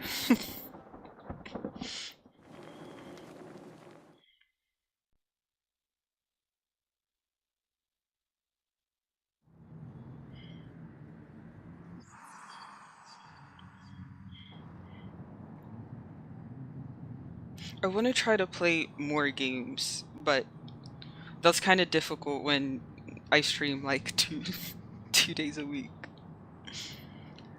And then sometimes those streams are just me studying. But I do want to play more games, like a more variety of games, because right now my games are just Identity V, Saint Spells. For a long time, my game variety was just Identity V, Saint Spells. And then Marvel Rivals came out, and then Marvel Rivals was added to the mix.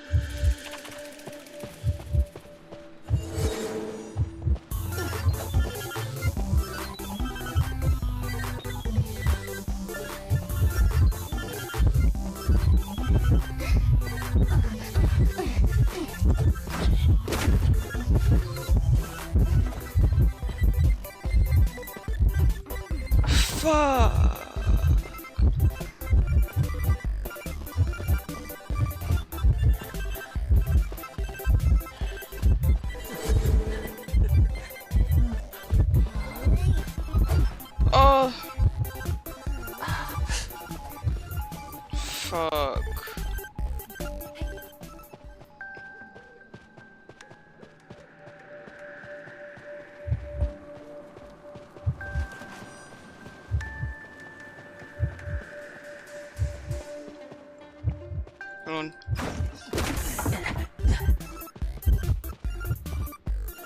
Speed! Fuck! Oh shit.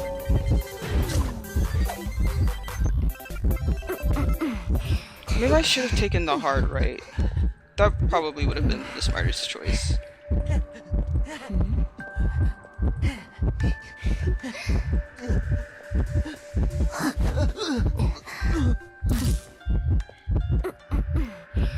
Was I dumb? Yeah. Is that okay?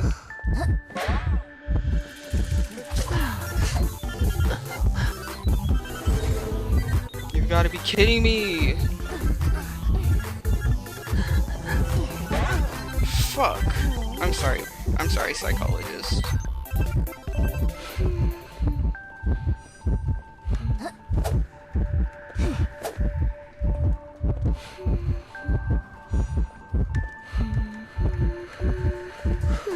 No!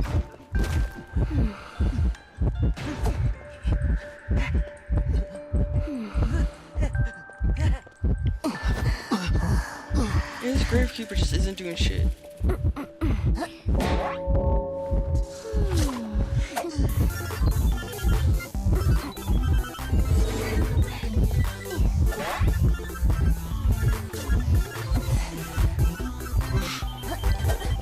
Oh! Oh! Psychologist, I fucking love you.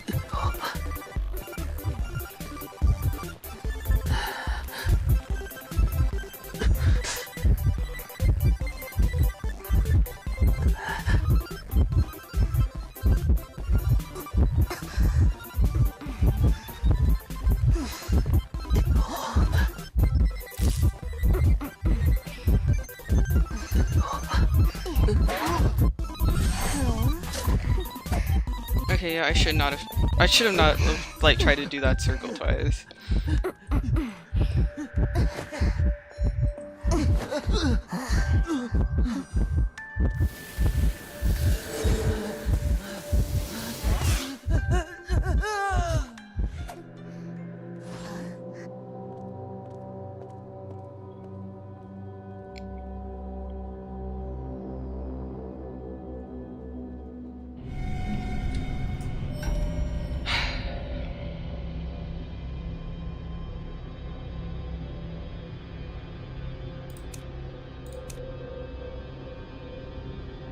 It said this person went AFK. But I can't remember if the system ever said they came back on.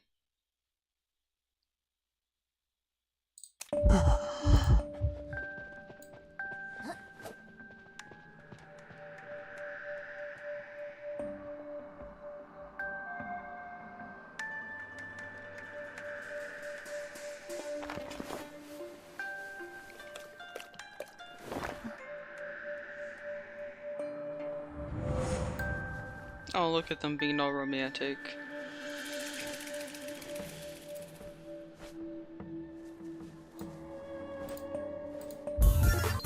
Meanwhile, Andrew's running for his goddamn life. Oh yeah, that's nice. He went on to a different level, so that way it's harder for her to try to, like, pinch him with the... That fucking...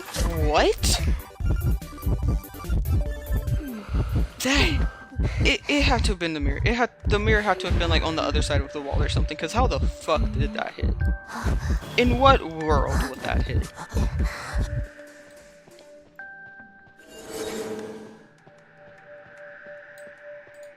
In absolutely what fucking world does that hit, bro?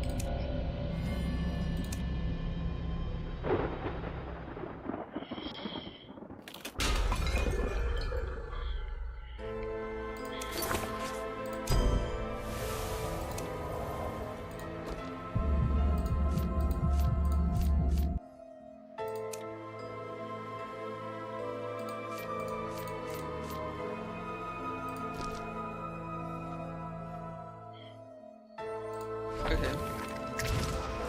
Back. You know what? Fuck it. Yeah, let's do Hunter. Why the fuck not? There's nothing wrong with a little bit of pain every now and then, you know?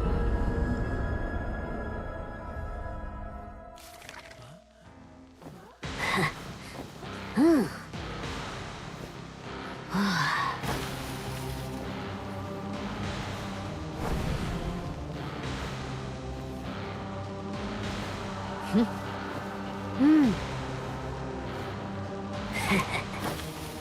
yeah, I'm ready. I got exploit, bro. I'm ready.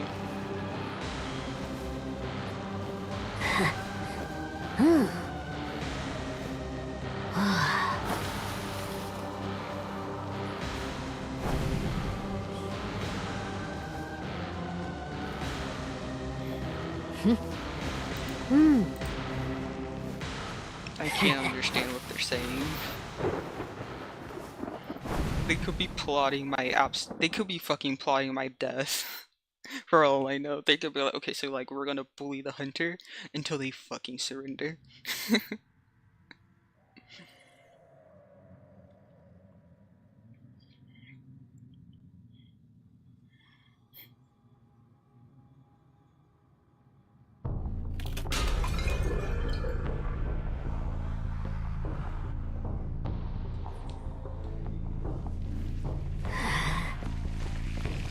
I like how my where the fuck am I?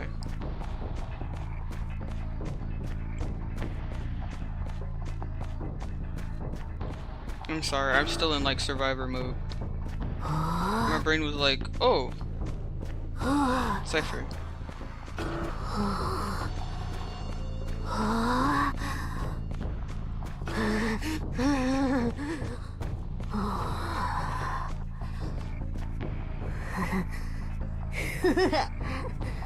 Where the fuck are you guys?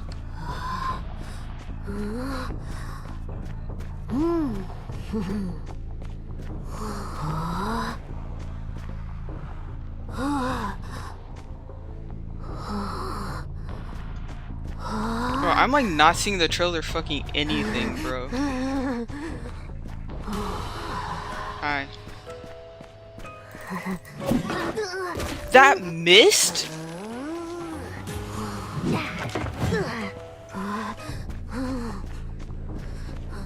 What?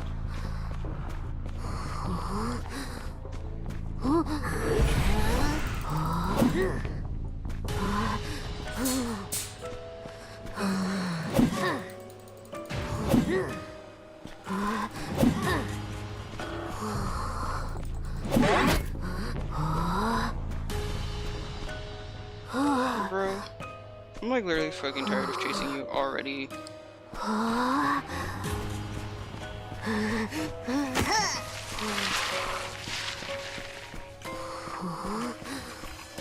Like fucking give me a break, bro. Oh, you're Gardner.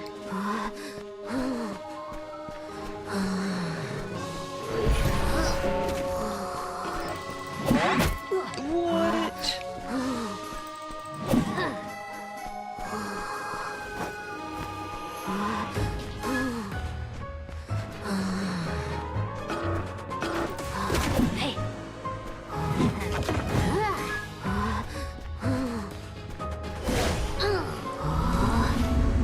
Oh no.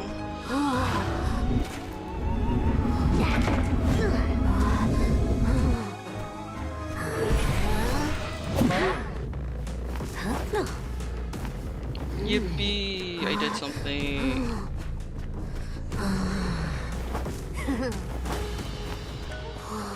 What the fuck? Wait, how the fuck does that happen? Oh, it was Enchantress.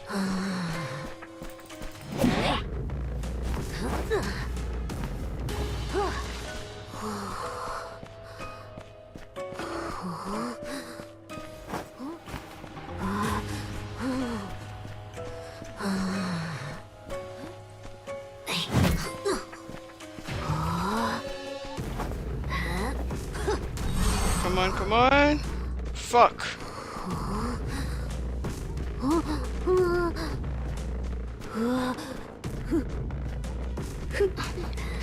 Damn it, Gardner!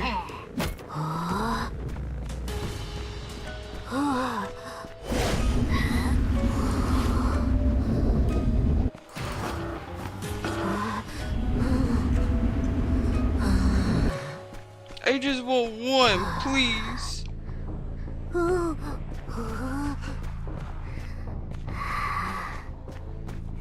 Alright.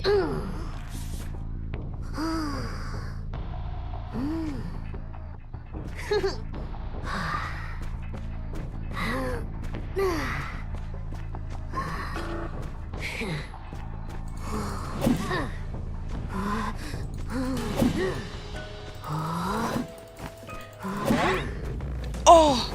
That was fucking perfect. Okay. Shit. I made a really weird noise, but I'm just so fucking happy, bro.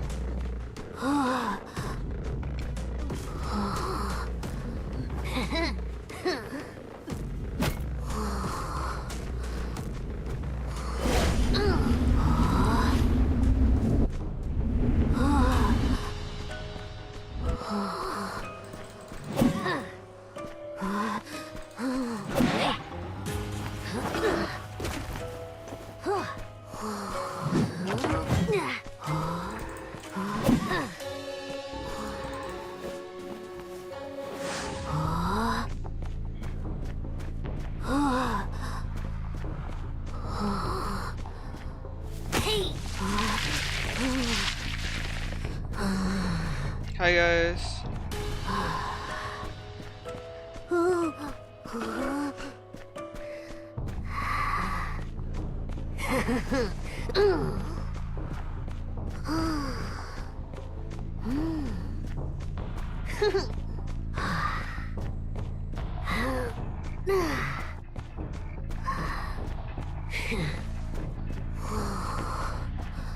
Fuck.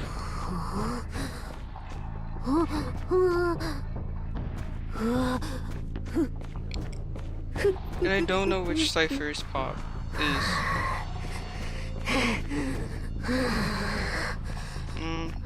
Two.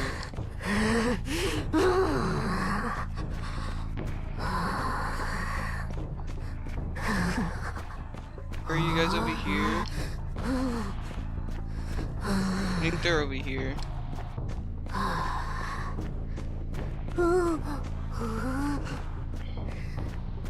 Are you guys not over here? Okay. They're not over here. I don't know, but like, my teleport's going to come up soon.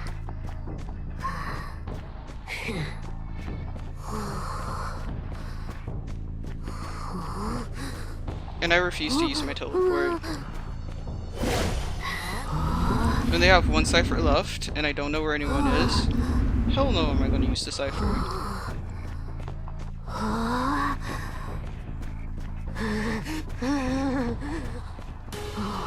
Oh look. They're literally in this fuck ass building.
Hi. That's what you get, bro. Let me get one.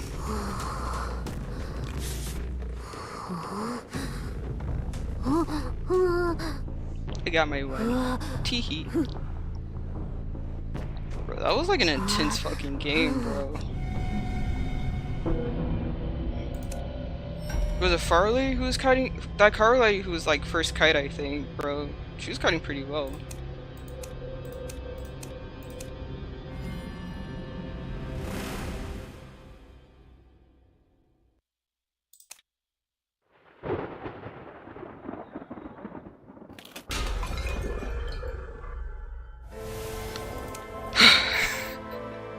Literally, bro, my heart's fucking beating.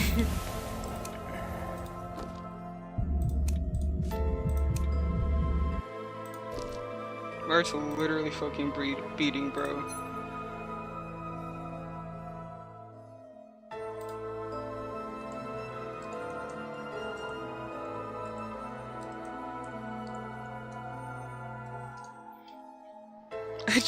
I just wanted one. Sorry, and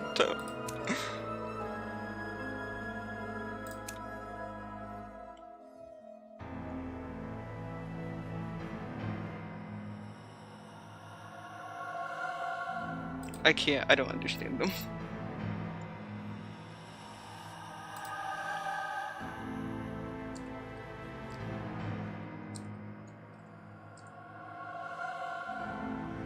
I know they don't understand me, but I'm gonna just put it in there anyway.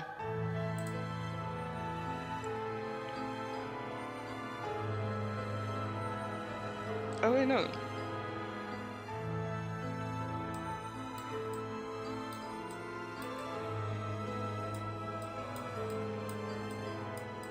No.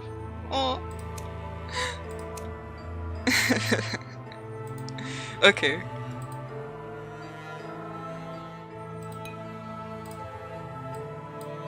But like literally for real, bro, I just wanted one. They were all doing so well. I just wanted one chair. That's all I needed.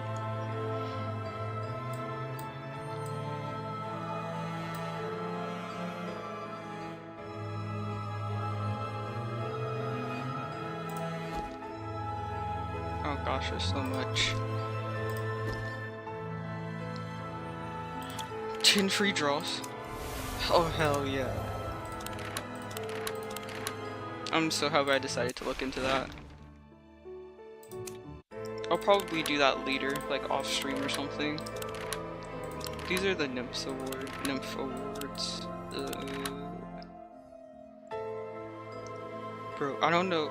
Oh, Bro, this Enchantress Nymph Award looks fucking amazing.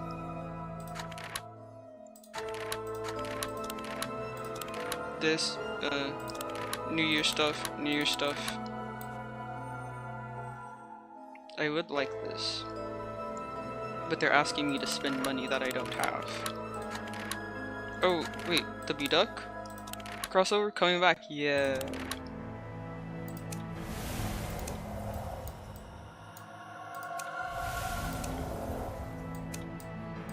I'm so happy I decided to check these. I have awards that I can get. And I got a free 10 pull.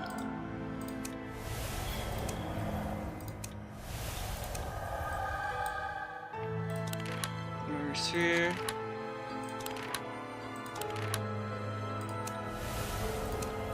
Okay. Time to pull, guys.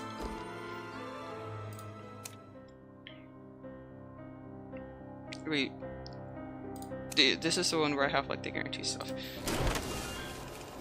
I have the B tier skin for meteorologist, because literally I don't think I saw anything else I wanted. Oh wait, no, I got it. Oh yeah, I forgot. I got it at the same time I got this. I'm really just... I opened 116. Fuck, I still got so much to go before I get my S tier thing. Wait. Oh.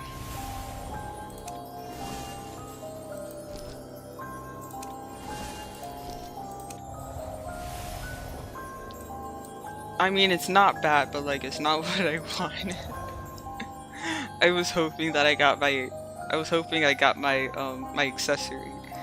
Fuck.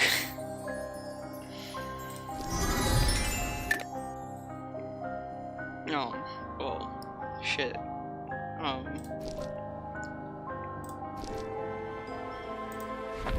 I kind of don't want to start learning patient though. I'm still trying to get used to Florian. Besides, if I play patient, I'm gonna need someone to like come and be my psychologist, cause like I ain't doing that shit by myself. If I'm gonna play the part of a pair, I need the entire fucking pair.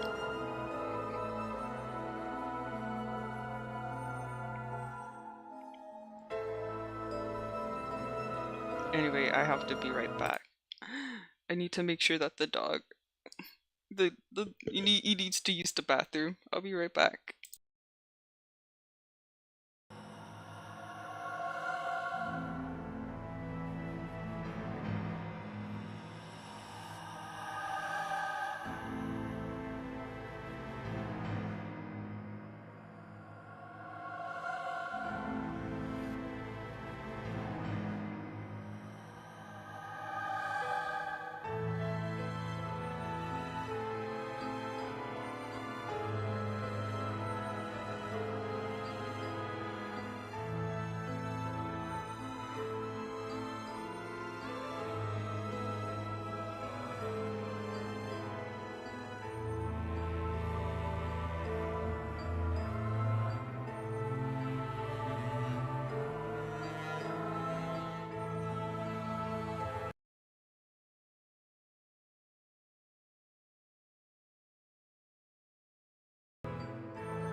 I'm back.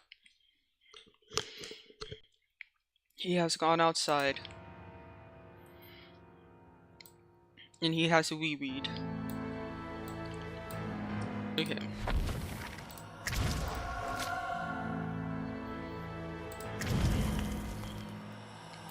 No, please.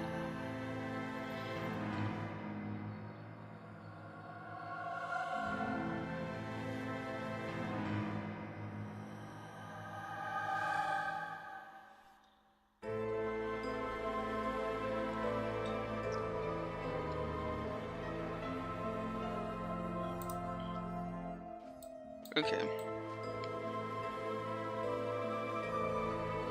I just realized I never finished that story about the Cyber Red campaign.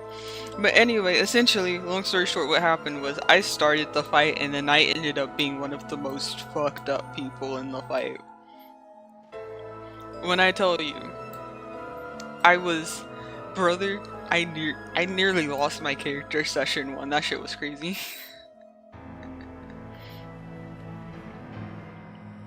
Like, I wish I weren't kidding, but I'm not. I am not, bro.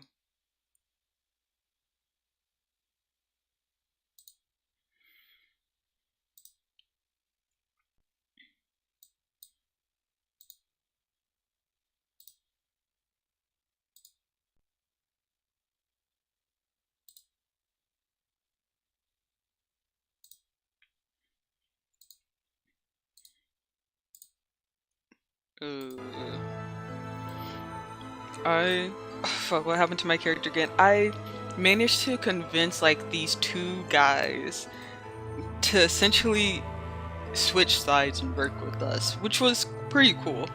I felt like I was kind of doing, like, my thing as a fixer. Convincing people to do shit.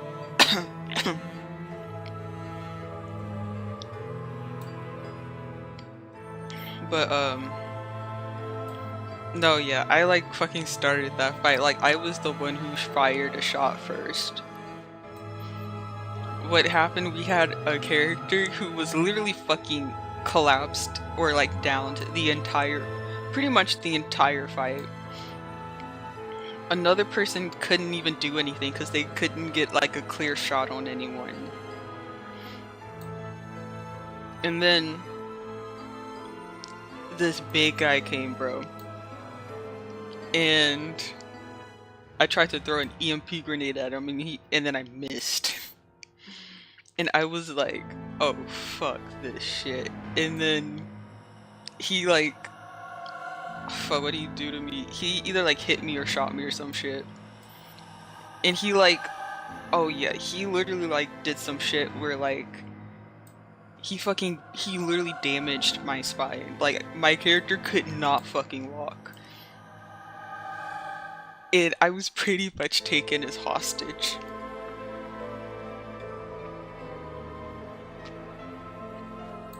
Yeah, I was taken as hostage until, I really fucking lucked out because I thought I was gonna die. But, like, luckily, he was just trying to take me as hostage. So that ended up buying me enough time, because by the time I was finally able to make a move again, I used a stem, which, for people who don't know Cyberpunk or Cyberpunk Red, a stem is just kind of like a medical drug syringe in the game where you can just, like, inject yourself with it and then you can ignore critical damages, which for me, a critical damage was like a spinal cord injury that made me unable to walk. So, like, I gave myself that stem, I was able to walk again. Immediately, I ran the fuck away. I was like, no, I can't do this. But luckily, we had a net runner on the team. And they were able to, like, hack a crane, because this is happening in, like, a cargo area. They were able to, like, hack a crane, have something fall on top of him. Not gonna lie, his ass fucking survived that. We were like, oh hell no. But someone took a final shot and did it. He was finally done. He was finally out. And I'm just sitting here just like, it's literally session 1. I already almost fucking killed myself. I was like, this is nothing like D&D. Like,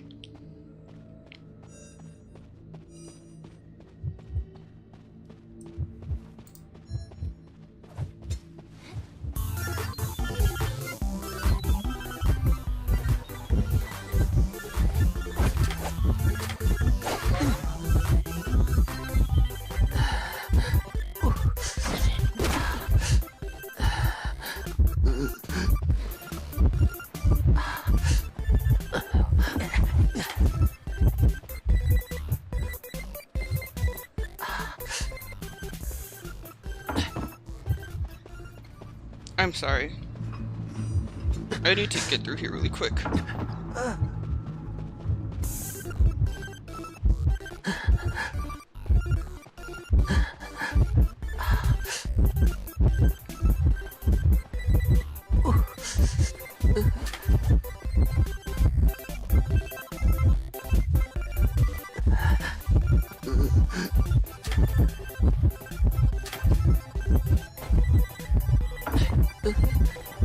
No! Fuck!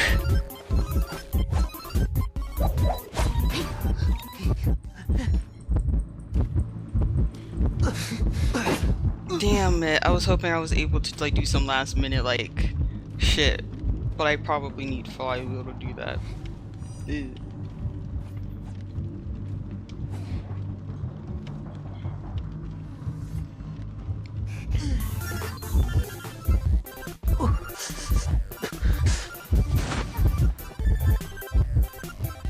Oh fuck.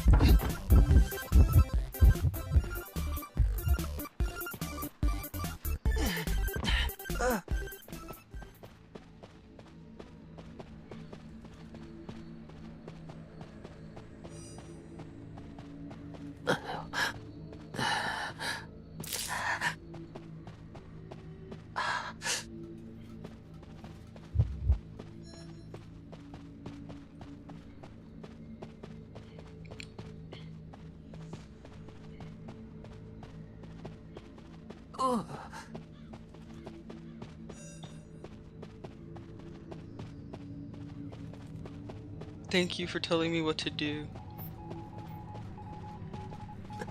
I'm injured, lost, and scared.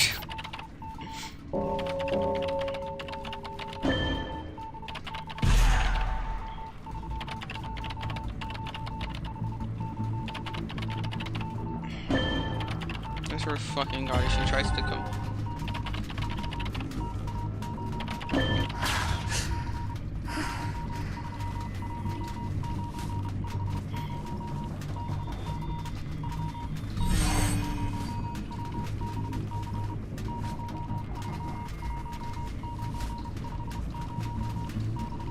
Do you think she sees us?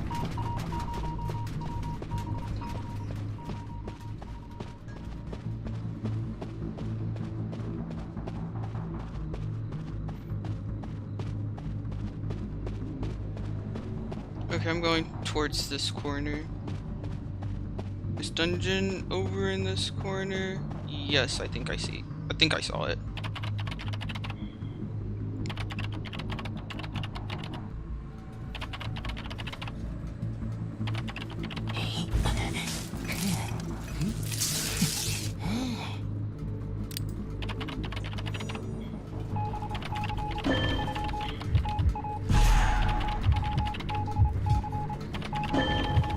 Okay, she's distracted right now.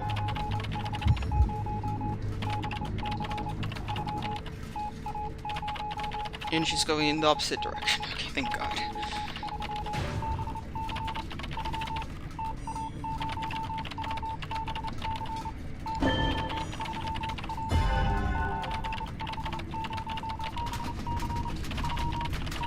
Guys, I'm only at 65%. I'm gonna need you guys to fucking last.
Brother, I'm trying to stay the fuck away from her.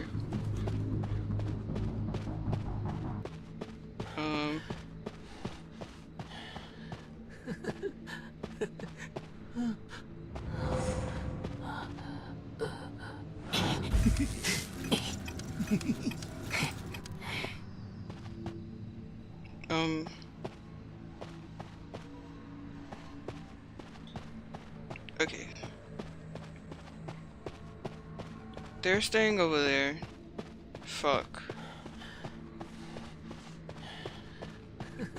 Coordinator, I'm gonna need you to save.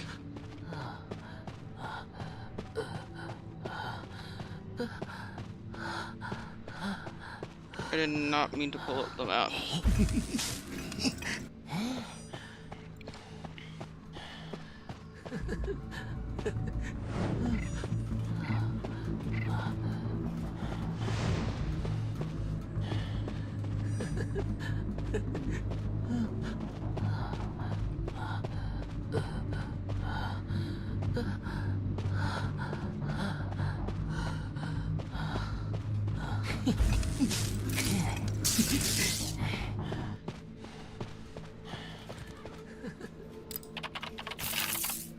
Fuck!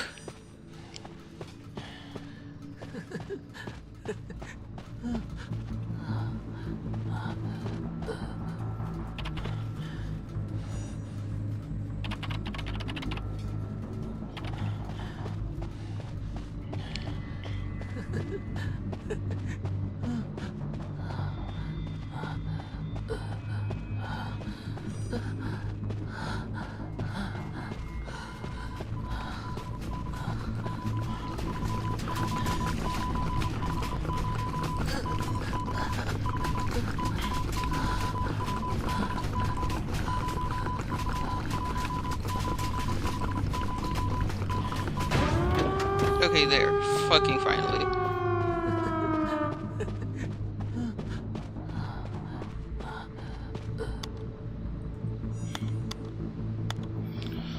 Oh, bro, I'm so tired already from this game.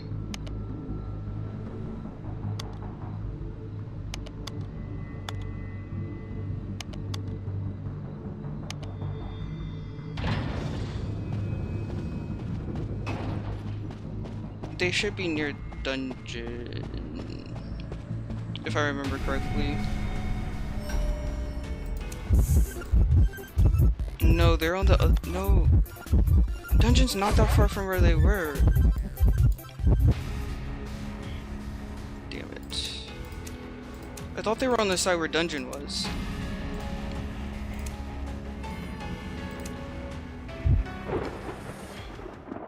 They probably were and forgot, or...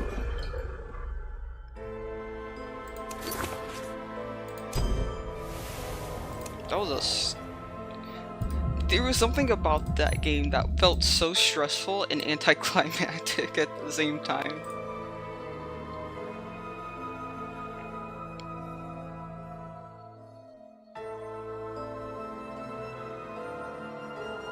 Also, my brain was like hella confused during that game, so you know what we're gonna do? We're going to go back to that. Eh?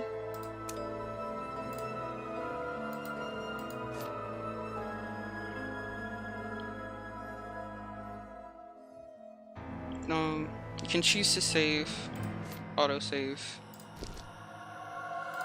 Damn it. I can't watch my replays anymore.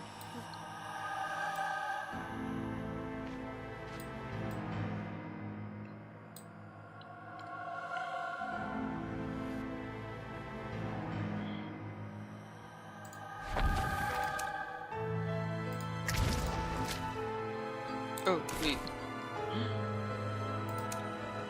Yippee. Okay. I'm off. Actually, yeah, I already have Expo's visit. What does it look like?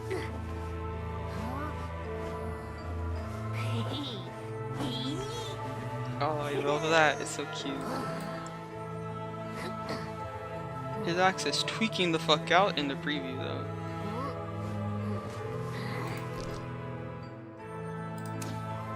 And then, yeah, Fire Investigator's cartoon. graffiti. Yes, yes, yes, yes, yes, I understand how this works, what this is, blah blah blah. Oh. Never mind, actually I'm dumb. Actually I appear to be an idiot, who actually doesn't understand how this stuff works.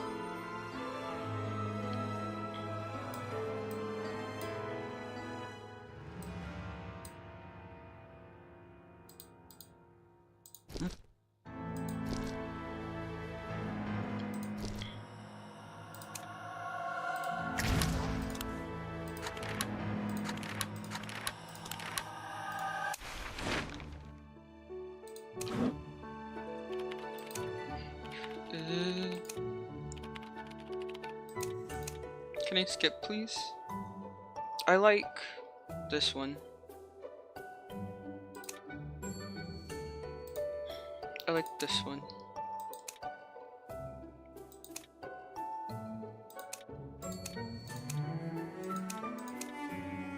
I don't have shit for it. Well,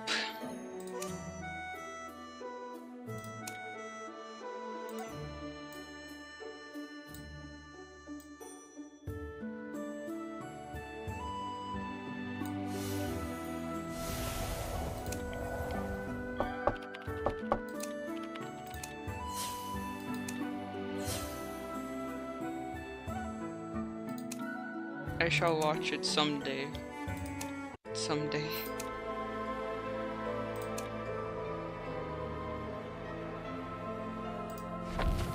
Okay. Back to the game now.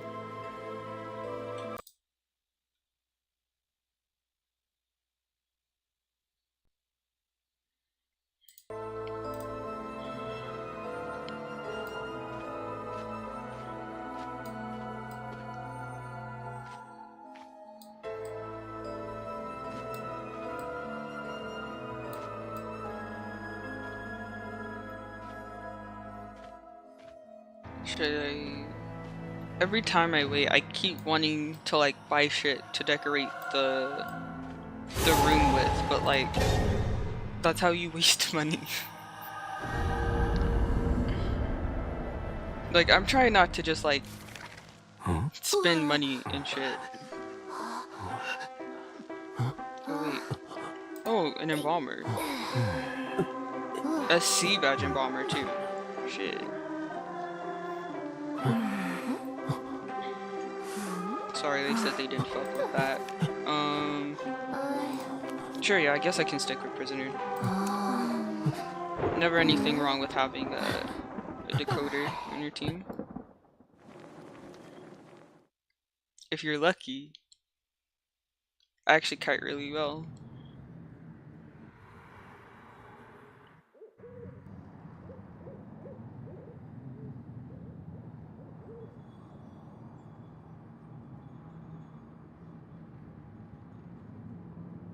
Come on, you're almost there. Shall I keep going just a little? It's like, what, one more line? There you go.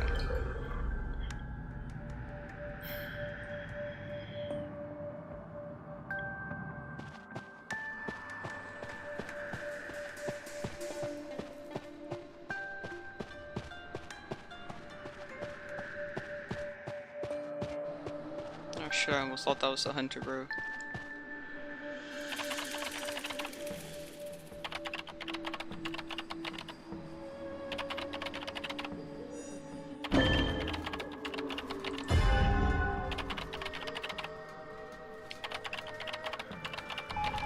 I don't want to connect it to them yet.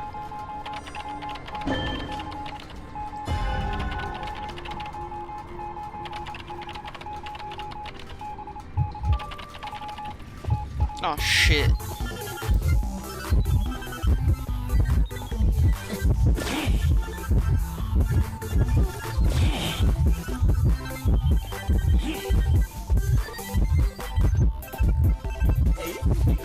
Oh shit.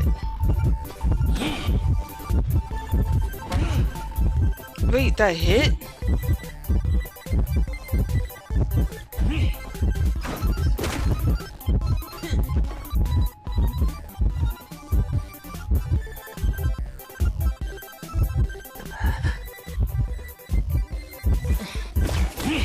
Okay, white on me.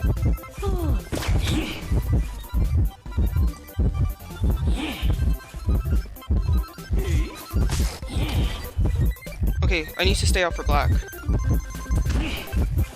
Fuck.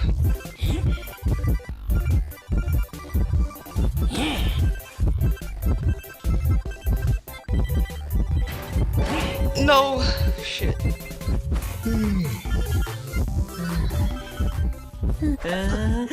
Okay, I feel like it wasn't that bad.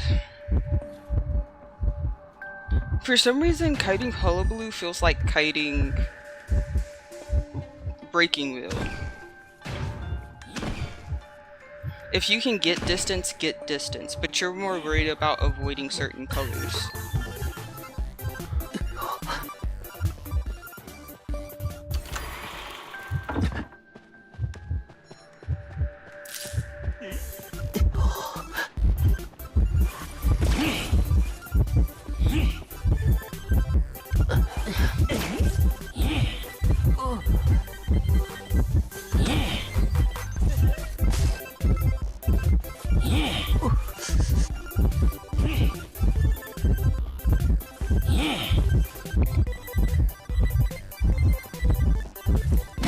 No! Fuck.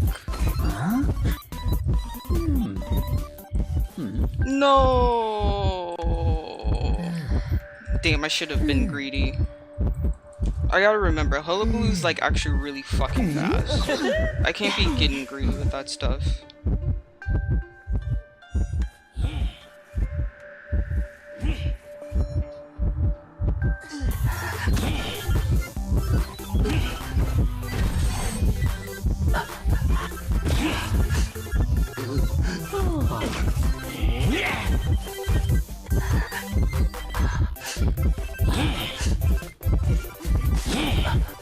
Oh shit!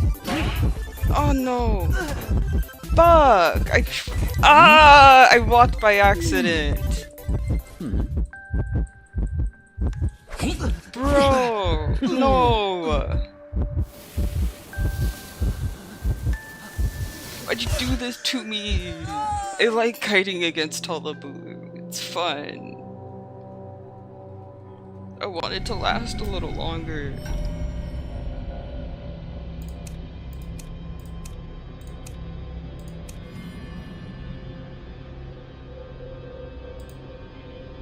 I didn't even reach a full 2 minutes of kiting.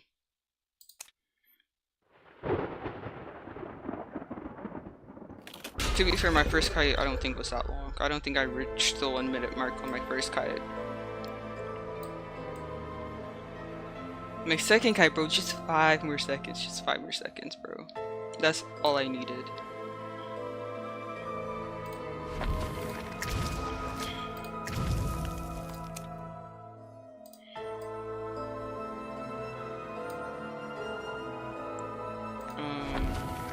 I'm gonna switch to Luca. Specifically Graduation Luca. Where are you?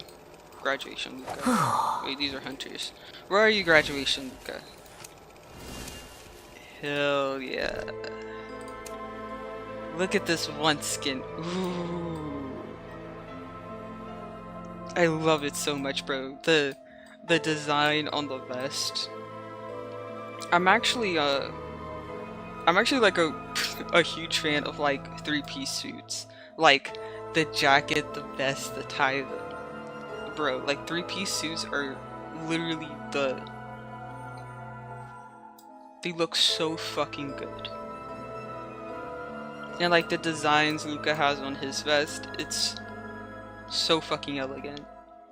The like trim patterns as well on, I assume this is supposed to be the jacket that he just has like wrapped around his waist. The backing too. Oof.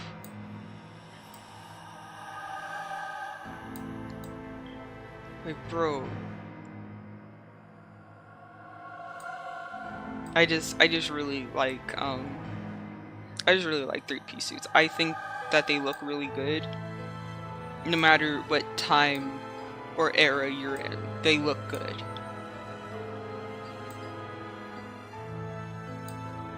And they're like, I think, one of the most attractive things a guy can actually wear. Like, if we're being so completely honest, like, suits are like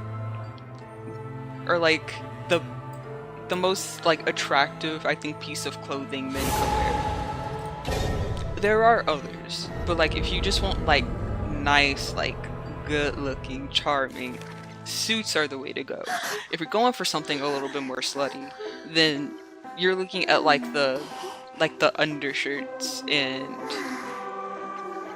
like more skin tight stuff. Especially if they're made with thinner material. Silks? Actually, yeah. Like silk button downs, and you just like leave, you know, a few buttons undone, yeah.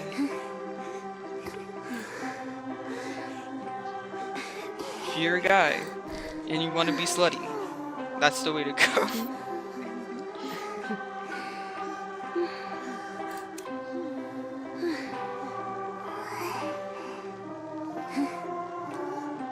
Fashion tips from Pog, probably the most unfashionable person here, if I'm gonna be so fucking honest. I like to think that I can dress. And that's it. I just like to think that I can. Some people say that, like, the stuff I choose looks pretty good. Some people are like, the fuck is that? Usually I keep things simple because I don't have that many options to choose from. Just like from within my own closet.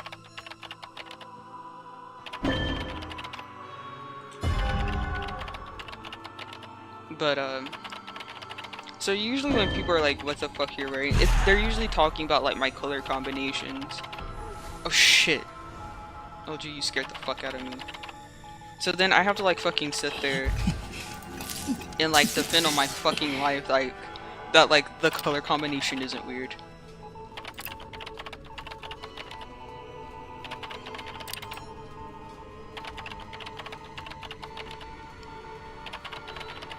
I remember being judged. Okay. Bitch, I'm right here.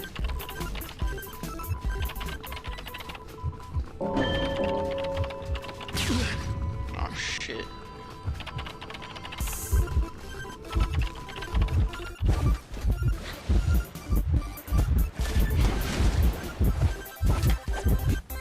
Thank you.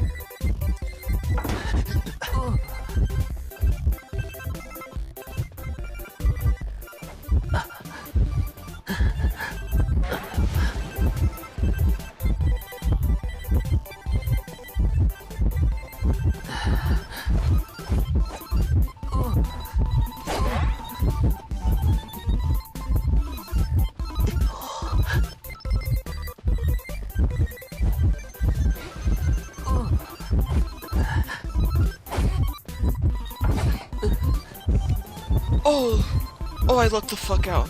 Oh.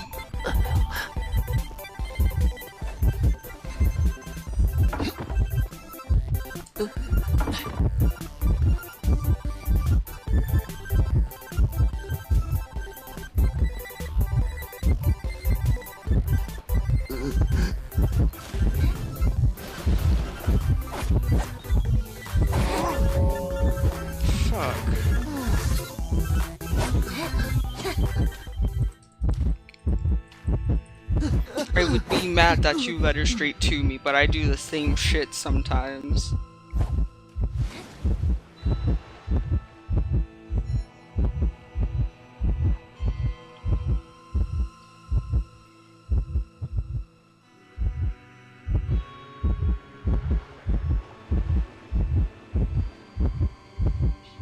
She is near.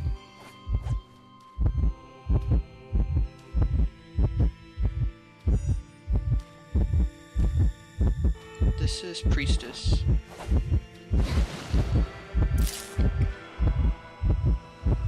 Oh shit.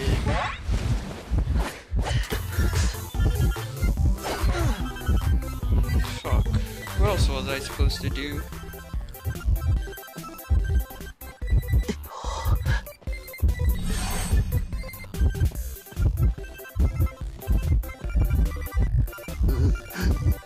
like to get a second hit on me?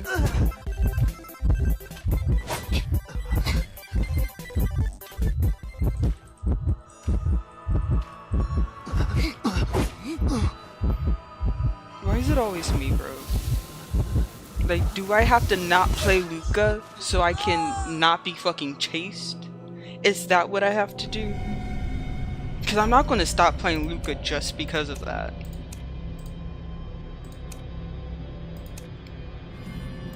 I hope you know that, Hunter.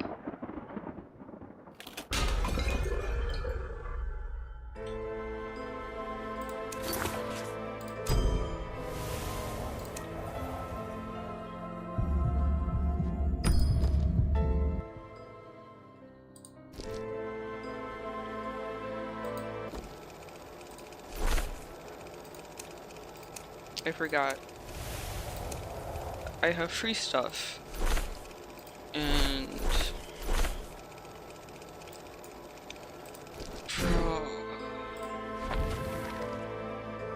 low-key, I like really want Matador's skin. Just so I can get him early. That's it. Like, that's the only reason why I really want him.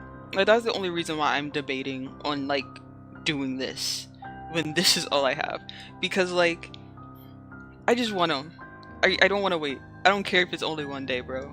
I could wait one day to play him, or I could get him, or I could start playing him today.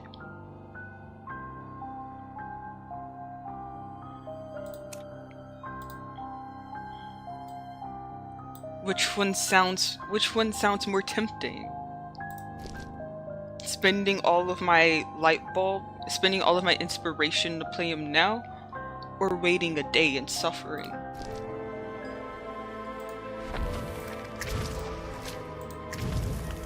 Cause bro, like, oh no. Cause seeing his gameplay video and like seeing how his skills work, bro, he really looks fun. There's meteorologist, right? I have meteorologist. There's meteorologist who I like how they look. I cannot play them for shit. To me, meteorologist is like Florian. They're hard to play. And when you do well, it's like the best fucking thing ever. But if you fuck up, then it's like, ugh. Right? But then there's characters like,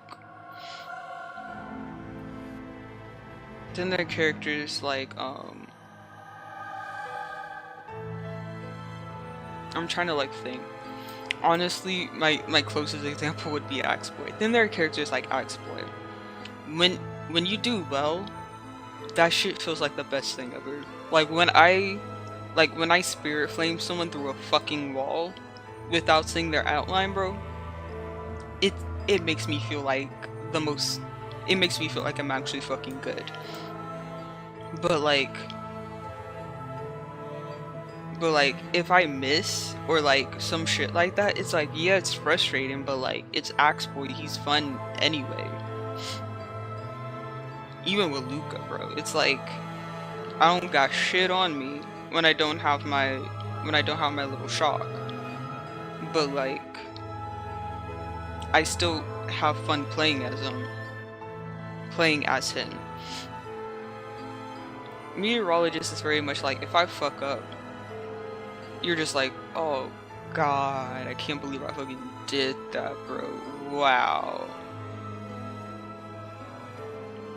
Even Prospector too, it's like that. It's like when you use them well, it's like, it's great, but then when you fuck up, you're just like, oh. You're like, oh, that's tough.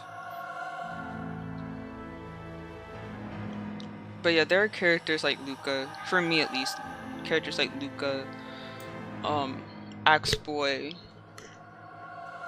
maybe Puppeteer would also count as that, where it's like, you fuck up and it doesn't really affect you that much. I don't know how to describe it. I might be describing something completely fucking different. I'm really just kind of spitting shit out here. But like, there's just something about like Matador that just like, he looks so fun. Like FG. I like playing FG because he's fun. Am I good at FG? Hell no. But like, he's fun as hell to play for me. So even when I am sitting in the corner fucking screaming into a pillow crying because like I cannot fucking use his skills correctly, it's like he's still fun for me to play regardless. I don't play him often, but when I do play him, I'm not worried about like trying to win. I'm just trying to like have fun.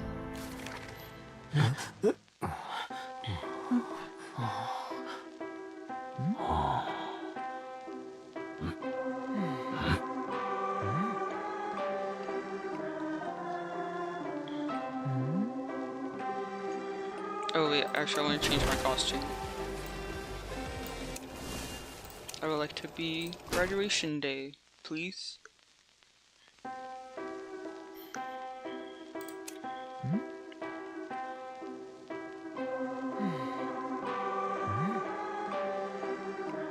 Also, what's the name of this Embalmer skin? Because that looks really cool.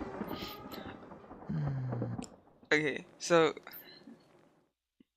I don't know why, but like the Embalmer skin reminded me of like the Identity V like live like plays they do over in Japan. I think his skin like reminded me of like one of the skins the Embalmer has in like the plays, which is weird because I don't think it's that one. I think it's the red one.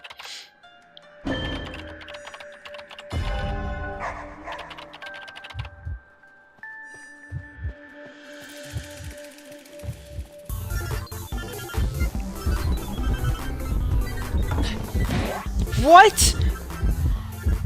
That was still considered a part of the animation? I'm going to fucking... Bro!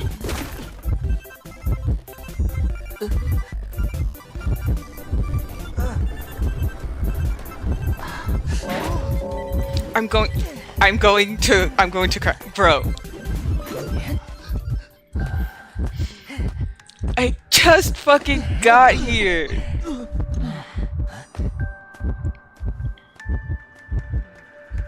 And I already fucked up so hard. Scholar tree, what? I have to fucking start like doing what I was doing before.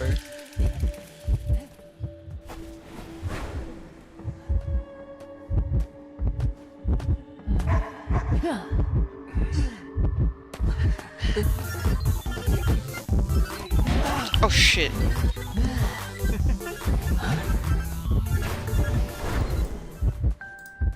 I'm just bad at this game, bro. Don't even fucking... Let me have some time to play the game, bro. Damn.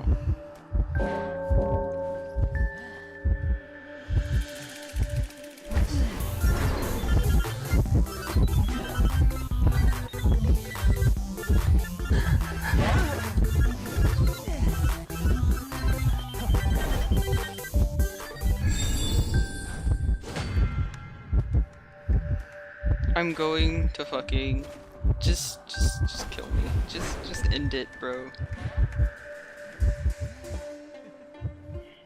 Just fucking end it, bro. End me.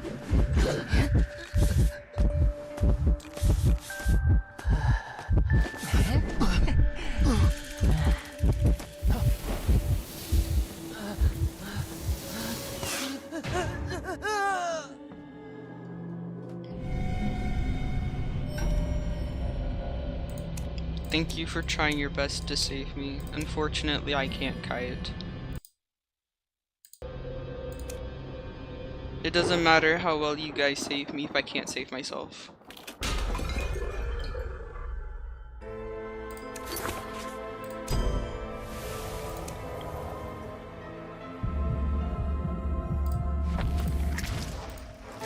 It's okay. For some reason I felt like I pressed the wrong button, so just in case. Oh wait. Huh. That's weird. It didn't ask me to change. Oh, it's because it's a fucking bot match, of course. I've been just doing that bad, huh? They put me in a fucking bot match. Just... And you know what's gonna happen? I'm still gonna be the first one fucking out. Because these bots are going to kite onto my cipher, and then instead of staying on the bot, he's just going to go after me. And then when I kite onto a bot cipher, guess what's going to happen? They're going to stay on me. Fucking hate this, bro.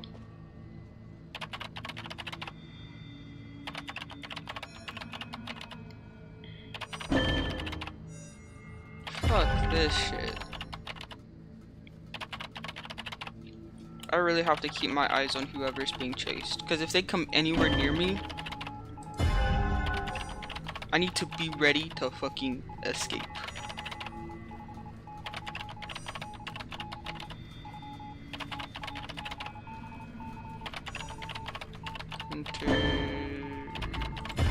Looks like you're coming pretty close, bro. Seems like you might be going on that side. Yeah, they're kiting on the outside of this building.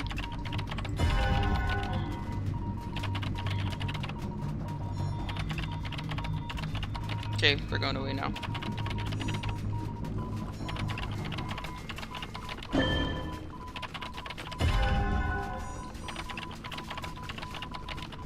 Ooh, bro, you just keep coming in my direction.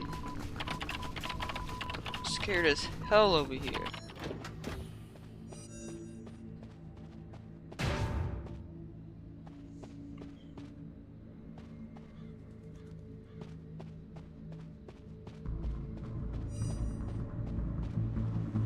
Oh fuck, and it's a nightmare.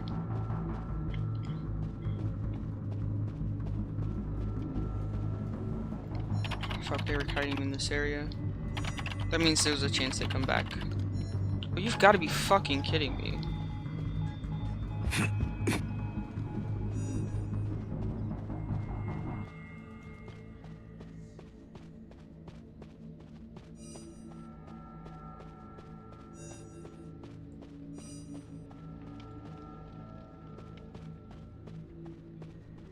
Get away from the fucking ciphers, bro.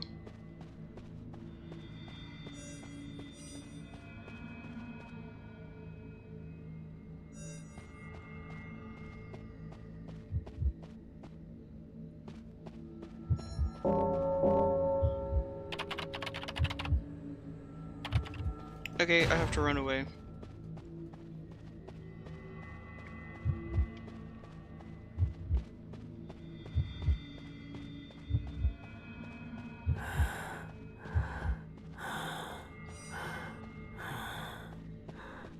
Oh, I was like, who the fuck is that breathing? I forget Prospector does that sometimes.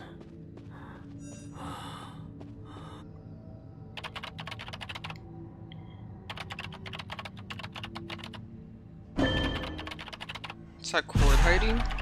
Yeah, it looks like Cord.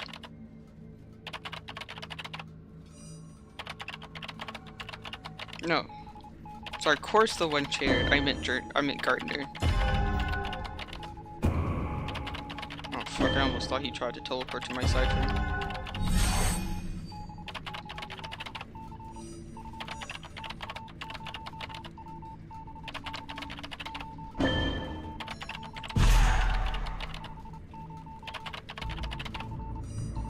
So I am north. My magnet is north. I am always north, meaning right now my magnet is at repel.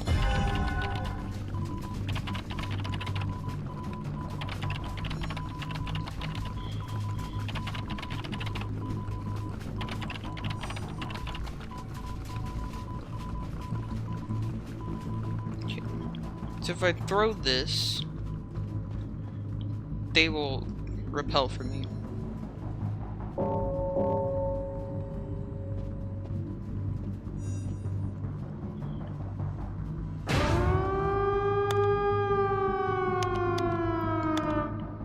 if I change it.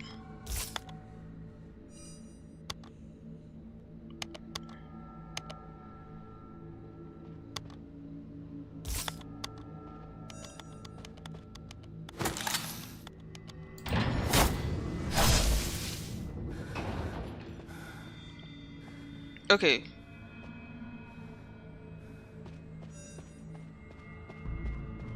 So north. Okay, so I'm under the assumption that Norton's body always has the polarity of north. So if his magnet is north, it repels. If his magnet is south, it attracts.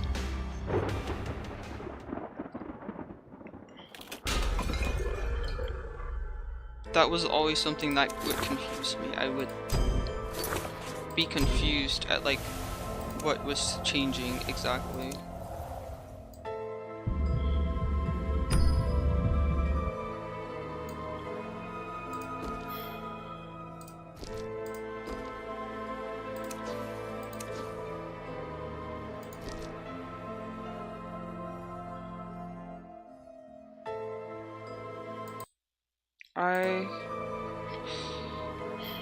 Let's see.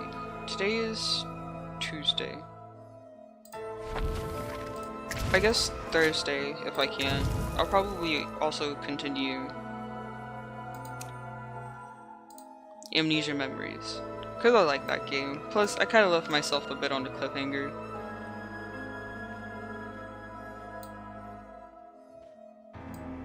With the motherfucker who likes to lie to me. And now his ass is in a criminal case. Which, by the way, I still don't fucking understand why the fuck would you lie to the cops when you know damn well you did nothing wrong? It makes me suspicious, because now I'm like, are you sure you didn't do anything wrong because you lied to the fucking cops? Like, I'm not gonna lie, bro, I don't be trusting shit. No. Fuck there, Luca. No, I can't do this. I'm playing against real people. They're gonna think I'm trash. I mean, I am trash, but now they're gonna think that I am too. We can't have that. I need to at least pretend to act like I know what the fuck I'm doing.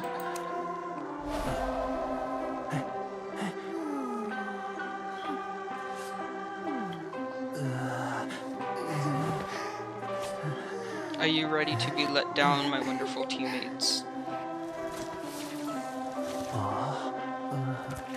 Oh, fuck.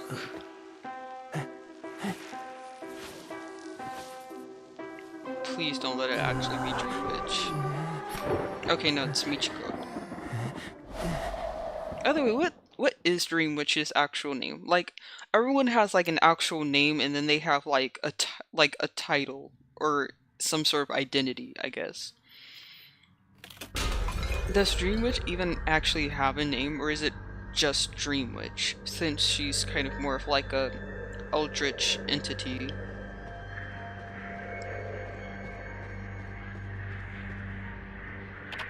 I love the 4 Ps. Priestess, Puppeteer, Professor, and Prisoner.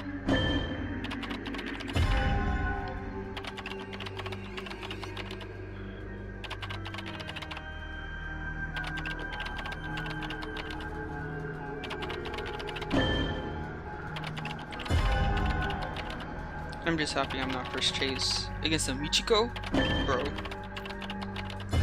I'm sorry, but like I cannot kite against her. I mean, I can't kite against anyone seeing my track record, but like I especially do bad against her.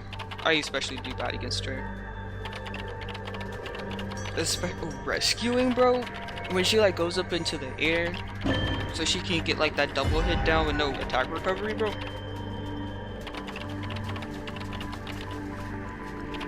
Like at that point, just terror shock me. Like why am I even trying at that point?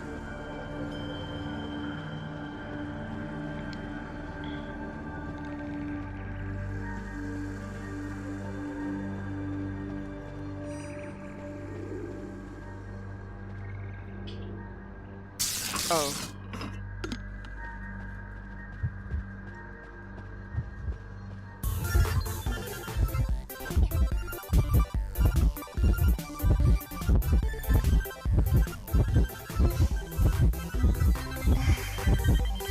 Okay, she is nice. Let me blow you a kiss. Let me. Yippee! She's nice.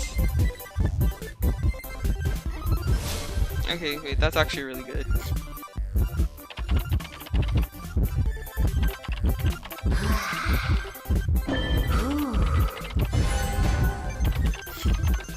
Oh my goodness, bro, she's giving me back shots. I've never had such a pretty lady give me back shots before.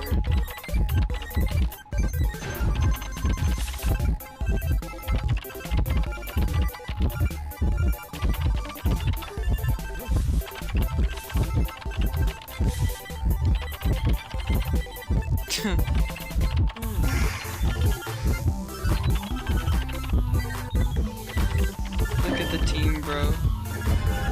Decoding while we get back shots.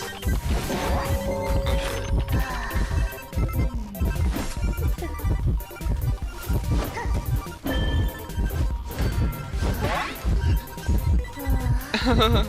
Joke's on you, I fucked up. Oh shit.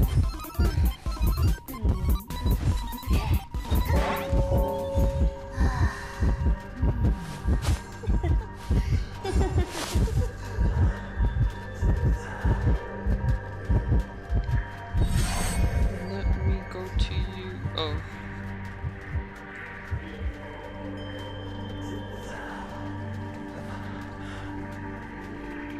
Okay, I'll heal myself. I don't think Puppeteer can use the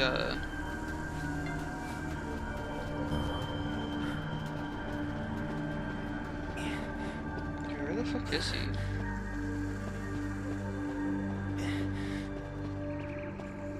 Wait, where the fuck are you? There's a back to this?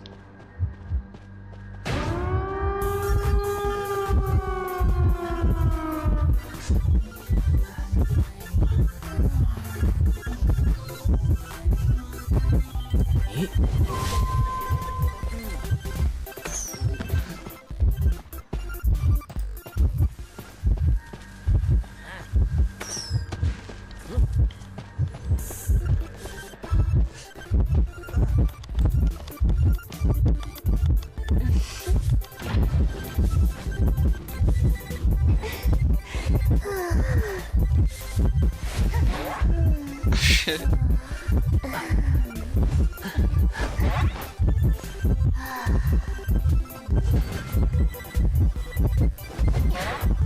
Oh.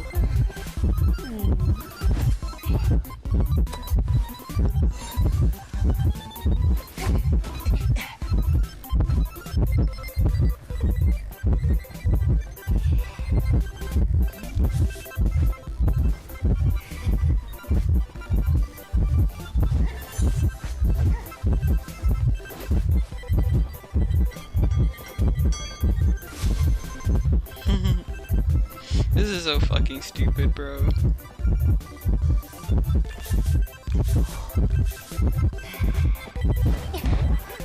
Oh shit. I didn't know that was gonna hit me.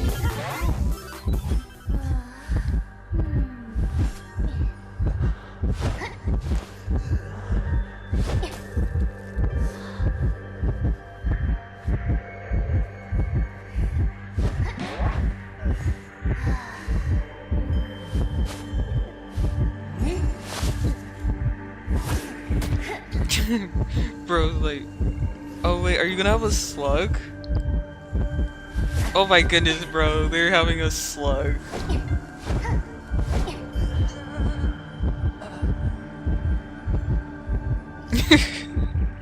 Bro. Damn it, bro, I made it third place.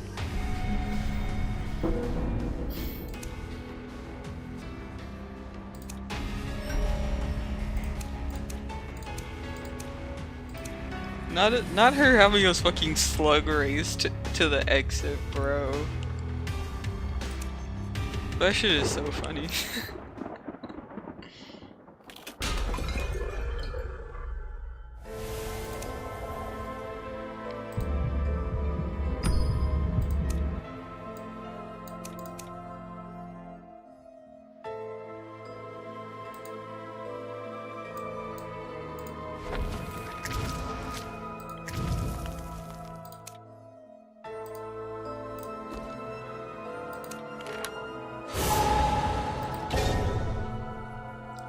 Oh, wow. Yaoi Fan and Aesop and Prague. They have to be friends, bro. They have to be. Their tastes are too similar.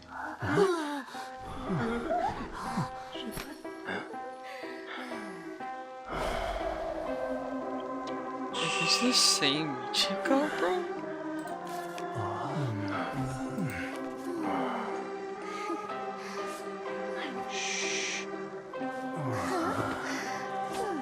No.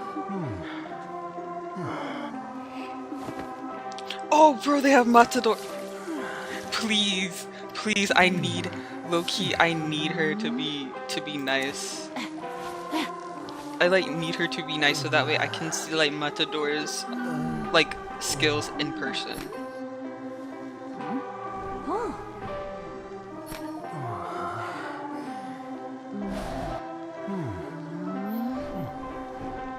Like I'm actually fucking begging, like please, Michiko be nice. I wanna see Matador do his shit live in person, in game.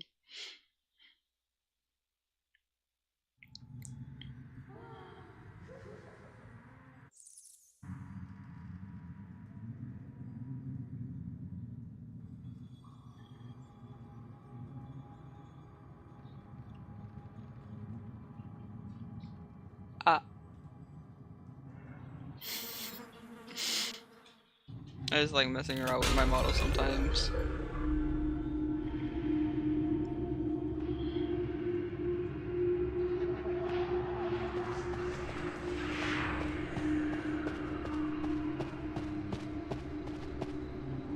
There are better play.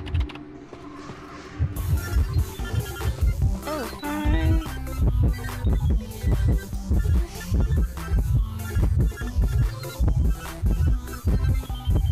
Oh, wait.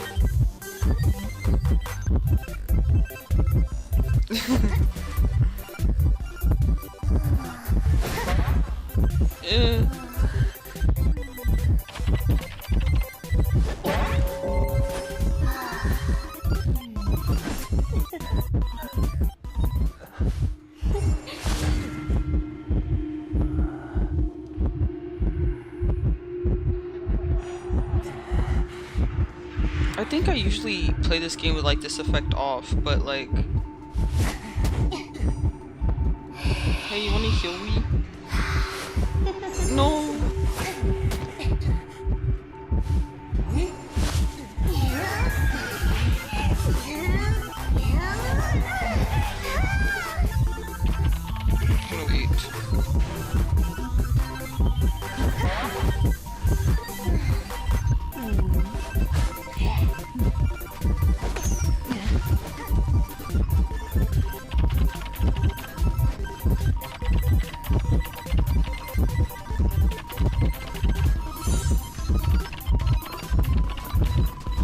Thank you for being the same geisha as before.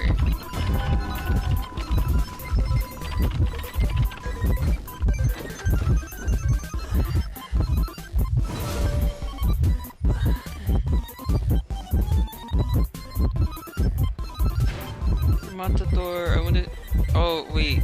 I wanna see him like use it. No. You didn't use it. You coward. It recharges anyway.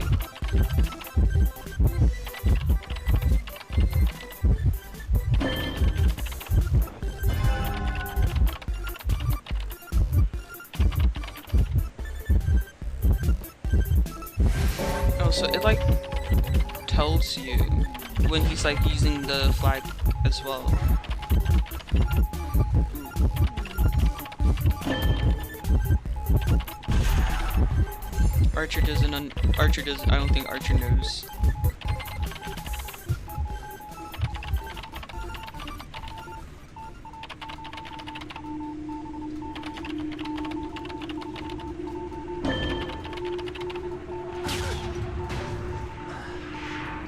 Oops.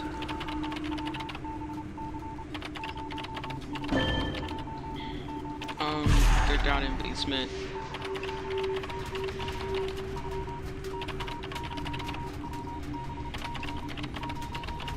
Look at them having so much fun. I think that's Archer.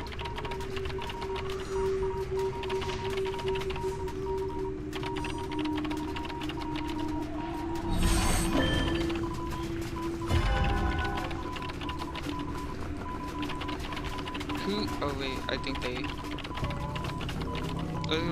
Who shall?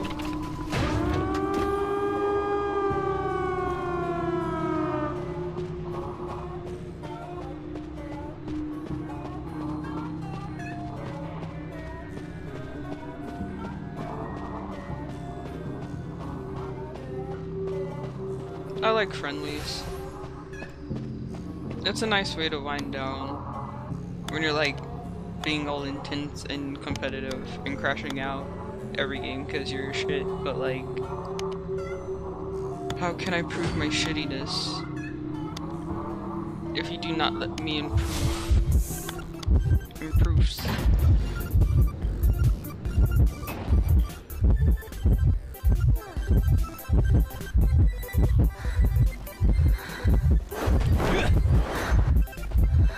Thank you. I'm actually happy he did that because I just wanted to see him use his ability.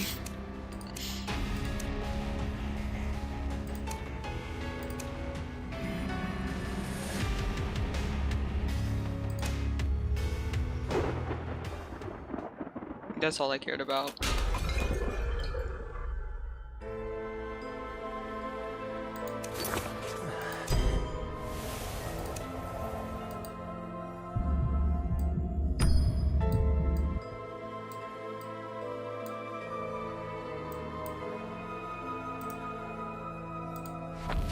The same Michiko was crazy. Like, not just another friendly, the exact same. It was the exact same Michiko.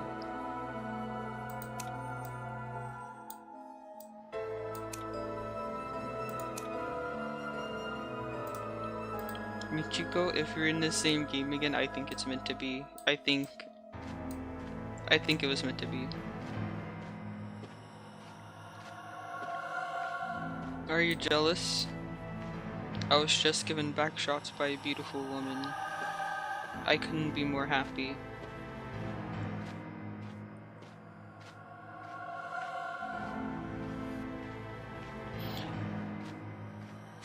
By the way, this is like kind of unrelated, but like how the fuck do people find like meme sounds for like their videos? I always kind of wondered that, cause like if the original video is just from like YouTube or something, then like you can literally just download it. You can literally just download it, but like you need to have like premium or something to do that. And like, let's be so fucking for real. Who the fuck's gonna pay premium just to download a bunch of meme sounds for like for their own videos? Like if you already have it, then it's like sure.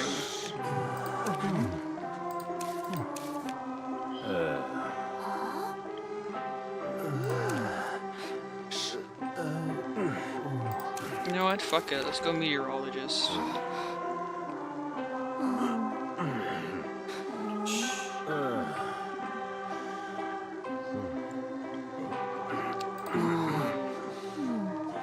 That's the free rin skin. Nice.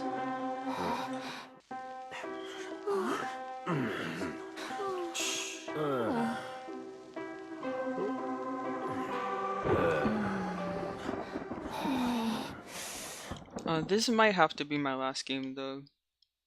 I wish it didn't have to be, but unfortunately I have things to do.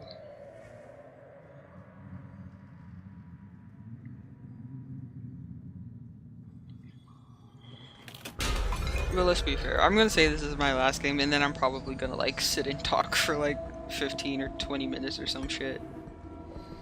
Ooh, yay. Big boat.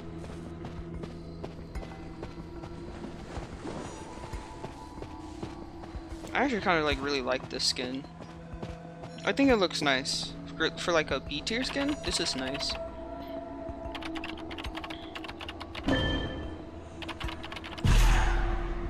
Nah, I fucked up the calibrations. It wasn't perfect.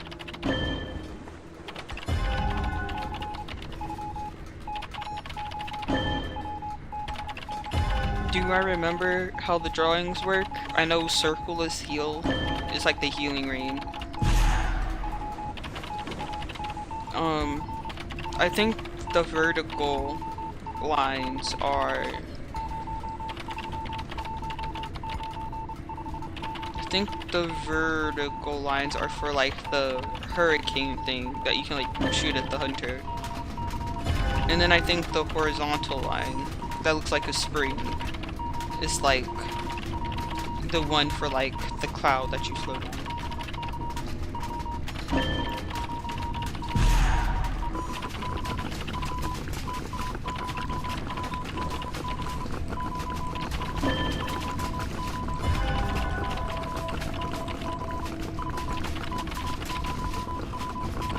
Oh fuck, it's a FG.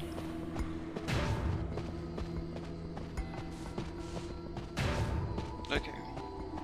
I was gonna say, there's 4 of us, so I did only 3 ciphers.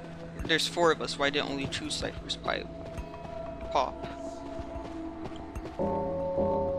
You know what, I think when I read Saint spell specifically, my linguistic abilities just fucking plummet. Cause it was not this bad when I was reading Amnesia Memories. Like, I was not fucking up my words this much. I don't know what happened, bro.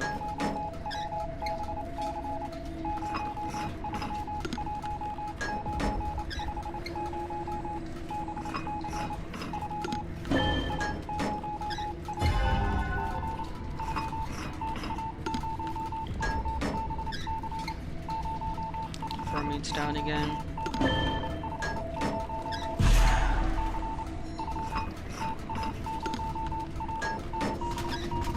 We do have cowboy boots over there.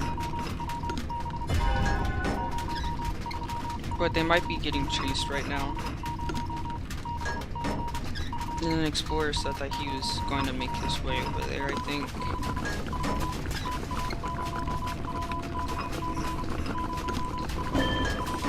Realistically, if the hunter comes at me from this direction, I can only really go from here and then just try to like kite around in one of these ways. If they teleport, I'd have to kite down here.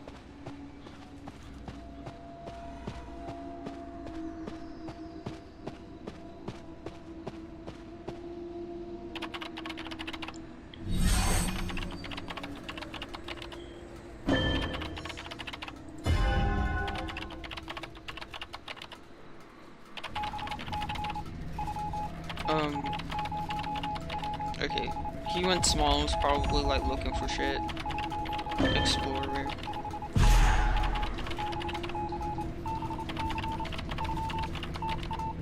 Barmaid, I think, is just buying time to heal before they can save. Which, yeah, I was gonna say should be now.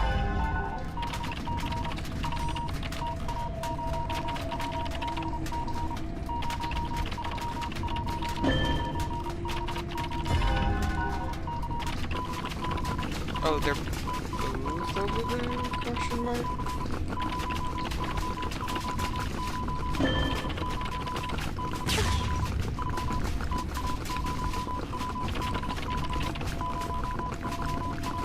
Okay, Cypher's primed.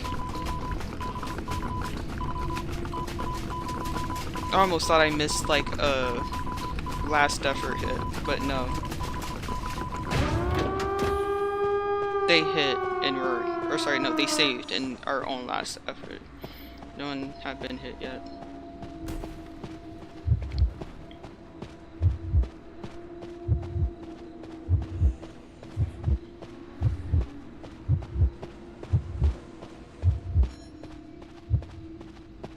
This is barmaid's last chair, if I am correct. Okay, yeah, I am going in the right direction. I don't think I ever saw... What's up?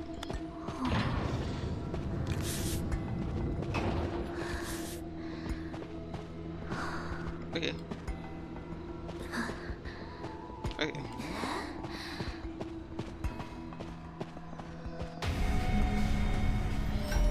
I was gonna say, like, I don't think I ever saw anyone ping that FG used blink, so he might have either teleport or he most definitely has detention. So he either had teleport from the beginning or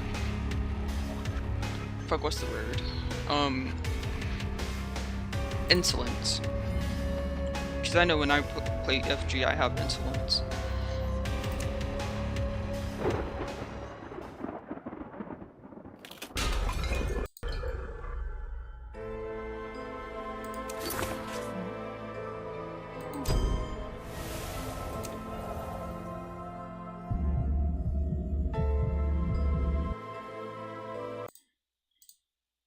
Okay.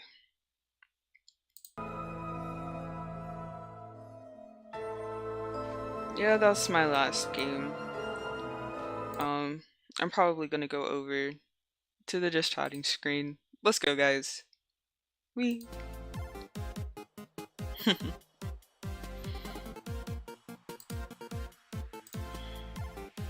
That was fun.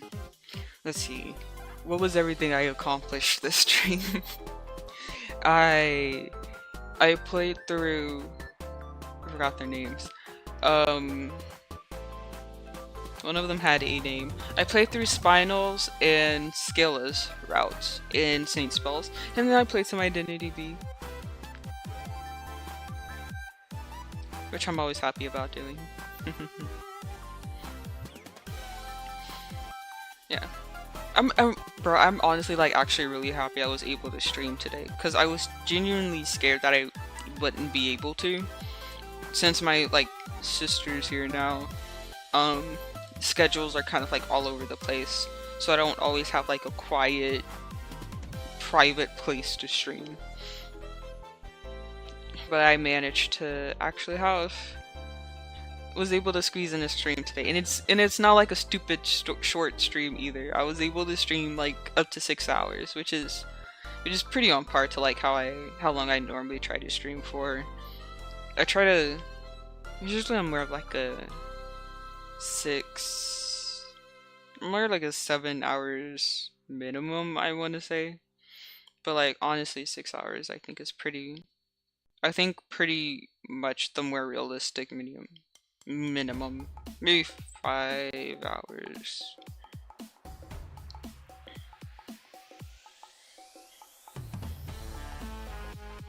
But yeah, today's stream was actually really chill. It was really chill. Identity V wasn't anything crazy. I do feel like I definitely forgot how to stream a bit, especially when I was playing Identity V, because I have to remember, like, I gotta entertain. That's something that I have to remember when I'm like actively try to remember when I'm playing IDV, because I love to like just get into the zone and then like go silent, which I mean I do anyways, but I try not to have it happen too much especially when I'm playing games like that, because sometimes talking while you play the game's fun, you know, commentary.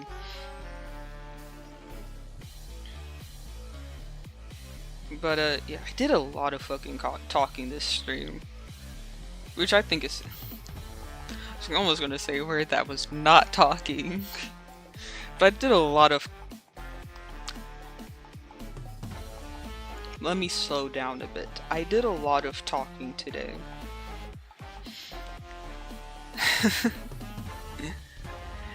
Which is surprising. I was kind of afraid that I would like get back into this. I know it technically hasn't been that long since I streamed. Um, my last stream wasn't my last stream a study stream though? I'm gonna go back and check.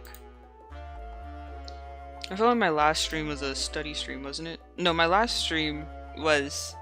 No, yeah, okay, yeah, I remember. Literally, I was talking about this. My last stream was the Amnesia Memories stream. Yeah. But like, I don't know. That was like 5 days ago. That's a long time. That's a long time to not be streaming, you know? So, yeah. I was kind of afraid that like I'd go back into like that old habit of like just being silent and then like barely talking. Which, in case you couldn't tell, I definitely struggled with that a bit when I was like waiting in between each match. That's why I kept fucking complaining and like begging for the next match to come. Because the thing is, like, not too many things happened while I was like away from streaming and stuff. So I was like kind of sitting there like, oh shit, what the fuck should I talk about? I haven't like watched any anime from the last time I mentioned it, I think. I've barely been playing games, which is fucking sad. The most notable thing that I did was play D&D with friends, which was so fun, by the way. Not even D&D, it was Cyberpunk Red. I'm really excited for this campaign with my friends, because my friend who's like GMing it, he's like really into stories. Like, he's like, everyone, you need to make a backstory for your character. It needs to be a fully fleshed out thing, and he's like, I'm gonna fucking incorporate it into the story. And it's really fun because their last campaign I wasn't in, but they did ask me to like make some enemy characters, you know, for the party to fight. So I knew a bit about the about the story from the other campaign, and it was just like going through the story, you could very much tell that like this person, or like one of the characters, or one of the players rather, was very much the main character. Like, I don't know what it was, but like their backstory, I think, just tied in with the overall like story of the campaign so well that they pretty much became the main character. And when I was talking with them, they were like, please, Pog, please write a good backstory, please. I don't want to be the main character anymore. I don't want to suffer. I don't want to be in pain. I don't want him to keep trying to traumatize my character. Please take my place as the main character. And I'm just like, I mean, it depends how well my backstory is. He's like, no, you need to fucking be. He's like, no, you have to. I was like, bruh, it just depends. I'm gonna write the best backstory that I can, and you know, we'll see from there. But I also kind of like, I tried so hard. I incorporated two kind of like my backup characters into my current character story in case I died, because I feel like that might happen. And one of them is not that great for this campaign, because at least from what I was told, rocker boys can't really do much. But like, I just liked my idea for the rocker boys so much. It was like, it was supposed to be like this person who's like from the slums or some shit, who like you know, is like trying to like overthrow like the corpos in like Night City and shit, and like expose like the corruption, and like, you know, getting people like fired and like shit, you know, like just trying to sabotage like the corporate companies in Night City. So I wanted to have like a rocker boy who was an idol, like specifically like a Japanese idol kind of aesthetic, whose like whole thing was like, I'm going to use the type of like fan base that idols produce to essentially create like this group of obsessive fans who I can get to do all of these things to like help, like fuck with these companies. Like have like, pretty much like a radicalized group, except like they're just like their instructions came from like the lyrics of like their favorite idol song or some shit, and people are just like, bro, you sound crazy, like it's just a song. But in reality, it's actually true. My character is actually like giving them instructions through their music, like in the lyrics, to tell them to like do certain shit, like sabotage this company, get information from this person, this and that. So I really I that character is kind of like my brainchild. They're my brainchild, yeah. So I just try to like incorporate them into the story just because.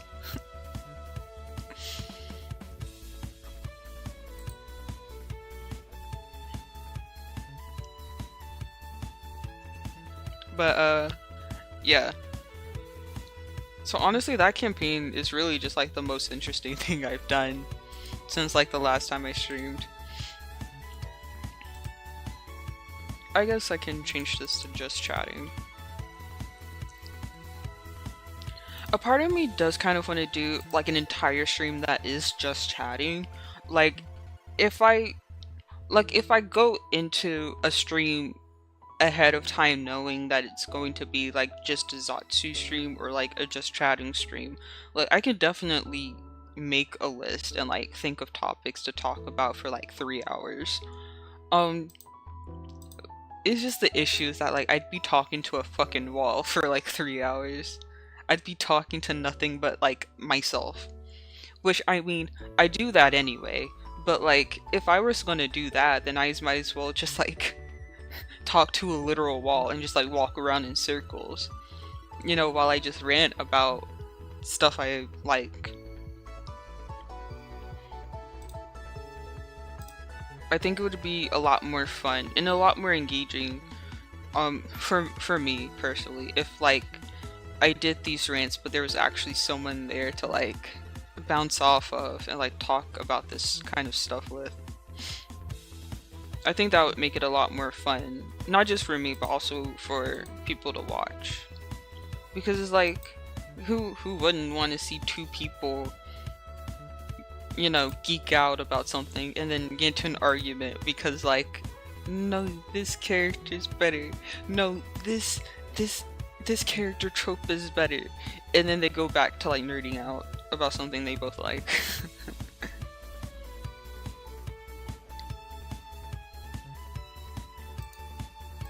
But in order to do that, I need to find someone who's actually willing to stream with me.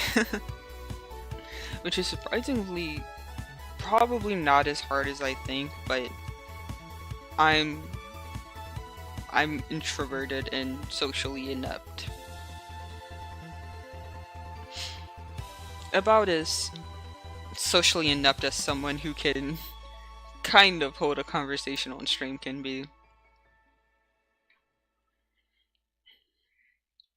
But I mean, like, bro, I'm a fucking D&D nerd. Like, okay, I'm a little bit weird.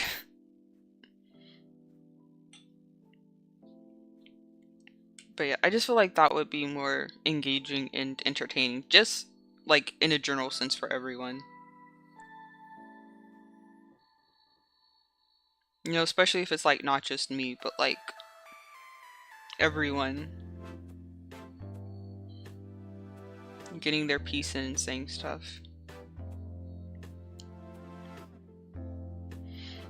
So yeah, I'm not someone who's like going to be playing games and just playing games. I do want to do things like Zatsu streams as well. Again, it's just something that I feel like, like there are genuinely some ideas that work better in certain situations than others.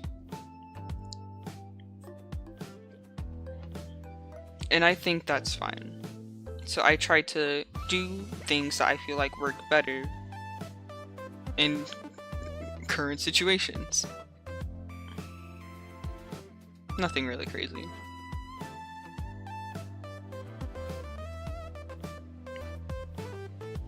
But yeah. And I do want to do a translation stream. I'm not gonna lie. Ever since I like started streaming again this year, I've been like fucking dying. I've been like dying wanting to do like another just chatting, not just chatting. Another, like there ever was a first one. I've been dying to like wanting to do another translation stream. I kind of already have a song in mind that I would like to translate. Yeah. But a part of me is kind of like, because I currently have like 2 games that I'm like in the middle of playing, essentially. You know, I'm in the middle of like trying to complete Amnesia Memories. I'm literally like in the middle of Sheen's route. And then I have 1 more stream for Scene Spells, guys. So that means Scene Spells is almost gonna be done. Kinda gonna miss it low-key. Not even low-key, bro. I'm just gonna miss it. But yeah, we have Luca's route, who I'm really excited about. Not this Luca, it's a different Luca. But a good one nonetheless. So there's still gonna be Luca's route to do, as well as Bugbear's route. Which I'm not gonna lie, bro, Bugbear is such an interesting character. It's like I can't help but be so curious and intrigued about his route. I'm probably gonna do Luca's first because I've actually done his route before, and then I'm going to go and do Bugbear's route, which I might be wrong, but I think I remember hearing that Bugbear's route is actually pretty long. Which I'm not 100% sure if how long it is, or if that's actually what I remember hearing correctly. But I do know for a fact that if you do try to do Bugbear's route, you have a chance of like you literally have to, like, the game will literally go, so by the way, there are like trigger warnings in this route. Just be aware of this and this and this and this, and just know that once you agree to this, you're kind of fucking locked in. Because I actually ran into that sequence when I was like just entertaining Bugbear's route a little. I actually ran into that little wall that was like, trigger warning. You better be fucking prepared, because once you hit OK, you're locked the fuck in. Like, I kind of ran into that little wall when I was playing once. So, yeah. I would also kind of assume that his route is fairly long, or maybe at least just has a lot of dialogue, since he, you know, you have that wall. Or maybe it might just be really bad. Who knows? It's probably like that, because if you get the bad ending, it's like really fucking bad. I don't know. But I am really interested in getting to play this route.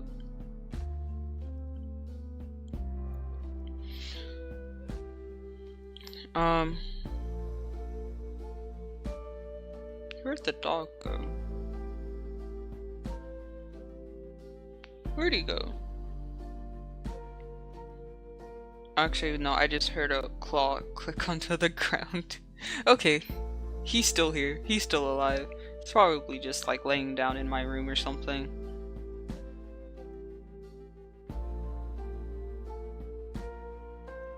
I was trying to get him to stay next to me so that way I could at least give him a little bit of chin scratches, but he's just like really tired and really exhausted. He hates having the cone on, so he's not as like energetic as usual. Which is really sad, because like I would take it off of him, you know, if I could, but because I'm like staying in this one place streaming, if he goes into another room and then starts like biting on his bandage and trying to pull it off, I'm not going to be able to see it. So unfortunately, the cone has to stay on.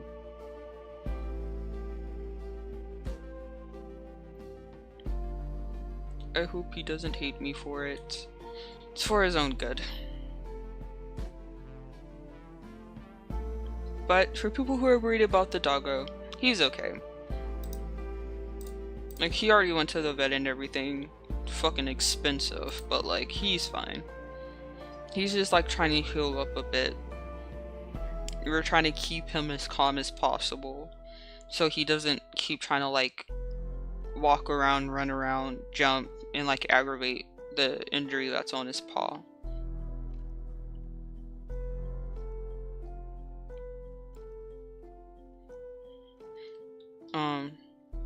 But yeah, so I'd like to do a translation stream again, which I'm honestly, I might do the translation stream, or I might do another translation stream when I've like after I finish saying spells.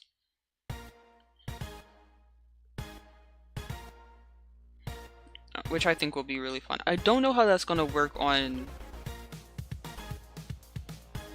Yeah, I don't. Well, actually, no, I'm not monetized anyway, so I think for YouTube it'll still be okay. I think it's okay as long as it's like it's not monetized, and I'm not monetized anyway, so yeah. I think I'd also be able to multi-stream this on YouTube as well.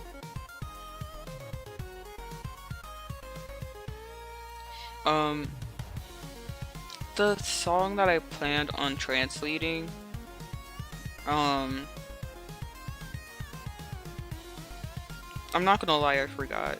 Actually, wait, no, it's Fataru, or Fatal. I think it's the ending.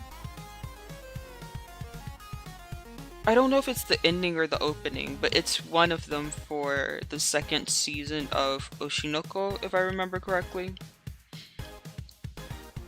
Da da da da da da, Sana no Fitaru. Is that song? Fuck, how did it go again? Literally, my background music is like distracting me. I can't figure out the melody.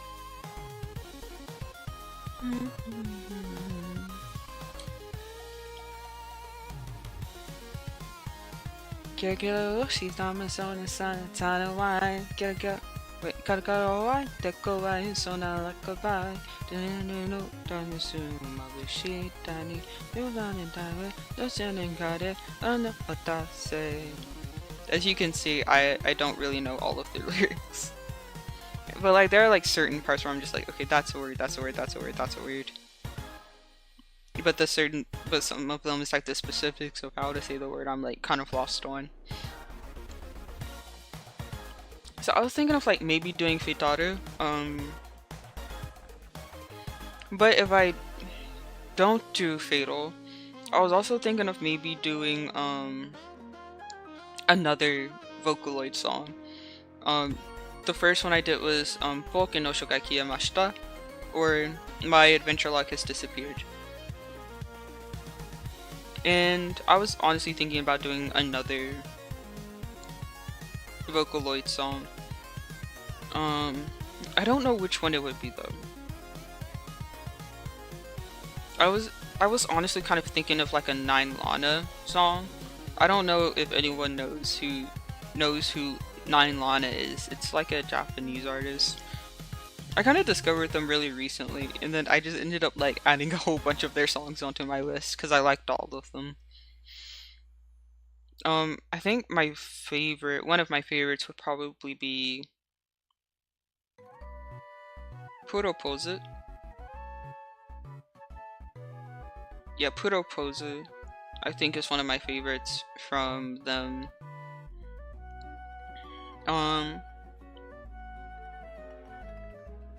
Yeah, so that might be one. That's not a Vocaloid song, but like just a song that I saw that is like a possibility. The easier it is for me to find the lyrics though, the better it is. And the more likely I am to actually do the song. Oh right, there's also just like songs that I've loved for a long time. Like I want to do um what was it called? The Court of,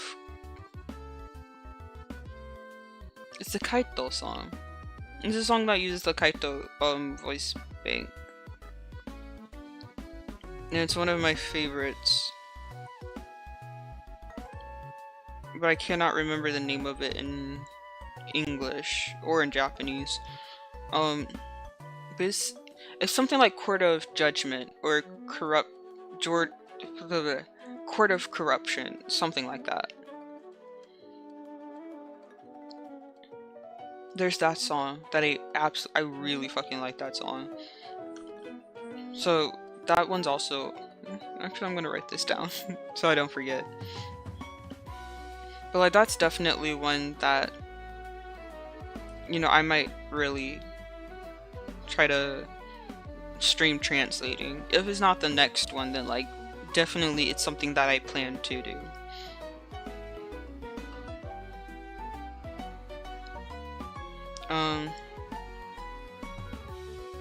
I'm just gonna call it Court of Corruption for now. Court of Corruption.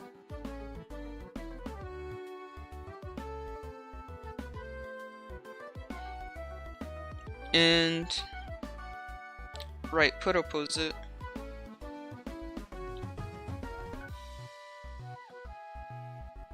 By 9 Lana as well.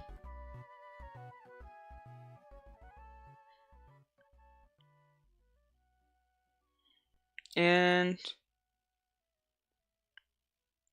there's also this song from I think it's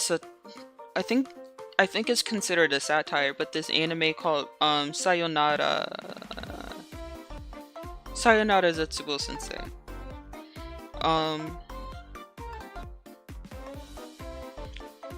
The ending and the opening, bro, I love it so much. Like both the ending and opening, like I would realistically choose. Like either of them would be choices I might make because like they're both so good.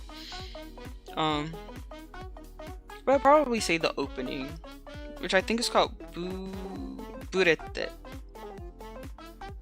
Bure bure bure bure. Bure bure bure bure. Bure bure bure bure. Bure bure bure bure. It goes something like that. I really like it because it's a lot more rocky. It's a bit more of like rock, which I really like that.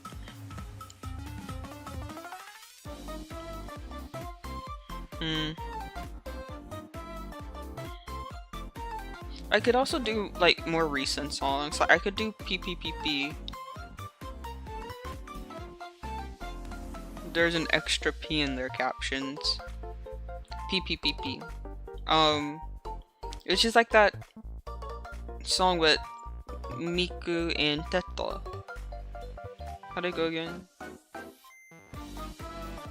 Fuck, how did it go again? Hore mite mite mite kona ora. Kito kito da yo. Dame micha dame mabushi yo. Kito kito da yo. It goes like that. Yoppo yoppo. Uni. Jinchan chichaki yo wo mo he. Uni. Mecha kucha bego ba. Hi memu buten kai. Boku no ora bimu. Pion pion pion pion. Yarareta. Aitai aishite. Yeah, that's kind of how the song goes. Sorry, I just started vibing. It went from just trying to show you, like introduce the song to just me vibing. Ooh, Ban as well. Which is a song from that anime whose name I cannot remember. I only watched it because a friend recommended it to me, but I honestly might go back to like watching it again. It's kind of tough. I can't gachi. The first letters are like gachi or something. I feel like if I say that, people who know me might get understand what I'm talking about. It's about the boy named Rudo who like shit happens and then everyone has powers to like turn trash that they have like strong emotional connections with into like weapons. That anime. And then Inferior, which was the ending to a anime that I am watching called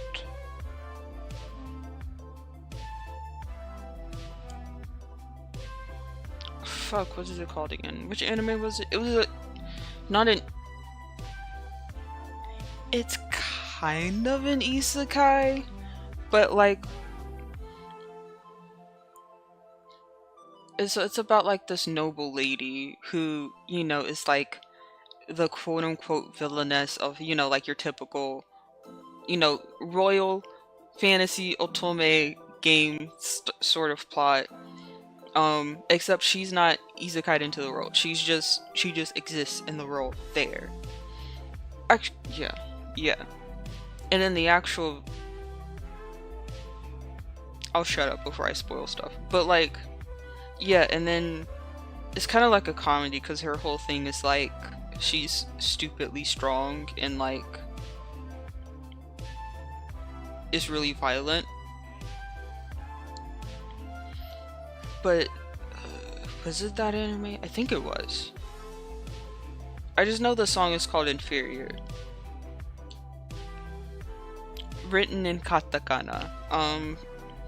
But I'm pretty sure if you still wrote the song in English, it would pop up. But yeah.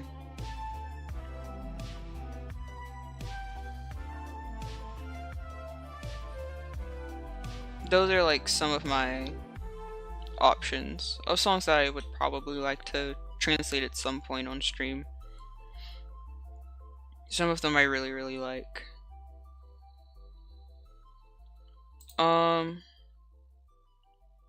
I like how I said, oh yeah, I got it in stream, and then I talk for like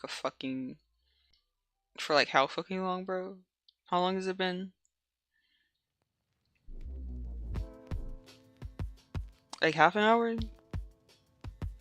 Only half an hour? I guess that also kind of makes sense.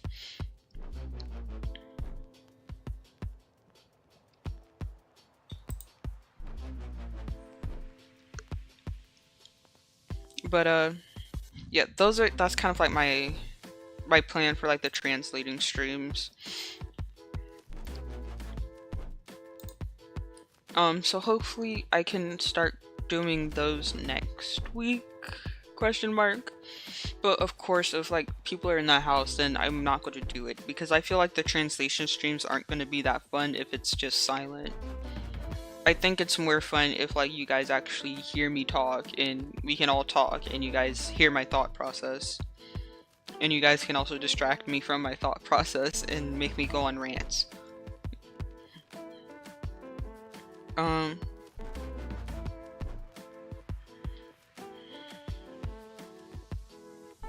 Gosh, I can't type. So yeah. A goal of mine is to have more translation streams. I want to do more of those. I want to experiment around with that a bit more. Also, I want to do streams that are completely in a different language. Like, not just the redeems. But like, just fully stream in a different language. Like, just from start to finish, Japanese, start to finish, Chinese, something like that. Something that I'd like to do, but again, I feel like it's going to be really hard if it's just me. I need something to kind of bounce off of, so that way I can, you know, actually have a better chance of improving. You know, people can be like, actually, you say it this way. Actually, you use this word in this context. What the fuck was that actually kind of good though? What the fuck was that nerd voice actually kind of good? Hold up. Actually. That was unexpectedly really good of me. I was not expecting it to sound that great. Um, but no, yeah, I'd like to actually do that. Um, I probably could find a way to do it without having to like drag another poor soul in here to deal with not understanding me. Um, maybe I could do it Batsu style. Batsu style. Ooh. Let me write that down.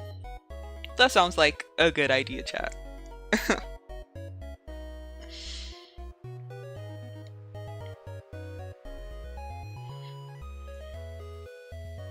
So maybe just so I have a bit of a break in between to collect my thoughts, because I know I don't have the vocabulary to say absolutely everything and anything.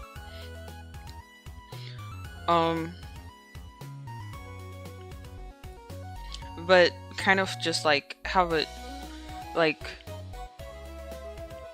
essentially I'm given a task or a skit or a topic to talk about, and I gotta sit there and I gotta talk about it. I think that would probably help. Yeah.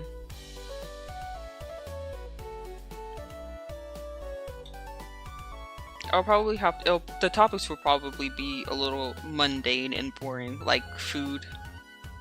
Yeah, like food. Places I would like to travel to. Basic shit like that. And I don't know, maybe some of them will also be like, learn how to Riz, but in Japanese, and then I don't know, we look up Japanese like pickup lines. I don't fucking know, but it actually does sound like a really interesting idea. That idea is going in my pocket for later.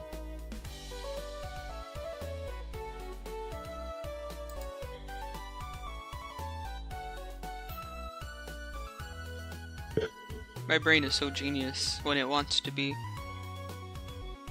And then the rest of the time it's just like, ugh.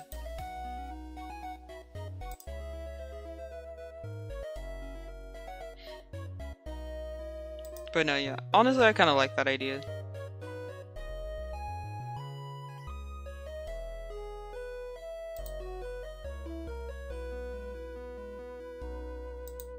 I'm sorry, my brain got distracted by the music. I was going to say a sentence, but then the music distracted me, and now I can't remember what my sentence is gonna be.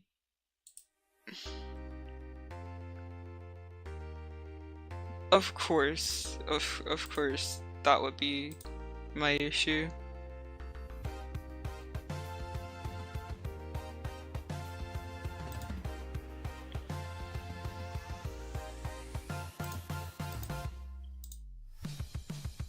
I think that might be. I feel like if I just keep going, I'm just gonna keep going, and then I'm never gonna end stream until like someone starts barging into the house.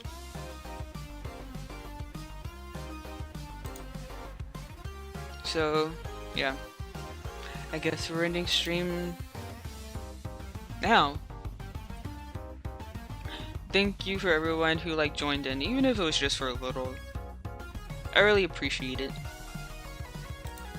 It's like you guys, even when you're just lurking, it makes me feel less lonely and it makes my streams more enjoyable. Besides, you know, I also like knowing that you guys find joy in like watching me play games and stream and chit chat and shit. I would have you guys say bye to the doggo, but I don't know where he is, and I'm not gonna drag him over here just to say goodbye to you guys. I'm gonna let him get his rest. Just know that if all that hadn't happened, y'all would be I would be putting this mic up to his mouth and I'd be like, say bye to chat. Say, come on. Say bye to chat for me. I don't even know what would happen because he doesn't even bark. Like, he just doesn't really bark that much. So, like, I don't even know I don't even know how that would work. He'd probably lick my mic and then I'd have to wash it.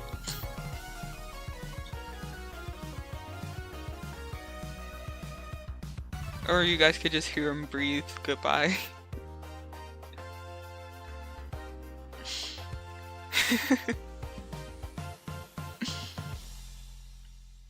But yeah, that's all for stream today. Let's see. Anything? Something?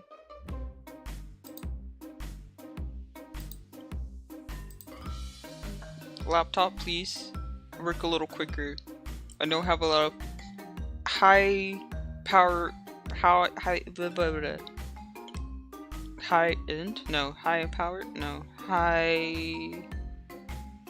I know I have some very demanding tabs to open, like OBS and VTube Studio, but like, I'm gonna need you to work quicker. I mean, you already work quicker than I can talk, so like...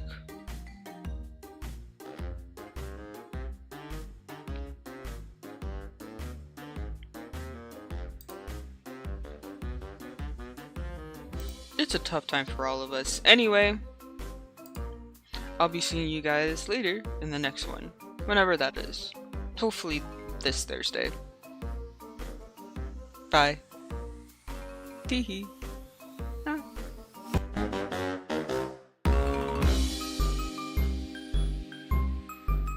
Bye guys.